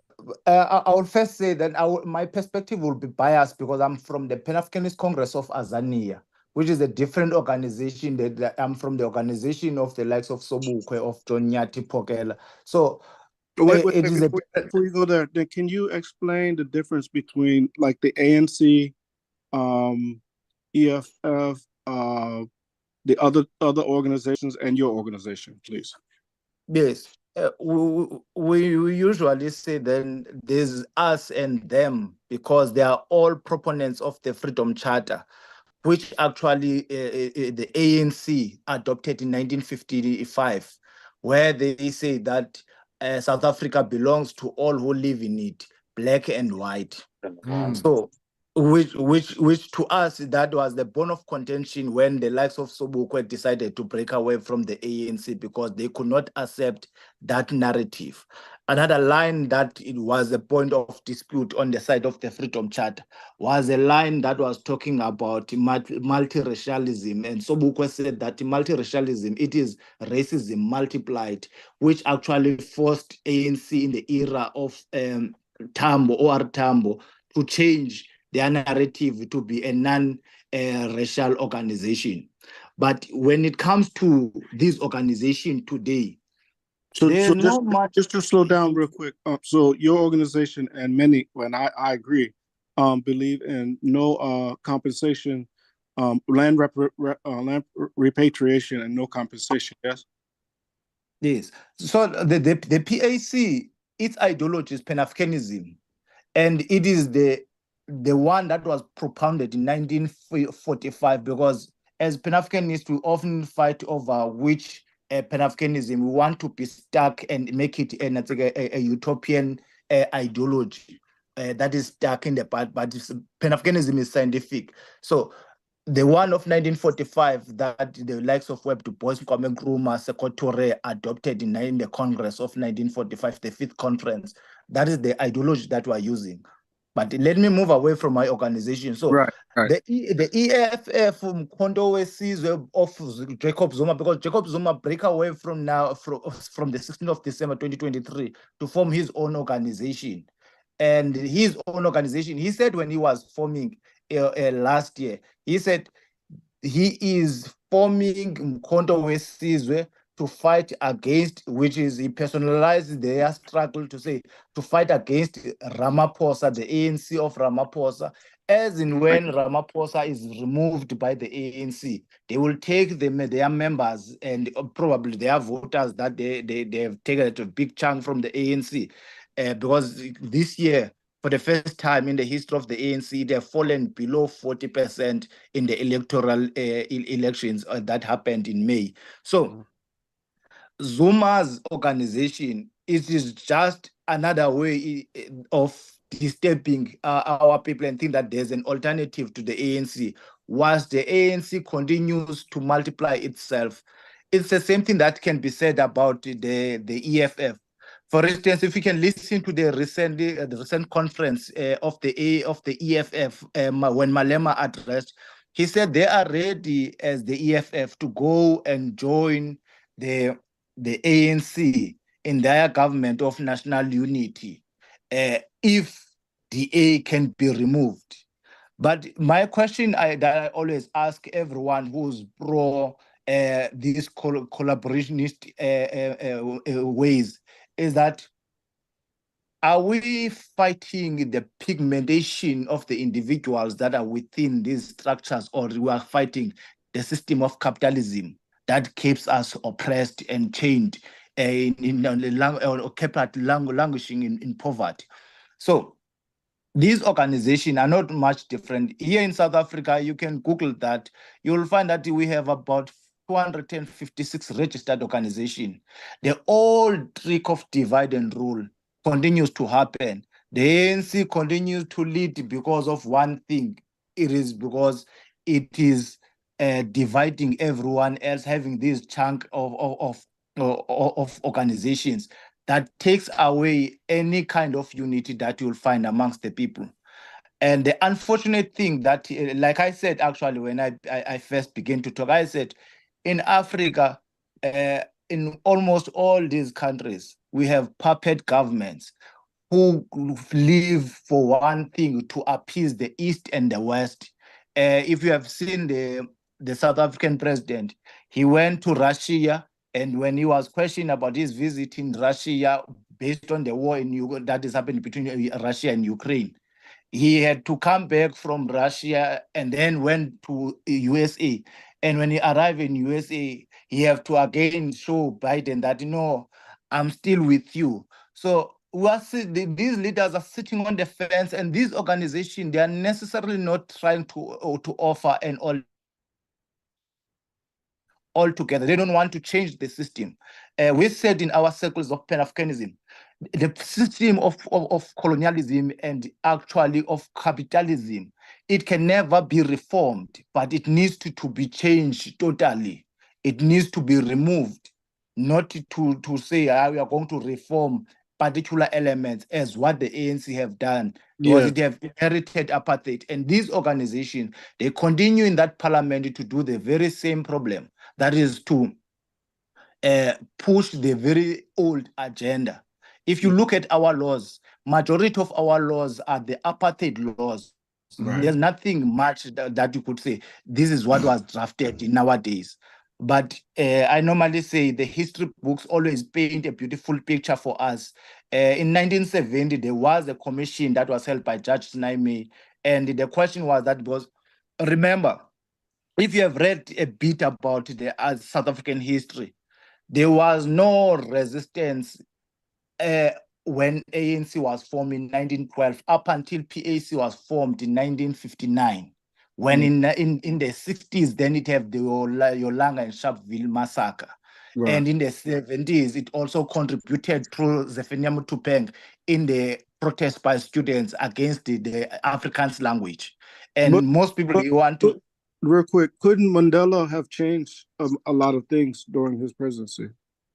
There's nothing that Mandela have changed during his presidency. In essence, what he have done was because the apartheid government have long nationalized many government entities. What his government actually did was to open up a way to privatize some of the entities that were controlled by the state.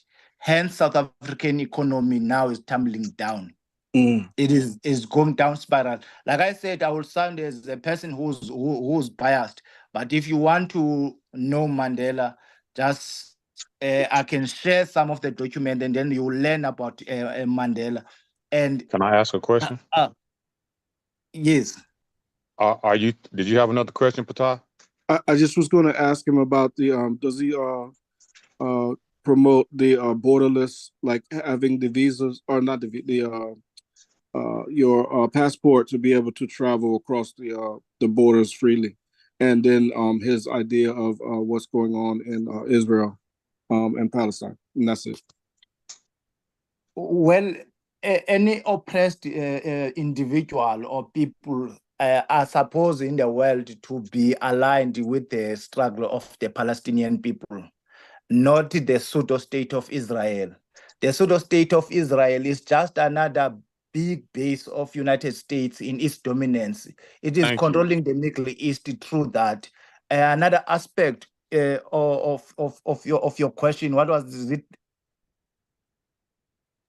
He was asking about the passports. Do you agree with the dismissing of the passport, or do you think it's a bad thing or a good thing to have the passports? Yes, in 2014, we had a movement that was growing of Africa without borders. The call for Africa without borders, according to us, is that Africa is one and it must remain as one. We should move freely within Africa without being tamed for passports and everything. When there were xenophobia attacks here in Azania, when I was still leading the student movement during that time, that was 2016, 2017, we held many marches against what we termed as Afrophobia, because we were just being spied by the businessmen against our own African brothers. Even today, the ANC, the crime that the ANC is doing, they want to purge our brothers from running spaza shops here. Whilst when we were still under apartheid, we went to other countries like Tanzania, we were given land. Recently, I was sharing a document that was showing one of our stalwart that we were given land in Tanzania to actually make our own village, do farming, so for self-reliance. Hold up. You said in Tanzania? Yes, in Tanzania. So was it John Magufuli? Was that during his term? Pardon? During Magufuli's term? Is that what you're saying? No, it happened during the era of Nyerere. Okay. We're still in exile when we're having our. Okay, you talking about what before in the 80s? During that time, yeah. Okay. So there was a land that we were given to create our own village in Tanzania. So if we have that kind of history, we can never agree with an aspect of passports and visas amongst African countries, which is currently the case. Actually, it's very hard to move within Africa than you could actually move from here to the Western countries. Okay, so you have to forgive me if you already answered this question, because I'm not familiar with all of the leaders in the political organizations in Africa or South Africa. But no problem. I was wondering, what is the general South African perspective of the BRICS organization and what is their role and what are they bringing? And is that a positive thing to the people? Is that some political BS? Is it big? Like, what is your take on the BRICS organization? If you haven't already answered it. Well, for us, BRICS offers a chance or an alternative from your World Bank and your IMF oppression. However, the ANC government is not fully taking advantage of the BRICS organization. I will make a typical example. BRICS is contributing to the growth of China. It is contributing to the growth of Russia and of India. Other countries are not necessarily taking advantage of that. You can even see President Lula. I used to love President Lula, but his second term in governance, I think he's captured somewhere. He is no longer the man that used to speak for the people and do things for the people like he used to do. He's also one of the individuals that are compromising the BRICS organization. Otherwise, in South America specifically, let me finish. In South America, I mean not South America, but South Africa, whenever the BRICS thing is being proposed, like what are they saying they're going to do specifically for South Africa or for the rest of Africa? Like what is the rhetoric? Like what is the purpose of South Africa being in the BRICS? What are they telling you guys? Like what is it supposed to be doing for you guys? Like specifically? Have they laid out any agenda on because South Africa is part of the BRICS, but what are they saying that they are going to do? Nurses who have been part of BRICS, I think 2009, if I'm not mistaken, during the time Zuma became president, he's in his first term. So the only thing that the ANC government is doing in BRICS is one, it is to seek investment. That is actually, it's seeking to be colonized by other means. There's no much deeper agenda that they are doing. For instance, now, as I was saying, that most of the state entities, BRICS will work well for any organization or any nation that is more on growing its state enterprises. A nation that wants to control its own means of production. But that is not the quest of the ANC. The ANC wants other countries to come and do and do the so-called investment. By extension, they are simply saying that come and exploit our people, come and exploit our land. We are just going to take crumbs from you. They are not doing. African Americans are accepted in South Africa. Pardon? Can African Americans move to South Africa with no problem? Yeah. They can move to South Africa, but it is that principle that you have to be here for 5 years, not unless you can prove on your side that you have finances. Those who have their own monies that are not going to depend on state, they can get a permanent residence with ease. Okay. That's what the same deal, for instance, that they do with your rugby and soccer players when they move to these countries. So there's that. But for a person like me, who's actually depending on being employed, who's have no reserves of monies, who will go to any other country and be deemed as if I'm going to be dependent on government if I don't get employment, I'll have to find work. After finding work, have a work permit, use that work permit for 5 years. After 5 years, then I can apply for permanent residence. Then I become naturalized.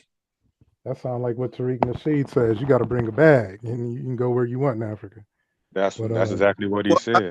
I think that I gotta go, y'all. So I just wanted to thank you for having me on here. This is Mac. When you're young, this is me. This is 40. All right, peace, 40. All right.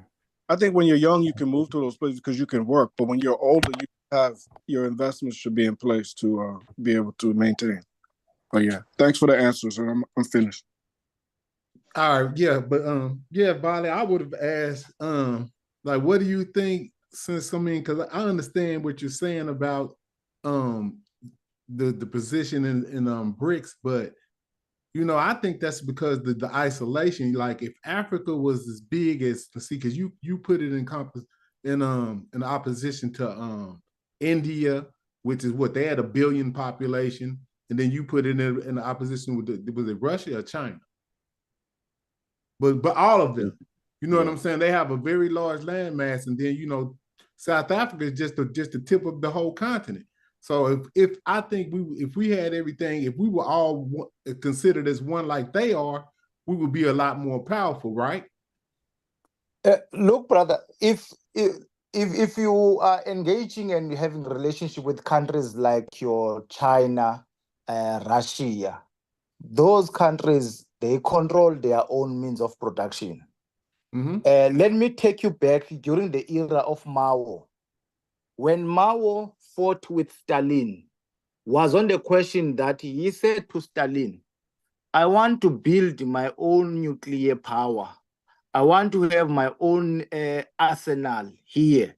I want to be able to produce my own things without relying on you. And Stalin said, no, I'm here as your big brother. We are fine. So long I have arms on my side, I have nuclear. I will protect you when you are being attacked. And Mao looked elsewhere, which is he started relations with America. That's when Kissinger began to visit China. And that shift during that time of Mao was a question that we cannot be friends and you want me to depend on you or rely on you. If we are friends, capacitate me so that I become independent. Most people, they take what do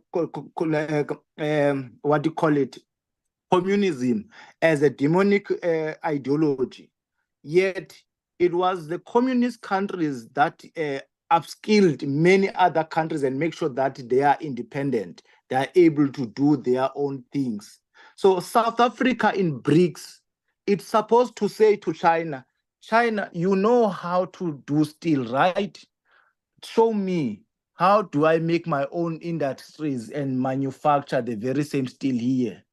I'm having gold here and a lot of gold, in as much as they've been exploited by the West, but I can still dig and find gold underground. Show me, how do I purify this gold and have my own factories? Hold on, that Valley. Let me, because that is, now you just blew my mind.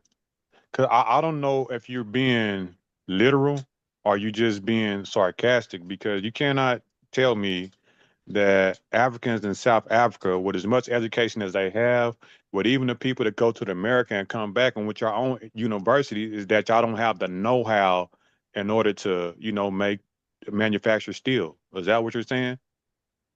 It's the that, country, but deeper than the that. companies, The machinery and the technology. Yeah, that's what he's talking about, the whole industry. Can he answer, please? Can he answer for himself, please? The companies that are doing steel here are Chinese companies currently. It used to be Western companies, and most of those Western companies, they left. You can even Google some of the steel companies. You will see that their origins are not South African-based companies. Secondly, for gold, there's not even a single refinery for gold here. Even for diamond, there's not even a single one. You have to go outside. When it comes back, we buy it expensively. For instance, I'm 100% that you buy gold cheaper than I could ever do, whilst I'm in a land where there's a lot of gold. I don't even own any diamond-based item, because to buy a diamond is as if it is something that is have been imported from Britain to here or Switzerland, because the companies that are selling jewelry companies, the big jewelry companies here, are Stans, and the American Swiss. Stans is a British company. American Swiss, it's in the name. It is an American collaboration in Switzerland. I want to be critical of you for a moment because you were critical of us, but I don't want you to take offense of it, right? No, I won't. So, what the propaganda that we get over here, and even some people that are knowledgeable about Africa, would say that, you know, a lot of you guys' problem is corruption in y'all's own government. You know what I'm saying? For selling out to these white corporations and these other white governments because y'all can't get y'all things together. So it's not necessarily the know-how or, you know what I mean, these factories, and y'all don't have the technology, because you definitely have the know-how, you know, and you definitely have the natural resources and the resources, but it's just the overwhelming corruption and also colonization. Would that be a fair assessment, or am I wrong? It is a fair assessment. However, citizens are conditioned by what government is doing. I'll make a typical example. If I want to open a gold or a diamond refinery, then I need to apply for a patent. Who owns patents?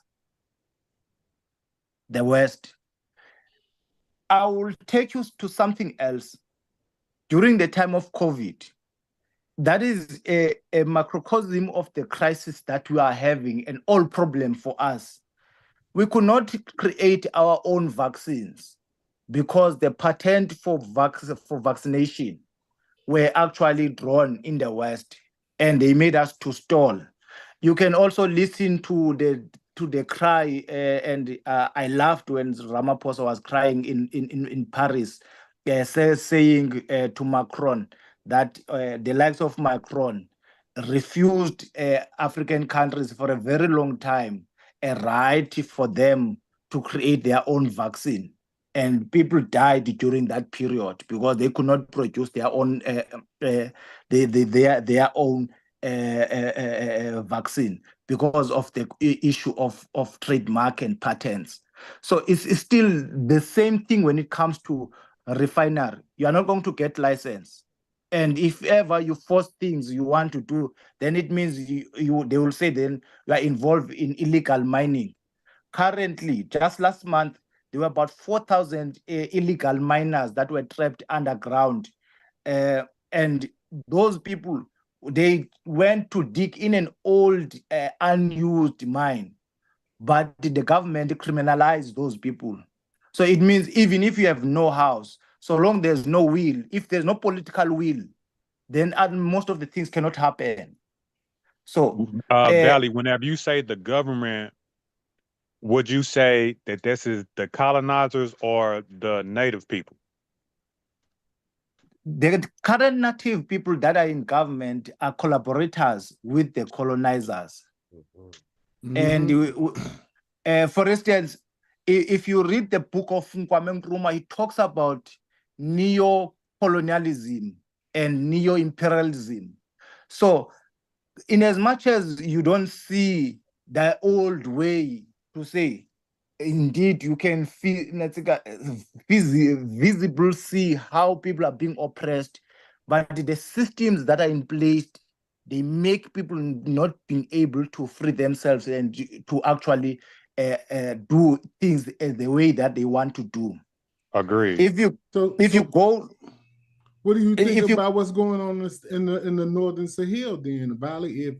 Is that real, or what do you think that is? That one is real. However, for now, I'm saying that it's still the early days. In as much as some will say then they have over 2 years now, the Sahel having that unit, but those three nations are isolated in Africa, and as they are isolated, there are many attempts to infiltrate those people by the West, more particularly by France. Right. So, but you know, Chad and Senegal also requested that the French remove their military this week or last week as well, right? So that means. But the fellow from Senegal, everyone was happy when he was elected because he portrayed himself as a peasant. And then he went to France.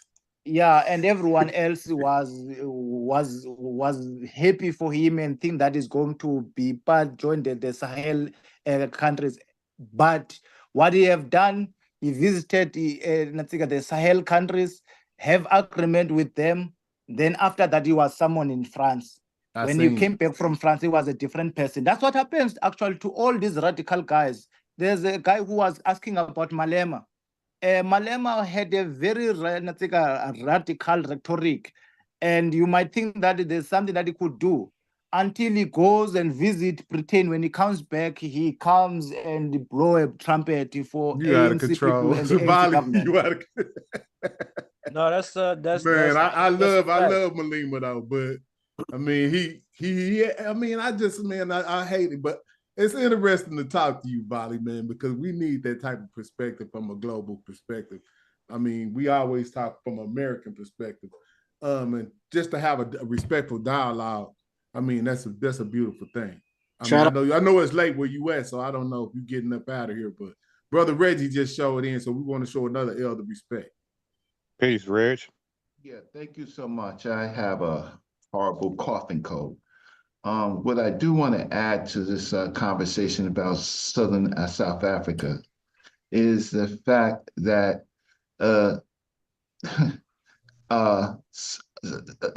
Africa ignores us, and we have been played by Southern Africa and some of the other places. We have been played by them. We've supported Nelson Mandela and Winnie Mandela, right? We supported the movements. But the issue is what have we gotten back? We talk about Pan-Africanism, but sometimes it's not to those Africans in America. It doesn't benefit us. The problem largely with Africa is that Africa doesn't keep its borders closed and its resources closed. At the same time, my brother Veli wants to talk about gold and diamonds and stuff. The success is to not participate in the process, right? Close your borders, right? And struggle to keep your tribal lands, right? Nationalize. Right? Or just leave the minerals in it. Just leave it in there, right? But the minute that you start participating in it is the problem where you're going to lose the land. And so the structure of Pan-Africanism is, and then I need to know, okay, the people of Southern Africa, what is their support for other African countries, right? So I'm not listening to that because it doesn't benefit. How does it benefit my people here in America who have suffered, right? So if you want to look at it from your vantage point, that's fine. Your politics, that's fine. But we Africans here received nothing from our struggles in Southern Africa, right? During the Mandela period. What did we receive? I don't think that he came on here and asked. I didn't ask that. I have a right to speak just like everybody else. Okay, well, I'm just saying, I didn't hear him say anything about South Africa. I'm not blaming Veli. I'm just opening up the conversation about participating, calling things Pan-African, participating in Pan-Africanism, and then receiving nothing. That could be Ghana, right? That could be Ivory Coast. That could be Senegal. That could be Guinea, right? Yeah. You know, Brother Reg, what you are saying, actually, you might think that you are contradicting some of the statements that I have alluded on here. I'm saying the African governments that we're currently having are puppet governments, and they are puppet governments, they are controlled by the West. If we are saying that we agree on that aspect that we are having puppet governments, it simply means then that there's nothing that we are going to contribute to benefit for your sacrifice, for your support for these organizations that are currently in leadership of these countries, because they are not listening to you. Which government in Africa have ever said that I'm going to the diaspora to meet up with some of the Africans there and engage them? Those are the first crop of presidents, the Nkrumah, your Sekou. It's happened, but it's been quickly shut down. Pardon? I was saying that it's happened, but it's been quickly shut down. Yeah. So for instance, any country in the world, not just here in Africa. Any country that contradicts the Western agenda is met with carnage by the West. Currently, Trump is saying all these BRICS countries, whatever agenda that they are having, if they continue with this thing that they are going to trade and have their own currency to trade and not use the dollar, he is going to give them 100% sanctions. Sanctions are what have made Venezuela the pig that it is today. Sanctions are what have made DRC the pig that it is today. All these things are systematic problems that we are having. We cannot, even here, whilst we are in the very same continent, we cannot speak in the same voice. That's why I was saying I've been in many of these debates about reparations and so forth about Pan-Africanism. The first point that we always have a dispute about how do we then define Pan-Africanism, or what becomes Pan-Africanism for us. What is the priority or our primary objective for us to move forward? And there's always a deadlock in these circles of African people. To me, if I'm making a contribution to any debate, it is not about what I'm going to benefit. It is a question of, am I making any significant contribution to the discourse of those individuals? That is why the likes of Che Guevara will go around Africa arming African countries. Africa didn't get its liberation from the sky. It got it from the kind of support that it received from the Caribbeans, from the other revolutionary countries that understood the carnage that the West was unleashing. I know, Brother Bele. That's kind of going back. Yeah, Brother Bele, I received some of the best education from some of the best scholars, Black scholars in the United States, directly. Yeah. Dr. John Henry Clark. I attended his classes, Dr. Leonard Jeffries. I have been in more than 50 protests involving Africa and Pan-Africanism, right? I recently was part of the protests of France out of Africa, and the last protest actually was dealing with in front of the Kenyan consulate near the UN, right? Yeah. So I am not theoretician. I'm boots on the ground, right? I've met Thomas Sankara. When he visited City College, right? Certainly a number of tribal leaders, but that doesn't count. I did an activity for Colonel Rollins, certainly before he died, right? And so I hear what I don't disagree with what you're saying, but and so I didn't get into this to benefit myself, right? I got into this to benefit our people. But when I start to hear excuses, right, that pushes us away from what we can do. I simply said in the beginning, the problem with Africa is that Africa opens up its lands and its borders, right? But there are tribal rights, there's indigenous rights. Close those lands, close those borders, right? The exploitation is not worth it. The exploitation is not worth it. It's like, didn't we learn from Mansa Musa, right? So he brings gold to the... Even from Traore, I think now they're saying that Burkina Faso or Mali is the first African nation to be debt-free. So that's within 2 years versus the 60 past years of independence that these African countries have been enjoying. But that's just to underline your point, Brother Reggie. Yeah, but that's yes. So, well, thank you. They artificially create debt. They put in a president that signs another agreement, right? And so it could go back to square one. But thank you for that, and I'll look that up. So the question isn't, we're talking about Pan-Africanism, and so we should be talking about some of the issues and problems of Pan-Africanism. Pan-Africanism to the African, right, means keep the fifth or sixth sector out. That's us. We're not in the accords and the agreements of the recent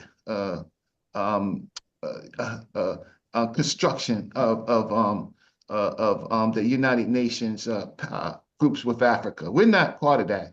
That's Africans who kicked us out.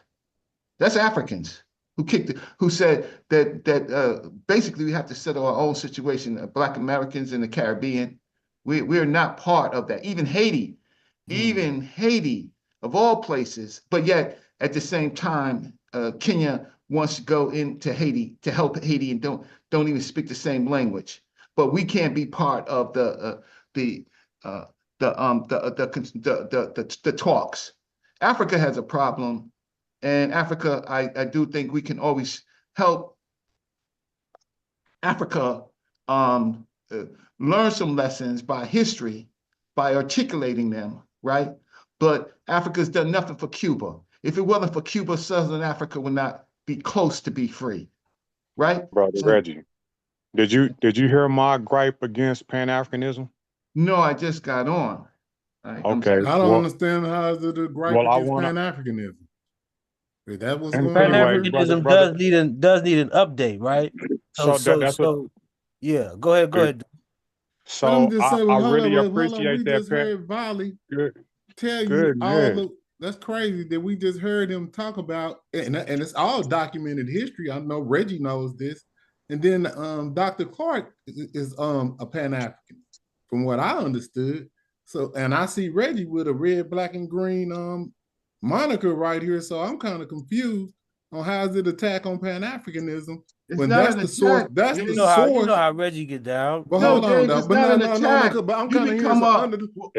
This is what I'm hearing, believers. Because dude like, okay, and if I'm tripping, then dude didn't say, you hear what my gripe is with? And he was like, nah, I wasn't here to hear that. But what I'm saying is like, so let me Pan-Africanism is not about anything. I don't understand how we are divided on what Pan-Africanism is when that's about us being together. It's not so much Pan-African, James, what Pan-Africanism is, but what should be the functionality of Pan-Africanism? But when you go back through the history of why we in the situation we in, which is what Volley was talking about, it's always been some type of destruction or some type of way to keep us in dysfunction. Even but when nobody is attacking Pan-Africanism. What Reggie just talked about why we not included off in the Pan-African situation, but before the Pan-African Union formed, they had to split up into two. So this fragmentation of what the original thought was, or what Nkrumah and them had, got co-opted from the beginning with the African Union, right? Am I making that up? No, you're not. And that's why I'm saying we can't confuse the African Union with Pan-Africanism. Those are two different things. We already have historical data why we in this situation. Why we gotta argue with each other about something we already know why it's messed up? Let's work on fixing. Let's answer the question. Let somebody answer the question. I'm just saying, let's work on fixing it instead of talking about you got some unmitigated ball. You got some unmitigated ball. Reggie. I am 59 years old. I met Dr. Clark when I was 20 years old. Right? I mean, and he was 70 years old. I spent a lifetime with these people. And the issue is dealing objectively with the problems. I'm not a believer in anything. It's not a damn religion, right? No. It's not that. We can critique it to make it better. Any sensible groups of people critique. Dr. Clark talks about time and the importance. It's a clock. History is a clock. It tells you where you are. Mm-hmm. In this particular period, right? For the last maybe 8, 9, 10 years, there's been nothing really successful going on for the unity of Africa and African Americans and the Caribbean. That's the history.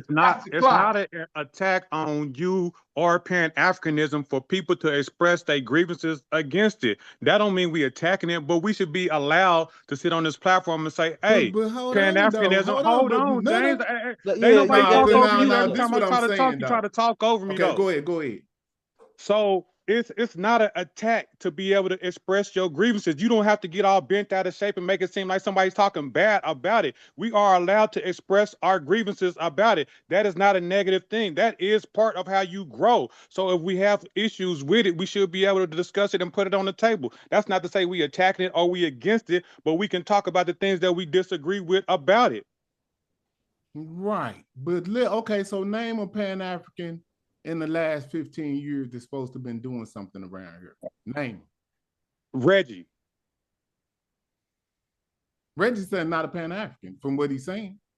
Reggie said he was involved in protests. He bent boots on the ground. He was a part of the movement, and he was giving his gripes about us not getting nothing back. So he was a part of it, and he feels bitter about it now because you get nothing in return for helping other people across the water, which was part of my grievance too. Whenever we put this Pan-African label on all of the Black people of the diaspora, but a lot of them are really not.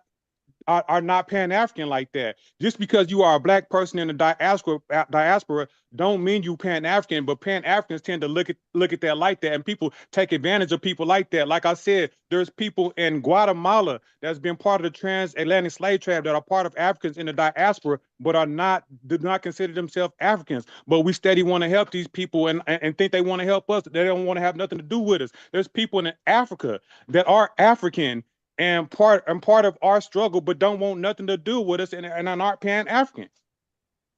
Well, they don't represent, from my experience, the majority. And what we have to come to, and I think what Reggie is trying to get us to, is a point of finding our own agency, right? All these problems that we're talking about are actually opportunities to be acted on. The fact that we keep on arguing about shit like immigrants, the problems that you hear about people in the Gambia, people getting murdered, even this stuff with the AU, that's grounds for people who are calling themselves Pan-Africanists to get active. And I think what Reggie is communicating is that he doesn't recognize himself in the stuff that he's seeing today. He can correct me. I can be crystal clear about my situation. Can I come, brothers? Well, I've been raising my hands. I think what Brother Reggie is talking about, for instance, I'm only 35 years old. I was born in 1989. And when he talks about Sangara was assassinated in 1987, way before I was born. However, we took it upon ourselves that we are going to join all the Pan-Africanist circles. I have lost count. I don't know how many Pan-African struggles that I've joined. I will be lying to you if I will say that there are two. I don't keep count of that. But what is most important, we should understand why there's even individuals that they necessarily don't recognize themselves as Africans. Why they don't recognize themselves as Pan-Africanist. Pan-Africanism as an ideology was seen long time ago, because even those who have founded this ancestor Garvey and Du Bois, their quest was the unification of African people. They were striving for unity of Africa. There's no capitalist country in the world that will ever allow the unification or unity of Africa or of Africans in any action that we are making. It is systematic that we are divided on view on how on the approach that we're supposed to take on our struggle. It is deliberate.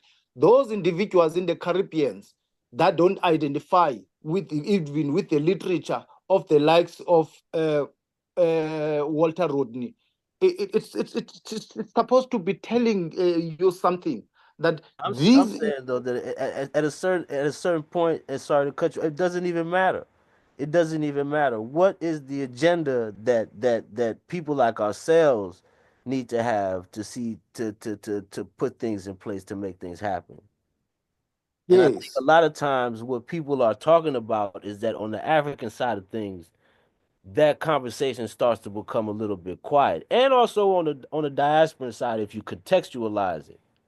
because our countries could be um metaphorically our neighborhoods, which are which are increasingly gentrified, right, and marginalized, right? So it's a lot of the same issues.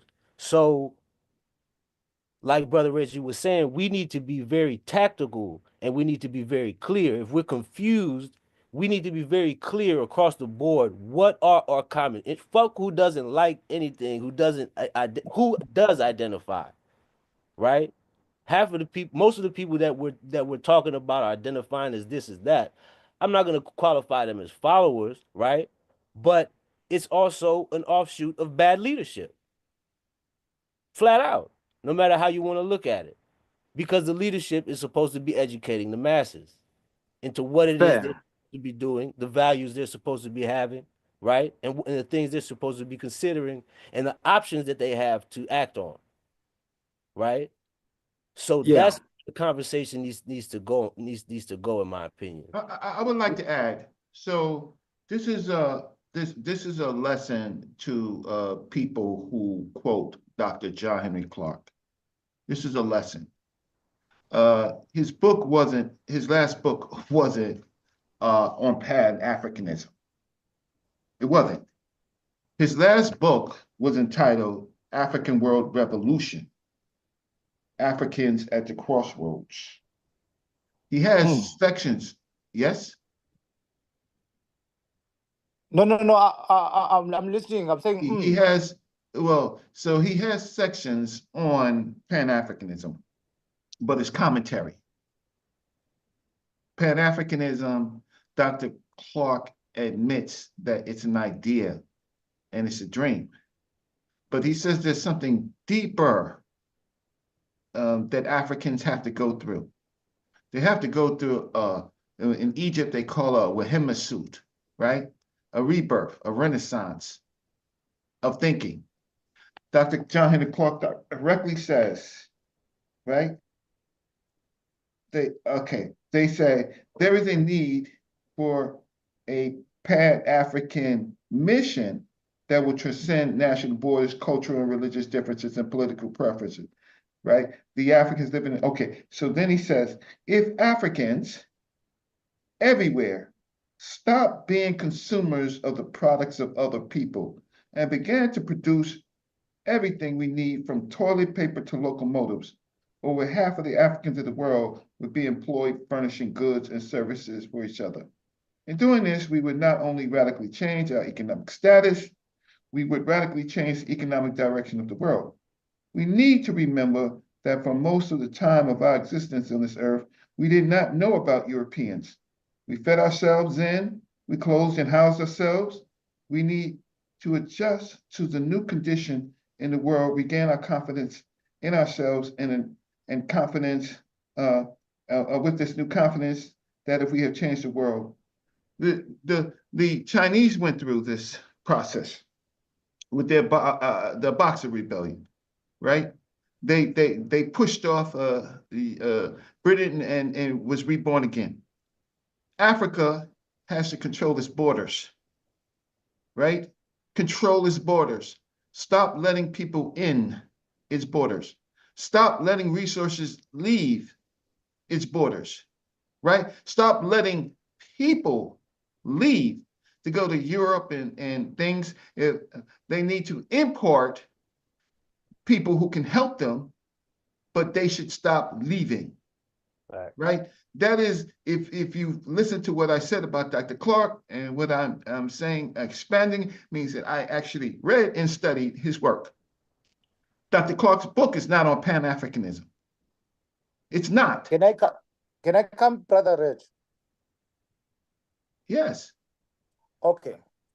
I've also have a privilege of reading some of Dr. Clarke's documents. I will tell you, his perspective is of someone who was conducting research from a remote area, not necessarily being confronted by the concrete material conditions of Africa. And I will put it to you like this.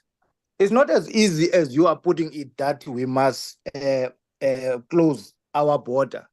The issue is not necessarily the borders. Borders across the world are porous. But if you check in the Western world, it's not affecting their economy, the issue of their borders. But to us, it's as if it's affecting our economy. This is a systematized problem for all African for all African countries. African countries, even a child will understand that we need to do something. But whatever that we want to do, there's a system that is put in place that disables us from doing anything. I'm not sure whether you were already in this forum when I was speaking about you will always have issues of patents, of trade, marks, copyrights, and many other. No, I heard that. I heard things that. And I want to that stop you barricade right you. there. When you actually Yes. start talking about patents and stuff like that, I laughed. I really laughed because those are how can I say, those are not real. Patents are not real. They're not real. They seem to be, it's like the IMF loans, right? It's Money. intellectual property. It's You have to abstract. acknowledge the These things are lawsuit that not real. ratifies it. Most of they stole all of our intellectual property, right? Prevented us. And so now but my solution was, and let me say something else to you, Bele. I traveled with Dr. Clark to Africa, right? I traveled with him in 1986 to Africa, right? I saw what he saw, and I was his escort, along with Dr. John Henry Clark, right? And and in that time period, he was teaching Dr. Leonard Jeffries his point of view, and I was their escort. So I was a fly on the wall. So I was there when Ghana had dirt roads, right? When it wasn't even close to being modern. Everything was taxi on a dirt road, right? So you can't, I respect you, but I'm a little older than you, right? And I'm just not anybody. So I saw Ghana be industrialized. And Ghana for the West is very strategic for them. It's English speaking, right? And it's around its borders or Islamic countries, right? And America needs it for its bases in Africa. And it's kind of cultivated that leadership over the years. But the issue, one of the beautiful things about that is that a lot of the land is tribal land, not government land, right? And the people who come from to become presidents need the popular, and the popular is usually from the ethnic tribe. It's gotten better, but from the ethnic tribe, right? That these people come from. So I will listen more to you, Belly, but patents are lies. They are invisible, not invisible, but they are immaterial, right? You're going to sue somebody for what's on their land. If you believe that, then we are all slaves. No, he's talking about the technology. He's talking about the technology in order to get the equipment. But that's also part of the mentality that I was talking about earlier. You know what I mean? Like there has to be a certain kind of sense of urgency and a certain kind of sense of readiness to deal with certain adverse consequences that will surely issue from conflict with the West. Earlier we were talking about I think it was Venezuela, Venezuelans fleeing to a neighboring country, and that potentially being a marker of government failure. But I think we have to be careful because say if any country in West Africa right now cuts all ties with the West, it's going to get ugly before it gets pretty. Indeed. Like, you can trust that. Already happened, I thought. And it's going to be used against that government. And that's probably what governments like Senegal are contending with, along with Chad. Although it's not the best situation perhaps for the AES, But I'm pretty sure if Senegal and Chad were both to be like, fuck everything, let's go straight full out AES, it would turn things up about 15, 20 notches. I want to share something right quick. People tend to look at nationalism like it's something negative, because whenever we as Black people look at nationalism, we always look at it that from being oppressed, right? We look at it from people imposing their values on us. So I'll always take nationalism and do it for pro-Africans, right? So I want to read the definition of nationalism right quick and then give a little commentary. Nationalism: identification with one's own nation and support for its interests, especially to the exclusion or detriment of the of interest to other nations. So I think that's why I prefer to call myself a Black nationalist rather than a Pan-African. And I don't think they're opposed, but traditionally how I see Pan-African, and y'all may see it a different way, is that Pan-Africanism is too damn friendly. I'm not interested in being nobody's friend that don't want to be friends with me. And like Reggie said, you have to nationalize, kick people out of your shit, do the same thing that Cuba did, the same thing that Haiti did. If you're not doing that, then you're really not talking about doing for yourself. You know what I mean? It has to be that whenever we having these discussions and we not talking about moving out the people that's oppressing you, then you're really not talking about nothing. Then you're talking about willing and dealing with them. And it's never such in history where you able to will and deal yourself out of oppression. That's not feasible. Well, I don't know. I think we might be moving in light speed or something. Because from what I know, it looked like they just got their independence around 1950 or 60. But are they independent? Are they still? Well, okay. And see, that's what we're dealing with right now. So I want you to answer that question. Hold on. No, they answer really, the question. They really didn't get their independence. Okay, then. But and it ain't also, no light speed. That's snail speed. Dude, chill out. But it also didn't go the way that what they thought it was going to go. Because everything that we're talking about, this Pan-Africanist dream, it was supposed to go that way, which the colonial borders was going to be erased right then and there. You see what I'm saying? That's how it was going to go. The diaspora, the Reggie's complaint about the diaspora being included, I'm pretty sure Kwame Nkrumah, who got this from America, wasn't talking about excluding the diaspora. Just like Bali is saying, the puppet hands in the background came in, killed those leaders, did a whole bunch of stuff to cause fear, as well as kill the leaders over here in the 60s. And you know what I'm saying? We act like we forgetting this history to why we in the situation we in now. And that's what I don't be appreciating. Y'all act like we just some chumps and like, this is just what we...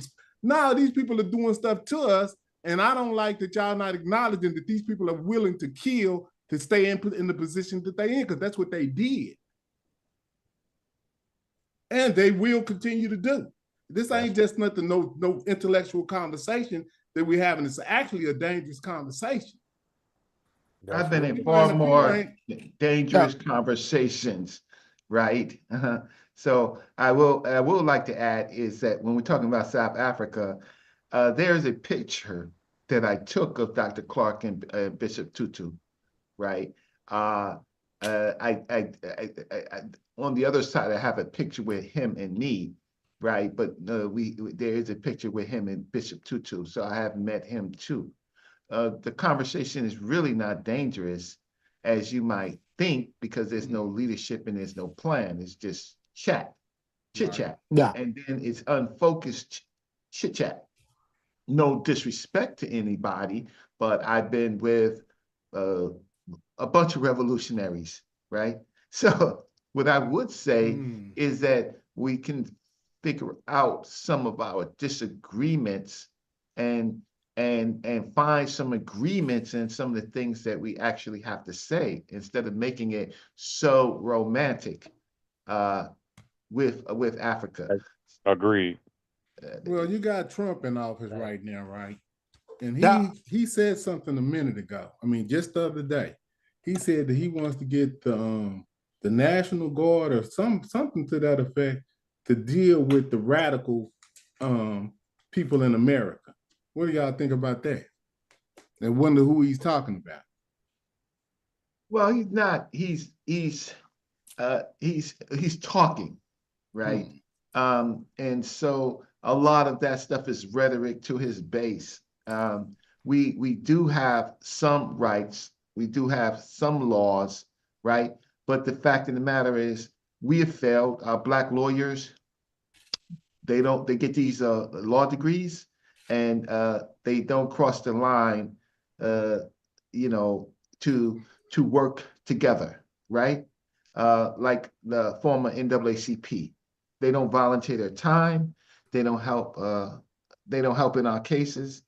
And what I know about law is frightening, because law is really just pay to play, right? You need a lawyer, right? For the most purposes, because most of us are not capable of doing it ourselves. And you're at the whim of the lawyers and their deals in the courts what they will advocate for you and what they won't advocate for you. And so the real fact of the matter is that this is the biggest fly trap ever, right? If not, you're gonna wind up in court, your children are gonna wind up in court, right? Your nieces and your nephews, right? Most of your income is gonna go to bail, and if not, you're gonna have a tragic situation where either you're murdered or you're injured, and you're faced, right? I'm just saying, this is doom and gloom, huh, Reggie? I'm just saying. No, yeah, but that's the struggle. To keep it but real, you gotta then. understand that other groups of people had doom and gloom too, Right. but they struggled through it. We have to figure out what is the difference between the African and some of these other groups of people that it was doom and gloom for, and they struggled through, right? So, Say what? Oh no, I was waiting on you to finish. I was going to respond to James's question, but you're not finished. Go ahead. I'm sorry. All groups, all humans go through this process of doom and gloom. There was no more worse doom and gloom than the early Homo sapiens, right? They had everything against them. Numbers, climate, right? Other groups of people, animals, everything. But they pulled together. And then later on the road, people like the Irish and the Jewish groups and Italian groups, small groups, gained power. Why? Because they saw themselves against the world. We don't do that. We see our petty differences, our ethnic differences in the continent of Africa, our language differences, our relationship to which European, the French, the German, right? The British, right? The American. We see those as privileges. I know. I've been there. I smell it, right? Who we are associated with, who's gonna give us a better deal. We have to think about the better deal. The deal for us, right? For us. And so, but the other groups of people, they don't think like that. The early Greeks and with the city-states, you gotta study history. Once you study history, then you can study Black history or African history. Study history. Then you understand. Then you can understand how the world works, and you can help the African. But if you're going to be romanticizing, like when we on these YouTube shows, people don't have critical analysis. They talking without any methodology, without any skills, without any history, without even being to these places, talking to these places, right? Listening to these places. But we got opinions that they're not well-founded, because tomorrow we're going to watch the Knicks games or the Lakers games. We are distracted. Now, I know because I've heard these lessons from my greats, and so not that they were always right, but they gave us the tools to even slowly correct them. So we own land as a people. The largest amount of real estate in the world, Africans sit on it. But my brother says it's not as simple as as closing the borders. Well, China closed its borders. Even Cuba closed its borders, right? Right? Russia's borders is closed. Closing borders and protecting borders is as ancient as Nile Valley history, right? That is an essential lesson. Prove me wrong. No, you made great points. And to speak to your question, James, and to piggyback off of what Reggie said, he is definitely talking to his people, and that's what he's supposed to do. Because Trump also said he's going to do away with the diversity stuff. He also said he wants to close the borders. He also said he want to put tariffs on certain people who ain't doing good business or doing what he want them to do. He also said he want to bring American companies back to America. And what that sounds like to me, James, is white nationalism, right? And so I'm not mad at him. Does it affect me in a negative way? Yes, but he's doing what he's supposed to be doing for his people. So I don't get bent out of shape. I try to act accordingly and bring it to my people the same way. We supposed to be doing the same shit. But hold on, dude. That's what I'm on. I'm not against that. I'm not arguing so I'm against like, you. I'm like, I'm yeah. answering your point. This Okay, is not okay, yeah, against but you, okay, James. yeah, I know. But what I'm saying is, I'm thinking like, okay, I'm listening to what Trump's saying, and I'm like, man, Africa needs to be on the same page. You know what That's I'm the saying? point. And if they want to do some tariff, they need to shut everything down, like Reggie said. We got all the resources, so what if we did that? And a matter of fact, just last week, the Dominican Republic of Congo sued Apple for conflict minerals. So see, I be seeing that they really trying to do something. We just don't seem like we paying attention, because what's going on in the Sahel, I heard Bali like, man, I don't know. He like, and I understand his skepticism because it's a young situation. But man, to me, that's inspiring, because I never would have thought I would have seen them kick France out of nut. And y'all know France's economy has collapsed, right? So has Germany, I think, and Italy. So we got to, and Dr. Clark, Reggie's teacher, told us that all world wars were fought over the resources of Africa. So we got to understand that, and got to understand where we at right now, man, because if Africa is getting in shape, that's really what we need to be trying to figure out what we're going to do, is what we're going to do if they get their stuff together. How does that work for us? Because really, I don't think, with our small population here in America, we only 13%. We can't afford to try to fragment ourselves from a billion people, as Dr. Clark was saying. Like, that does not make any sense. We get in the best position possible in this nation. While Africa is doing that, if we're not volunteering over there and we're not building up the economy over there, we could be positioning ourselves, getting into these ports, getting into these businesses, getting into these state positions that help. Man, we need to be right. We need to be right back on the same cultural situation, marrying back into Africa, or them marrying here, and because that's how you get back into a. Hey, I got a question. I just want to come ask real quick from the discourse I'm hearing. I want to, and I got the straight chills. I had to go change clothes and get into bed, bro. This shit crazy. But from the discourse I'm hearing, I want to ask Reggie, are you a Pan-African? And you got the floor to answer however you will. I'm about to mute back out and go listen. Yeah, I'm a Black nationalist. I have and I'm also a Black city advocate. Those are my priorities.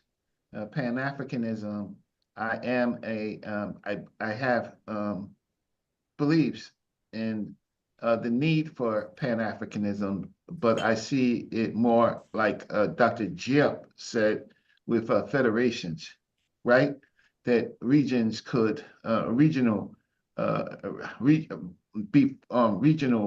federations should happen first before a whole Pan-African. So regional has much to do with the particular resources in a particular area, and having small groups of countries in that area work together instead of assessing or looking at the whole continent at one time.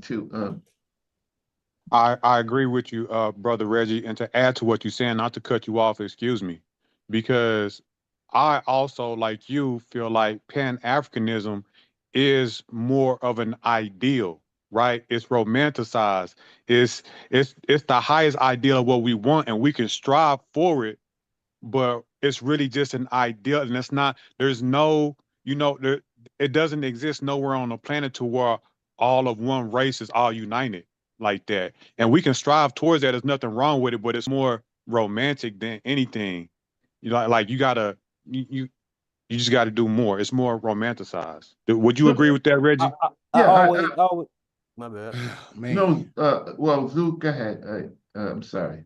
No, I was just saying that in all these conversations, usually I try to get people to define what they mean by terms like same, together, we are one. Like, what does that mean? You know what I mean? We have to talk about things in a functional way. Yeah. Well, I would say the reason why we come to Smash Rockwell's great page, and he takes us through great lessons, and he always shows this map, and he shows the nomes, the Sapats, right? Sapats are little states, little cities, little states, little territories, but they struggled. They decided to struggle, even though they had their own gods or whatever you call it, netures, right? City netures, town netures, and sometimes their own particular cultures. They unified, and this structure lasted for at least 2,500 years. I would like to say 33,000, but I'm not. I'm going to say that it lasted for at least 2,500 years and still until it started to change. But at the same time, when they became imperialistic, it was really just to maybe sometimes for trade goods or sometimes to offset invasions, to see it before it comes. And so that was our first federation. It was a federation along the Nile Valley. India talks about river federations, but we have one that was successful. So it's not something that we haven't done. Facts. And Europeans are not in that region. They're not there. They're not along the Nile Valley. They're not there. Right? We put them there, but they're not there. Do you understand? They're not there until you get to, Southern Africa, right?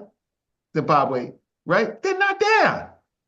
They're not there for the major stretches, but you have agents of them within those countries, right? That finagle, but they're not there. So it's something problematic. So smashing short, I believe in federations, and what we study is a federation, and it linked up to other populations. When something became what we call Tawi civilizations, it did connect up to the Sudan, Nubia, and then the Sudan, right? And then there was branches to Chad and then Ethiopia, right? There were branches out. They didn't try to take over the whole continent of Africa because it was just too much for them, right? It would take too much resources, right? So there's my, I'm sorry, my voice is really messed up because I'm struggling not to cough, but that's why we study. That's why I study what you study, right? That's how I come up with things like the Black City Plan and understand the Blackness, what they unified against. They made something sacred, something that the European hates. They made Blackness sacred in a number of ways, but not the damn soil. That's a lie. But the people, the cattle, the gods, right? Pots and other things that they venerated. But the European was not there. His struggle was to put himself there, right? For years, the African was isolate there. He didn't let those people put themselves there. So if you study with Smash Studies, then you understand what I'm trying to say in my, I would say, talk. And it can be done because it was done and other people learned from us. The Greeks did the city-states. Those were nomes that they unified. They just did what we did, and we have forgotten. We come up with all these other excuses. right? Oh, we can't, how can I say, we can't close our border. That's not true, right? Ancient Egyptians had gates. That's it. You see the gates? Yeah. You ain't coming in unless we want you to come in. That's a fundamental factor of politics. But once you let in the virus, there you go. I'll stop. Yeah, Brother Red, when you talk about closing borders, here in South Africa, for instance, that notion is only used to close out our African brothers. The West, they come in with their flights. Currently, you can go and check. There's an article about the Saudi Arabians the Arabs have built an airport in Limpopo and a resort in Limpopo where their own tourists, they go and visit there. And these are the things that are actually hidden from the public. These things are systematic. And I've also tried to read in the chat. I see that people are also talking about the patents being plastic and things that necessarily don't block these underdeveloped countries from producing things on their own. The reality is that they are blocked by these global laws, because the capitalist system have created a phenomenon that we are all equal, all these nations are equal, and if the other nation have created something, then it must be the one that actually give authority to the other one. I disagree. China has broken every patent for every nation. Please stop that. Sorry, Brother Reg. I also understand the plight of China. I've actually argued the case of China before, and how Mao fought with Stalin to get his power back of being able to produce on their own. When it comes to Africa, if you're saying that you have traveled to Africa, you have to tell me that which country in Africa that has a power to fight the global powers, because US have its base here. That base is not here to guide against devil fighting us. It is actually here to guide the interest of the West. The bases of the West that exist in each and every other country, they are not just there as furniture, they are there to guide their interest. Part of their interest, it is to keep people marginalized. I'm not I'm not saying that there's no need for us to be self-reliant to do these things, but I'm saying there are bottlenecks in actually trying to apply these things and actually to get going and have our own systems and have our own wealth, try to have our The own. difference between you and me is that I've actually met men that actually have tried, like Thomas Sankara, right? And people like this. Sankara don't interrupt me, sir. Brother Reg. Sorry, Brother Reg. If you're going to interrupt me, then I'm going to let you interrupt me, but you better say something profound. You disrupted, Brother Reg, you disrupted me. I was responding to you, and then you disrupted me, and then when you don't want me to... No, you got it. You got it wrong. Smash asked me a question, and other people and so I didn't you got it all. You got it twisted, as we say in New York, in the Bronx. You got it twisted. So go ahead. I didn't interrupt you. Go ahead. I was deliberating a long time ago. It's just that I cannot keep on heckling each other. I give yourselves respect so that you say whatever that you want to say, so that when I get an opportunity, I come and rebut any things that have been said that is wrong, or make a contribution and lament on some of the things. But I'm trying to paint a picture for you. When you keep on referencing Sangara, Burkina Faso was very progressive during the time of Sangara, that 3 years of Sangara in leadership. But because his development and the agenda, and if you listen to his speeches and read his writings, he began now to talk more the same way as Nkrumah, to talk about the unity of Africa and Africa to work as one. Once he began to actually speak about that agenda, they killed him. and everyone else want to talk about him being betrayed by his friend. His friend was just used as a puppet. And the only people that continue to exploit Burkina Faso was France, which actually was chased out by Traore recently. Again, I'm saying to you, not all these countries have the courage to do that. It is not by chance that South Africa was only liberated in 1994. It was systematic because they knew that there's a lot that they will benefit from this land.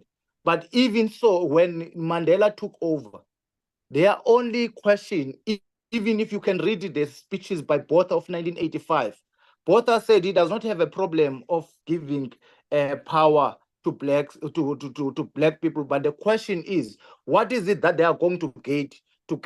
It is a question of give and take. What is it that when they give away power, what is it that they are going to take on their side as the white regime?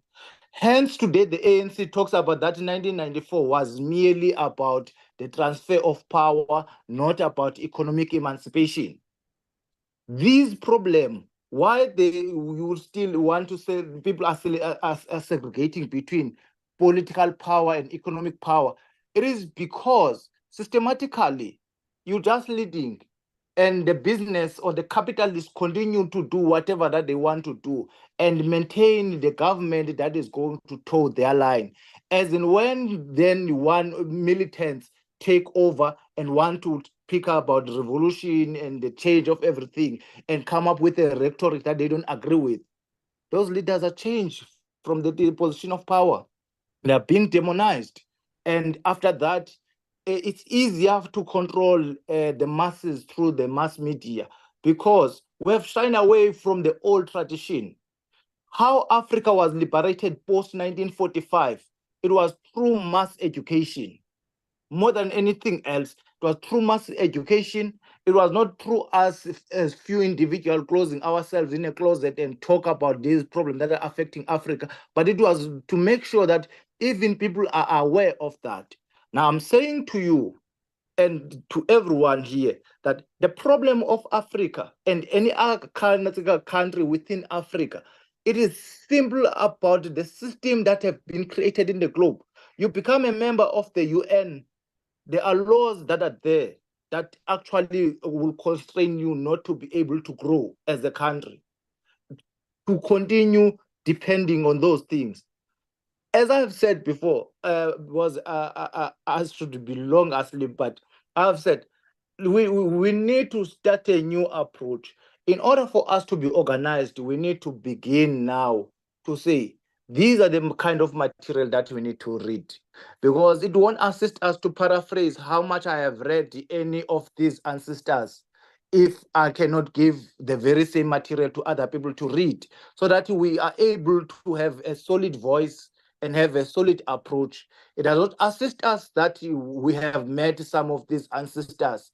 Currently, we are all stuck in a system wherein we cannot do anything close to what they have achieved during their time. And for anyone now, there are many drawbacks. Those drawbacks are owing to one thing, that the secular or the white system does not care who you are. If you're standing on its way, they are going to kill you. We don't have that kind of arms. In the old days, those other countries that were underprivileged, who have freed themselves and opposed to the West, they will arm these African countries. Today, no one is willing to do that. Instead, what you will see, like now currently, what have happened in Syria, the Syrian war, the overthrow or the coup d'etat of Assad is manufactured by the Americans. It is nothing to do with the people of Syria. So these things are systematic. If ever we don't see that in that length, ultimately we won't arrive to the solution that we need to arrive at. What does that have to do with Africa, and how are you factoring the AES and what's going on in the Sahel? No, he's going to keep talking. Don't ask him any more questions. So I let him speak, right?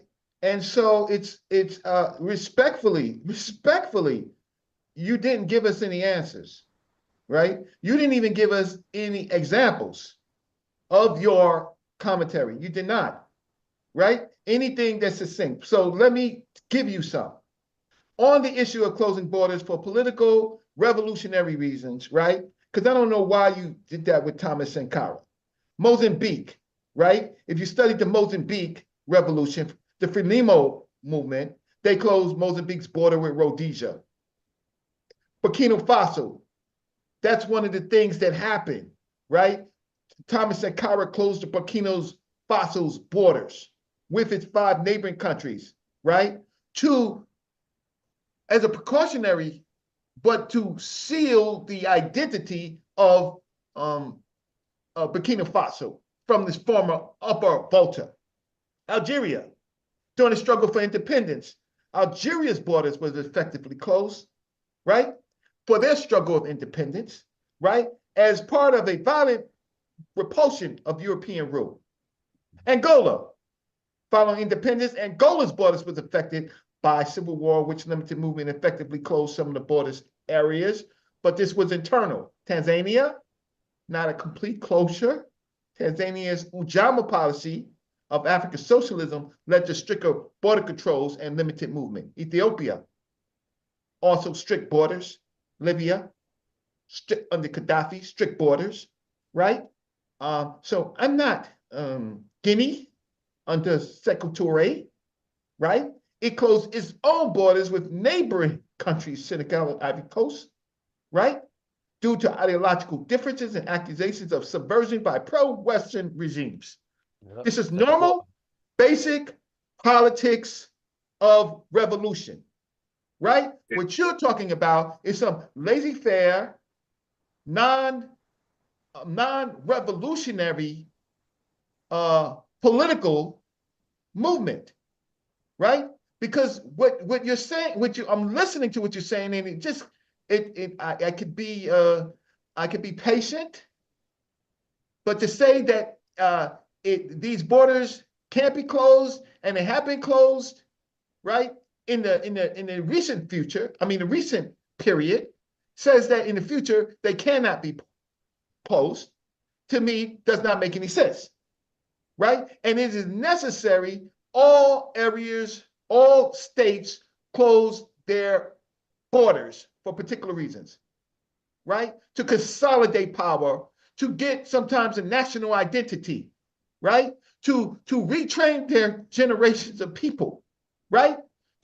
We have a situation where everything that we do as a people, we look to the European. We have to close our borders to renew ourselves and have a renaissance.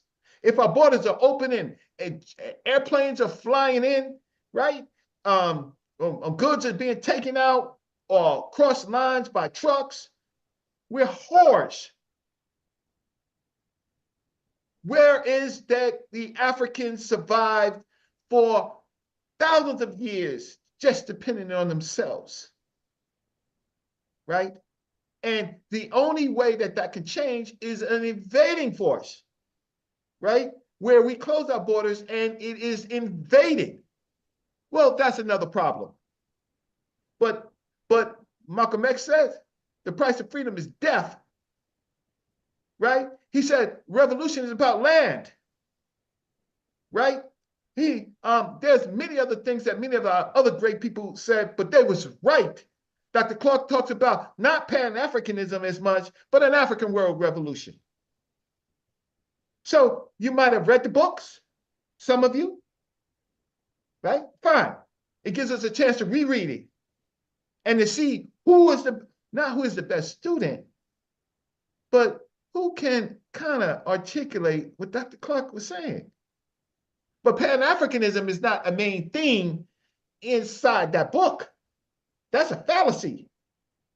He's talking about failures and different types of constructs of Pan-Africanism. He talks about the socialist, communist type Pan-Africanist, right? He talks about different periods, and it was formed in the Caribbean by Padmore. It wasn't formed in Africa. Pan-Africanism is foreign to Africa. It's a foreign word. It was created by Caribbean scholars,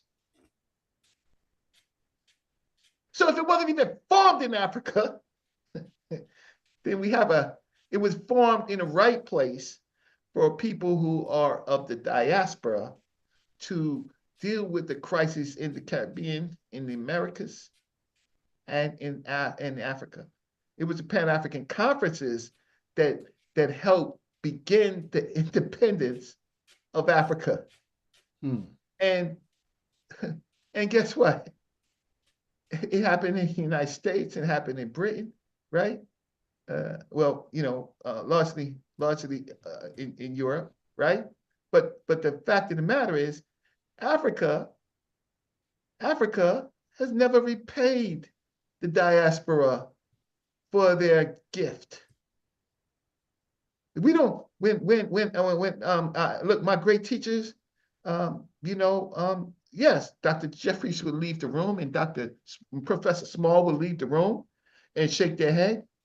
They won't necessarily agree with me, right? But how could you integrate into a country when you ain't got no representative in the government, in the courts?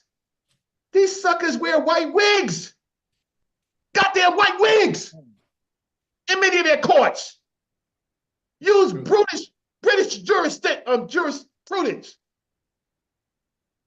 What does that tell you? Brother? Yeah, I'm wondering why they do that, Reggie. You have to hire, I'm telling you the problems. You have to hire, I forgot the name of the counselor, and that person wears a goddamn white wig too, right?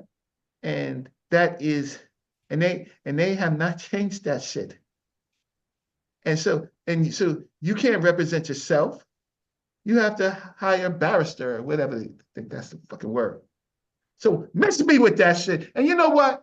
Y'all can talk. I'm not feeling well, and that's contributing to my issue. But you better come up with some damn solutions instead of just talking about what we can do and what we can't do, right? And talk more about what we can do instead of the goddamn fears, because those men paid, that's what I was saying, and their families paid with their goddamn lives. They paid with their lives. Do you understand what it means to see people, meet people, see their beauty, and see them die and struggle because you actually know them, met them in your lifetime? Yo, get out the goddamn books, get in the streets, right? And if you want to disagree with me, well, we can put our bios and we can go back and show you where you have boots on the ground, where you actually fucking risk your life for an idea and then find out that there's problems with the idea. I was Ilambe Brav's pallbearer. Look him up. Look up Ilambe Brav, right? Look him up. He was the architect of the Black American involvement in Southern Africa in this crisis. He was the one who got Winnie Mandela here, right? He was, right? Look him up. And Google Mabry and Google Ilambe Brav. So we have a disagreement, a small one, but I love you, Veli.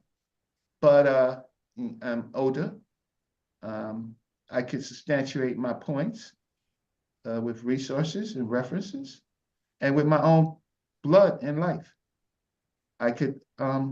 Everybody who knows me knows the things that I've done and knows who I am. I am a Black nationalist. I am I believe in Black cities as a structure to kind of close out borders and work with other Black cities or majority cities, not exclusively, but in our own interest.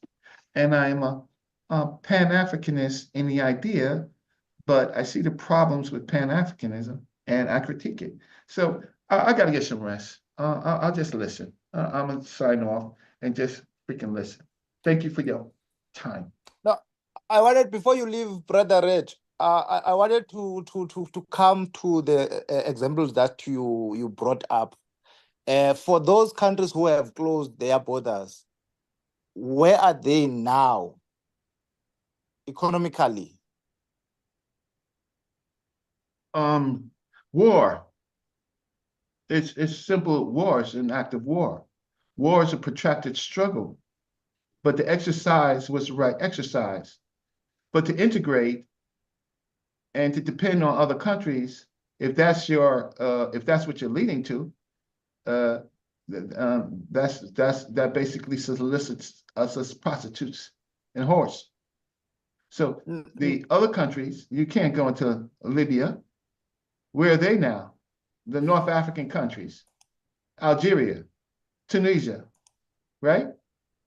Egypt, right? Where are they now? Miss me with that. I'm out of here. Yeah, There's something different with African people, that African people can't do what other people did, what we did in the first place. Miss me with questions like that. All right, Reggie.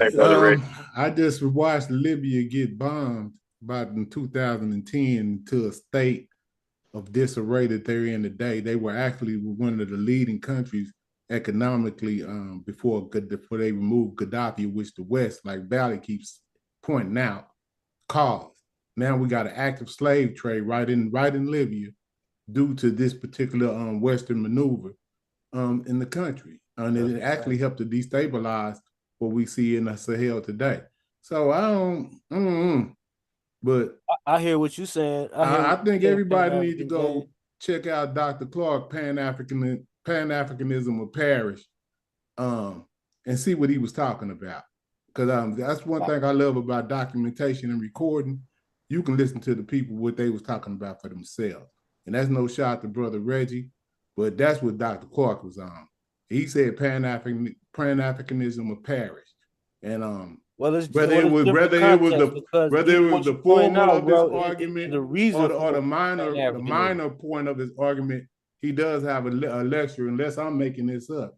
I think we could all look it up, but that's what Dr. Clark said. He said Pan-Africanism of Paris, and then Valley just added on that in 49 or whatever he said about Kwame Nkrumah, when they made the laws, they started out with Pan-Africanism, and then they said that nationalism was one and the same, or was the second thing that they were going to enact as far as the Pan-Africanism. So I don't see, like, it's saying, like I say, man, a lot of this stuff saying like people just be wanting to just be on here to argue and make themselves sound like they great or something. But this ain't what this is. We really need to be really listening to what's going on. Nothing that Valley said should be anything that we should be against or argue. I don't understand how that's happening. Anything that I said about Pan-Africanism, if we talking about unifying with our mother continent, how is that wrong? What's wrong with that? Why wouldn't you want to do that? And if we got some differences because of linguistics or because of our speech, Bali just said we can use this as a weapon, because now we talking to somebody from South Africa that speaks a totally different language, but he can speak English, so now we can understand him. Now we can communicate. But we ain't even taking a chance to use this type of technology in the way we want to. We really over here bickering like some you know what. And I don't like that, because we really need to be trying to figure out what we gonna do with independence of what they gonna do. It don't got nothing to do as a man. It don't got nothing to do with what they gonna do. When you start talking as a man, you don't be sitting over talking about, oh, what they gonna give us. When you become a man, you start talking about what I'm either gonna take or what I'm gonna do. And that's how this works. That's how the work. Just gonna take shit, but hold on, bro, because you're not just gonna run in the American government and take nothing from these niggas, bro. You gonna go in there with a strategic plan, and you're not gonna put the rest of the African American population's life in jeopardy, right? What are you talking about? Hold on, slow down. So it's not a question of just going in there, guns blazing. I see Muntu in the chat talking about shooting shit up and all that kind of shit. Nah, nigga, this is the United States. You do that shit, these niggas got smart weapons. Your ass hitting the ground real quick. You heard? So we have to be smart. Any type of entity in this motherfucker that is warring for its own interests is doing that on paper. It's doing that in any way that it can. It's not picking and choosing and say, I want to do this because it sounds cool. It's saying I'm gonna do this because this is gonna have this effect. 1 + 1 = motherfucking 2, nigga. That's it. So I want to say that I'm gonna get in and I'm gonna get out real quick because I understand both sides as far as Reggie and Valley is concerned. You know, Reggie's point was, you know, you got to be active. You know, it's a revolution and you got to be active. But I don't think Valley was speaking against that point. You know, Reggie was just more aggressive. You No, know, but hold on. It's a point hold though. on. It's a point though that but you're missing though that What? I think that is going over people's heads because But you didn't one of let the me gripes that expound. But I'm gonna let you make your comment. But you didn't allow me to expound because I was just stating each position, but I didn't expound. But go ahead, Zoo. so one of the things that one of the gripes that Reggie has is that it seems that when Veli is talking, he keeps reverting back to this position of, well, they got this over us. We can't really do this. We can't really do that. But the conversation is really, what are the solutions that we can implement, right? If not us personally, then us as a type of people, right? That call ourselves Pan-Africanists. And I think that's actually what Pan-African James is also questioning as well. So Yeah, I don't disagree with that. That's where I was going to go. That's why I literally said I understand both sides. And But so go ahead, hold dude. on, just let me make the point. So I do understand both sides. And what Valley was like, look at those countries now. They did that, and look at them now. So to support kind of Reggie on that aspect, you can't say a country that took it upon themselves to fight back against the oppressors, and then are now getting their ass kicked. That don't mean don't do that. Well, Reggie said it was the right course of action. They might not be winning the war, but that's what you're supposed to do. You know what I mean? So they are not really in opposition. It's just that, you know, it's a hard discussion. Like, in order to get the things that we want, like, you got to be proactive. You know what I mean? But So that's let all me it give is. some It's context, really dude. not opposing views. It's just really complicated, and somebody might got to get hurt, and we might not win. But at the end of the day, somebody got to get moved. You know what I mean? So like the it's really Libya not opposition. situation, Hold after on, that, hold on, all real those quick. presidents started saying, "Oh, we should have been there. We should have been Hold there for on, Libya." Zoo. Hold on, Zoo. Let me say something. Because when you reference the time period of when they closed those borders, they wasn't closing those borders to because they was afraid of their neighboring countries. They were doing that because the West was trying to come into their country to kill them. That's why they closed their borders. But in the long run, it has been detrimental to them to keep those borders closed, and that's why they're revisiting and trying to reopen the borders to do trade with each other today. They seen that it was detrimental, just like we could sit up in America and say, "Man, it sure seemed like when we was and some people might not agree, but when we was still segregated, it seemed like we was more unified. Now that we are we in desegregation, we more seem like fragmented. You see what I'm saying? So sometimes you could look at something in history and say, man, that was a mistake. We need to reverse. Now, do y'all disagree that that's something that's not humans can do? I mean, we was talking like they might have specifically said it was a about mistake to Libya. do So that. let's stay right there. Do you believe that what Libya did was a mistake? Since you want to talk What about somebody in particular. Libya didn't do anything as far as what they did as far as closing their borders. All of that stuff is colonial matters. Was it a mistake or not? To your analogy that you because I'm bring trying to forth. figure out what you're talking about, dude. If you're talking about what Libya did, Libya got bombed in 2010. If you're talking about Nobody that, is talking about that, James. Can okay. you just So you're answer my talking question or about not? what you're talking about colonial rule and how they mapped it up. He didn't have Gaddafi didn't have nothing to do with that. Or how they mapped up, I how didn't they ask jacked up you that. Africa, don't have Was it a nothing to good do. idea to close their borders or not? Well, in retrospect, no. Can I come, brother? I don't think Diligence? that's the way you should ask the question. Honestly, due diligence. I think I it's mean, not a I'm question, open and that's not trying to go against what you're saying, brother. It's No, just I'm open. I think that Can, it's sorry, solid. It's all a process, really. Go ahead, Veli. All right. So I'm heard that brother Red left the panel. I so wish that he was still around. It's always good actually to disagree in some of the elements of these things. The biggest failure of Africa post the so-called colonial era was to break the colonial borders that were drawn in the Berlin Conference.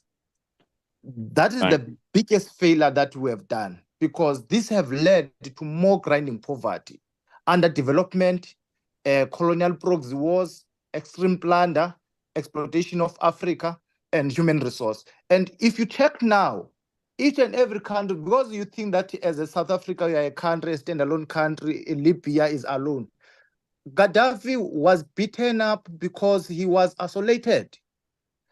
The AU wanted to go and make an intervention on the protest that actually was a proxy protest that was manufactured by the Obama administration. When they wanted to go there, you can see it. It's there online, actually on YouTube.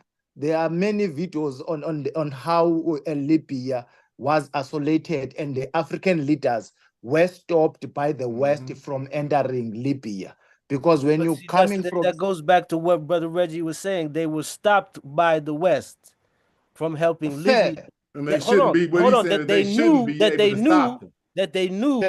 That they knew had an economic plan that could benefit several African nations, right? Yes. And after they all cried about it. But where is the agency of these presidents, right? And of these Africans, and of even of ourselves? And that's, I think, what the gripe is. Yes, I'm coming there, brother, because I need to give. I like to give a background when I talk about things, so that we don't miss the point, because the Pan-Africanism ideology does not recognize the Berlin Conference borders, and every time you talk about closing borders, the question that we should ask ourselves: are we talking about the continent borders or the one of the scramble of Africa that were done in the Berlin by the West that benefits the West? Because the one that were drafted by the West made these very same leaders of AU, of the African Union, to fly to France in order for them to go to Libya. They have to fly to Spain in order for them to go to Morocco. Now, if that is the case, these borders, we have to ask ourselves, if closing them, is it beneficiary to Africans or is it beneficiary to the West? And I dare to say before that closing borders is just to stop trading between Africans and the movement of Africans within Africa. It does not stop. I think you're over literalizing what the brother was saying, right? So the brother said close the borders, but he's not just saying the physical borders that separate these countries, and definitely not suggesting to do that in a way that it would be detrimental to stagnate Libya. Countries. Right. But it's a matter of principle, right? A conservative approach is closing the borders, nationalizing the mines. Nothing is going the fuck out of the country until we get this shit straight. And let me piggyback off of that. You will remove this. You will impose tariffs. You will do this, that, and the third. But this is what's going on in this motherfucking government. So that's why we should be able to answer the question generally as a yes or no. So when we talk about a foreign nation, you know what I mean, or any nation closing their borders, we got to know what we're talking about. We're talking about closing the borders to oppressive nations that have colonized you. We're saying don't do business with them, kick them out your country, nationalize. We're not talking about restricting your stuff to your own detriment, even though that can't happen in a process. But like what you was trying to say, it's a process. So it's gonna be bad before it get good, maybe.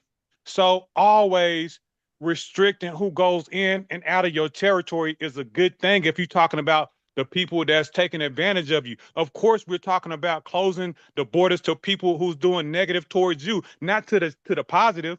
So it's always going to be a positive because it's always don't nobody restrict their borders to their own detriment on purpose. It's always going to be to the benefit of the country. You don't So it's restrict it to silly your to even allies. talk about it in the saying when they opposite did because it don't that, go like that. Anybody that closes their borders, restrict their borders, is trying to keep somebody out unless it's coming from the oppressor themselves. That's silly. Okay, now watch this. When Burkina Faso and Thomas Sankara, when they closed his borders, he was surrounded by other African nations with no European nations around. What would be the reason for him to close his borders from those neighboring countries? I'm not familiar with that situation, James, so I can't answer that. I don't know. So after just imagine. I would say the after same you get thing, but after he'd be you get your surrounded by freedom. public Hold up. African nations. Just imagine after you done got your freedom, you gonna be paranoid, especially if you got your freedom from somebody as ruthless as these Europeans. You're gonna be paranoid that they gonna send somebody in like they did to kill me. You see what I'm saying? This stuff, these coups and stuff that they got going on. So James, so how is that in opposition to what I'm saying? So that was a bad thing? No. That's the reason why they do this. But what I'm saying, so that's a good thing, but hold up. But you got to listen to the other aspect of that. When you do that and you're not able to do no trade with your neighbor, and your neighbor ain't necessarily your enemy, that is detrimental to all that's involved. And then the person who's doing all of the trading is the person who's your damn enemy. So that is James, not a good situation for none of them to be in 54 countries like that. That is the situation that they're in right now. So James, I agree with you if that's the case, but I'm not knowledgeable of that situation. But if I'm a country and I feel like somebody was trying to kill me and they did kill him, even though he did shut his borders off, he was trying to do a good thing. Well, yeah, but the price is death. The price is always death when you're trying to get your freedom. Right. Okay, so just what the hell are you talking about? Man. The price is always death whenever you're talking about freedom. It's either give me liberty, give me freedom, or give me death. Anybody who's a man know that. So if we're talking about freedom, if we're talking about borders, if we're talking about protecting your fucking country, the price of it is death. And if we're not talking about that, then we're not talking about shit. Okay, that sounds beautiful until you get in that situation.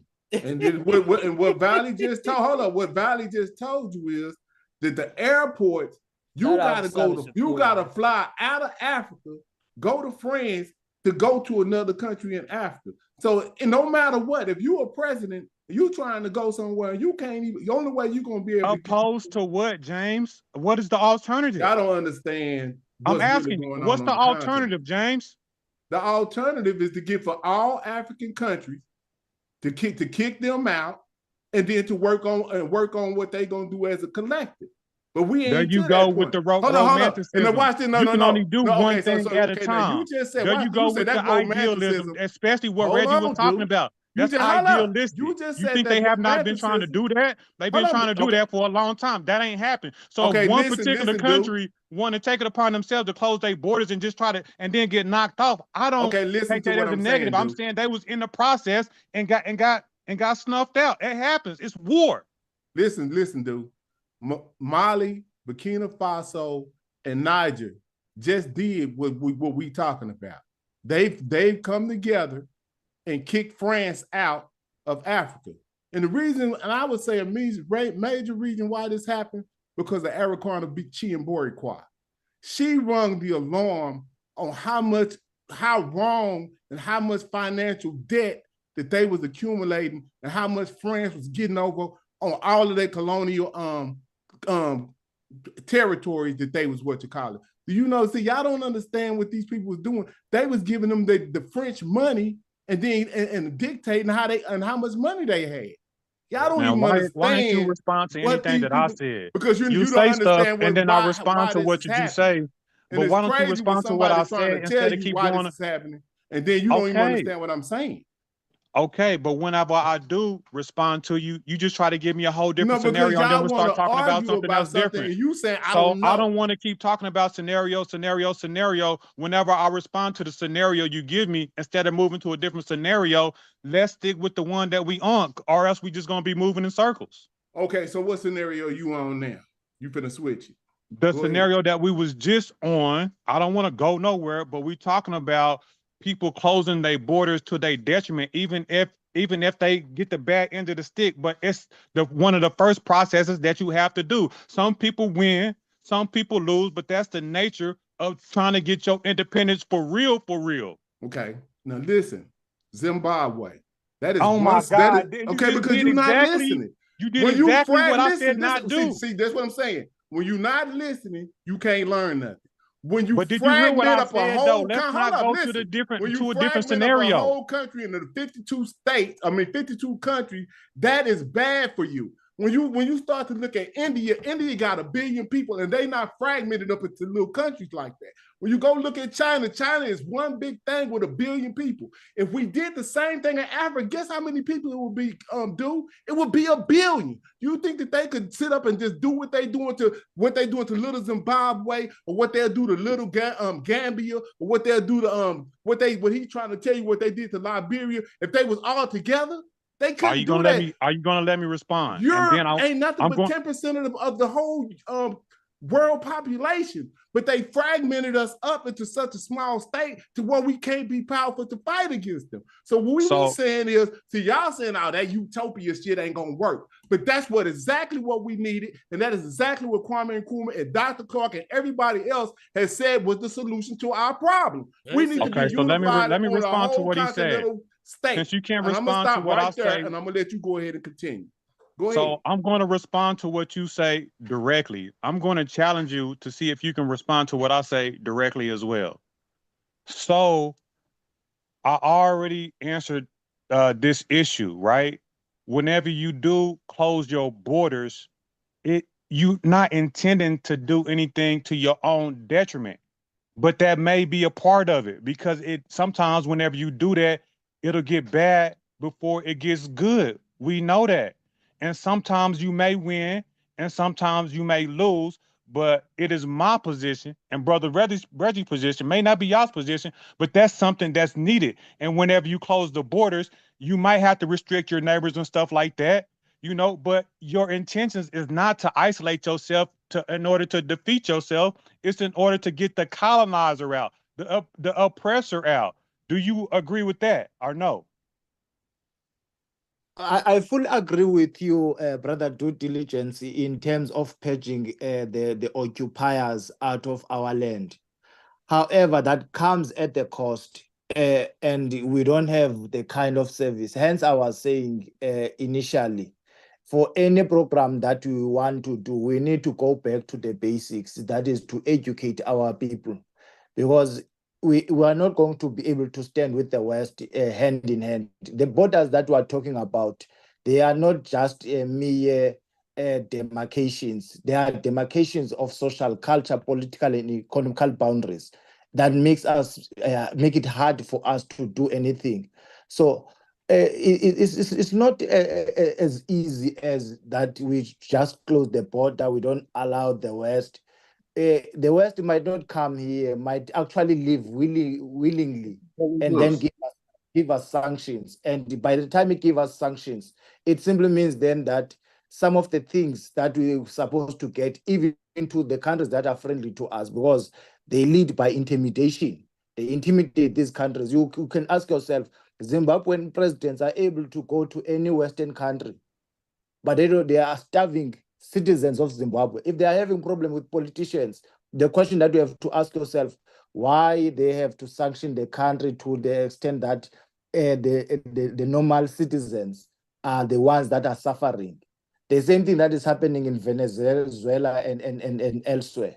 It's not easy to go the route of purging them out.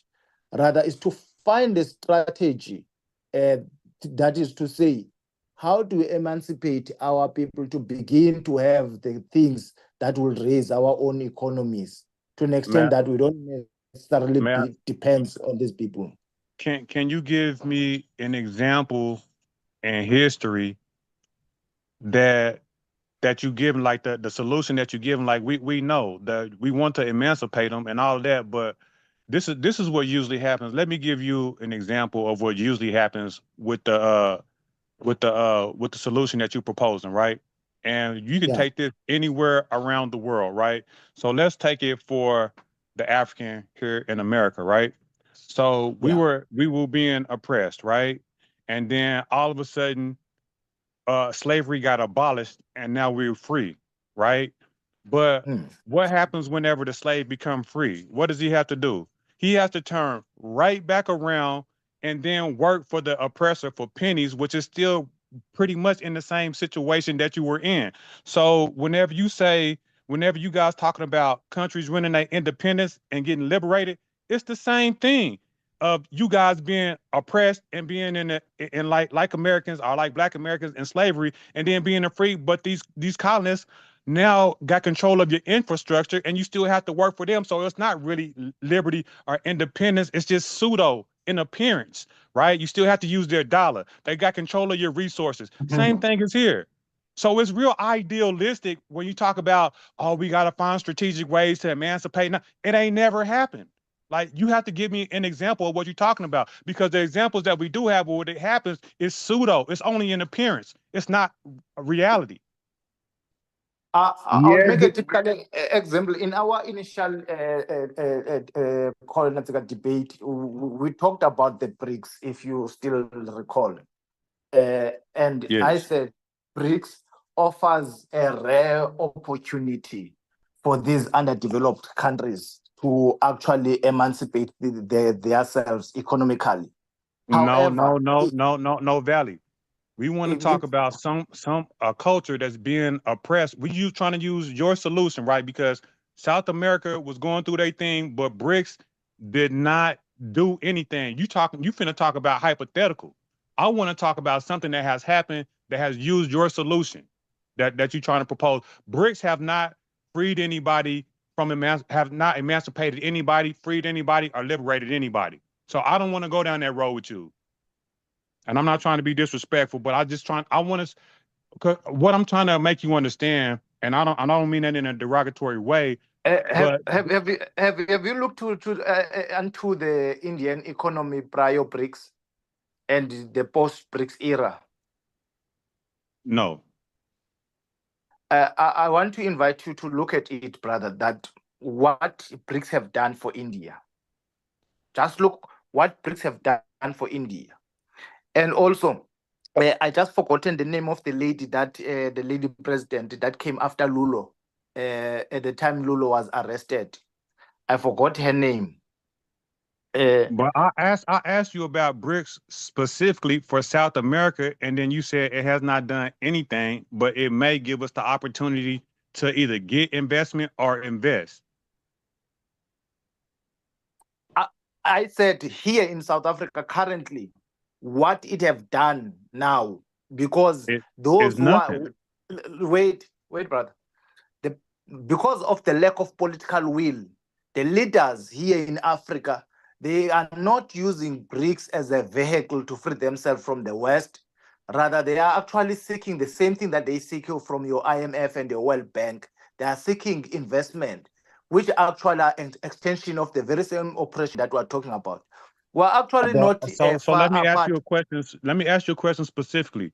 So let's use India. So we know India has a caste system, and then whenever it ain't much mobility in a social system, right? Did BRICS do anything to eradicate the caste system in India? Because that's the real oppression in India, not economically, right? We talking about the social stratification of the society. Have BRICS done anything to that? Because that's what liberation and freedom is. No, it have no social impact. However, economically, it have made strides for India. India technologically is more advanced than many other countries. You can now compare it probably to your China in terms of technological advancement. It is because of the BRICS initiative, not because of anything else. I would agree with you, but it's not the conversation about getting from under oppression of your oppressor. My brother, the conversation? My brother, you can never have a social, cultural, political freedom without economic freedom. Hence, I was making an example. Hence, I was making earlier on an example about the ANC that in 1994 it says it achieved political freedom and not economic freedom. Now is trying 30 years later to actually get economic freedom, which is a distortion. They're just telling us But that plainly that no, Valley, we are a captured and a puppet government, and we have actually agreed to sell but our Valley, souls to the devil. but what you said specifically was we need to come up with a strategy that instead of, you know, doing stuff that'll be aggressive, like closing your borders, which could be potentially to your detriment, come up with a strategy that will emancipate people. And I say that ain't never happened. And then you want to use BRICS for India. I just don't see that as sufficient as of yet, right? They may have got some economic motion, but they India is still one of the oppressed countries in the world as far as the caste system and class system is concerned. So we can talk about that in the future if the BRICS do anything for that. But as of right now, that ain't it. But they are a step. They have a step forward. It is not a backward movement. The contribution that BRICS have done for India, if it can do for other countries, ultimately, I agree.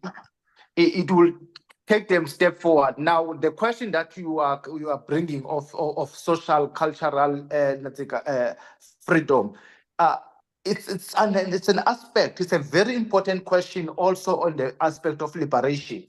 Hence, Pan-Africanism talk about total liberation, but in order for us to take. How many examples can we give where people closed their borders and fought the oppressor and won? You can give a couple of them. You can do that with Haiti. You can do it with China. And you can do it with a couple of countries. So that's what I'm saying. The point that I'm making is we have examples of that happening and the oppressed winning, and then we have some examples of them losing. But we don't ever have an example of people willing and dealing themselves out of oppression. That's the point that I'm trying to make. I think for Africa, the fragmentation is a big part of it. So let me ask, like, what is the population of India? It's a billion, right? Billion. So now what is the population of South Africa? I don't know. It's about 56 million. So you got 56 million going against a billion. You got, people that's doing that type of stuff. So like I said, until we get rid of those colonial borders and unify on the numbers of a billion, it's going to be hard for us to break away from these people. And everything that they've done that for a reason. They don't do stuff for nothing. Like, come on, like, why are we acting like we dumb and slow? Is to see what everything they did for a reason. So why wouldn't we be trying to undo that and see how that worked? Agreed. Like, that's just that simple. Let's just remove the borders. We're not fighting against you. Well, basically, for the most part, we wasn't scared of each other. We were scared of these people coming in from a bordering country, like coming into our country from these. It wasn't that they were scared of the people in Ghana. They were scared of the people coming in through the Ghana border, so they had to close their border. That wasn't what they were doing. But see, when we did that stopped trade and stuff from us being able to make money with each other. And they see that now as a mistake historically, and they trying to correct that right now, dude. I'm telling you. You can go look up what I'm saying. I'm not making I agree with you. I agree with you, You can look this up right now that they're trying to erase these colonial borders because they seen that it was a mistake. But we got to recognize in the time scale of history that this all just happened in 1960. I was born in 69. You see what I'm saying? So this ain't America was founded in 1776. The population of Texas was like 16 to 1300 in the 1800s. James, so we gotta understand the time scale of what we're dealing with, bro. I know, but I would take it back even further than that. You know, we have been dealing with this issue for a long time with Egypt and invaders, with America and invaders, with Australia and invaders. So this is a global thing. You know what I mean? This is not since the 50s. This is how people in power work. People that actually rule the world, people that's in power of governments, high up in governments, the elite. Like, this is the strategy. I just said it as far as, you know, how they implemented the same strategy with the people here in America that they doing in Africa, that they've done in Australia, that they have done all over the world. Like, this, it's the same play. And But we trip just on have to this, dude. realize You in Oklahoma, right? These people Indeed. got it way worse than what we got. You know, because they gave them people out of Who are all of these this people? land, all of this land. Are you They talking only about gave Native them. They Americans? only gave them one state. The Native Americans. They relegated them to one state, and they gapped that one state up in the tribe. Then after that, once they found out what they found in Oklahoma, they found some gas or some oil or something, Oil. and they reneged on that and put them in they put all of them in even smaller reservation. So when you look at what they did to these people and what they did to Africans, we really doing a lot better. We just need to get our stuff back. But they actually systematically, genetically wiped these people out. That's a prime example, James. That's a prime example of people trying to will and deal their way out of oppression. They didn't hold up the European didn't hold up their end of the bargain. They never do. Right, we already know that, but see, that's what Valley talking about history. We gotta be the value of history is we know who these people is. They known to renege on the deal. You see what I'm saying? We can go all the way down the line, baby. They got people writing deals they can't even understand what they signing. You feel me? See what I'm saying? So this is what we dealing with, and we gotta be real cognizant of just the time scale of how quick this stuff is moving. What we dealing with, because like I said, the population of Texas in maybe 1812 or something like that was only like 1,600 people, bro. This whole territory was just 1,600 people. You understand that? So we don't be understanding how this stuff is really going. Like, they didn't even get into the interior of Africa to the 1800s. They didn't even know what was going, how far Africa went. So we got to really put this up in the context of what we talking about when they gained their independence, and we trying to rush it like, oh, this was going to be an overnight thing. They probably thought it was going to be an overnight thing. Look, what we finna do, this is what they probably said. What we finna do, we finna erase the borders that they got. We finna get back with the diaspora. And then they started killing leaders and doing all kind of stuff and put a monkey rich in the situation. This is historical fact. We know this. So we can't act like this didn't never happen. And that's why we just want to be in last place. This is systematic, like Belly is saying. So I end right there. But that's just what I don't understand why and it ain't like I'm throwing a pity party or nothing like that, because that's the furthest thing that I want to do. What I want to do is talk about how can we start making some of the things that we originally started talking about with Pan-Africanism happen, because like I said, we haven't completed the mission. The mission hasn't been complete. If we could complete the mission and see how that look, then we can complain. Brother James, thanks, brothers, for the opportunity to join you. I hope next time I should be able to join you. I will just appeal next time, let's probably make it more formal, come up with discussion documents, and so that we are not all over the place, because some elements of the conversation are not really looked clearly as we have done in some of the aspects. Indeed. Appreciate you. Appreciate you coming through, Valley, man. I know you've been up an extra 2 hours, so it must be 2 o'clock now. So get you some rest, brother. It's good to meet you. Hope you come back. All right. Thank you very much, brothers. Thanks. All right. Peace. Peace, brother. So I just want to say this, man. So you got, what is it? I believe it's called the Berlin Conference, right? To where these people, chopped up Africa and created these borders. You know what I mean? Like, so we act like this is not a contrived effort. Like, these people are not conspiring together to do this type of stuff. You know what I mean? So if we keep that stuff in mind, then you wouldn't want to will and deal your way out of these situations whenever they know it, just because they don't let us know. You know what I'm saying? And we be acting like we don't know, you know what I'm saying? But history shows that, these people are conspiring against us to keep people in lower positions. You know what I mean? And I just don't. I'm not with the willing and dealing with people that is trying to oppress you. Like that. That just don't work. You know what I mean? And I don't want to be the one up here talking about, oh, I'm not a militant person. I'm not saying like we should storm the government, but I'm just saying willing and dealing ain't gonna work. You know what I mean? That's the only point I'm really trying to just put I out agree there. with that too, dude. So I mean, we ain't disagreeing on that. I'm gonna get ready to close it down. I'm falling asleep, and I didn't caught a little bug. So Right I appreciate y'all for keeping it rocking. And if it wasn't for the fact that I'll fall asleep, you know them nights where the show be going for hella hours, don't nobody be saying nothing?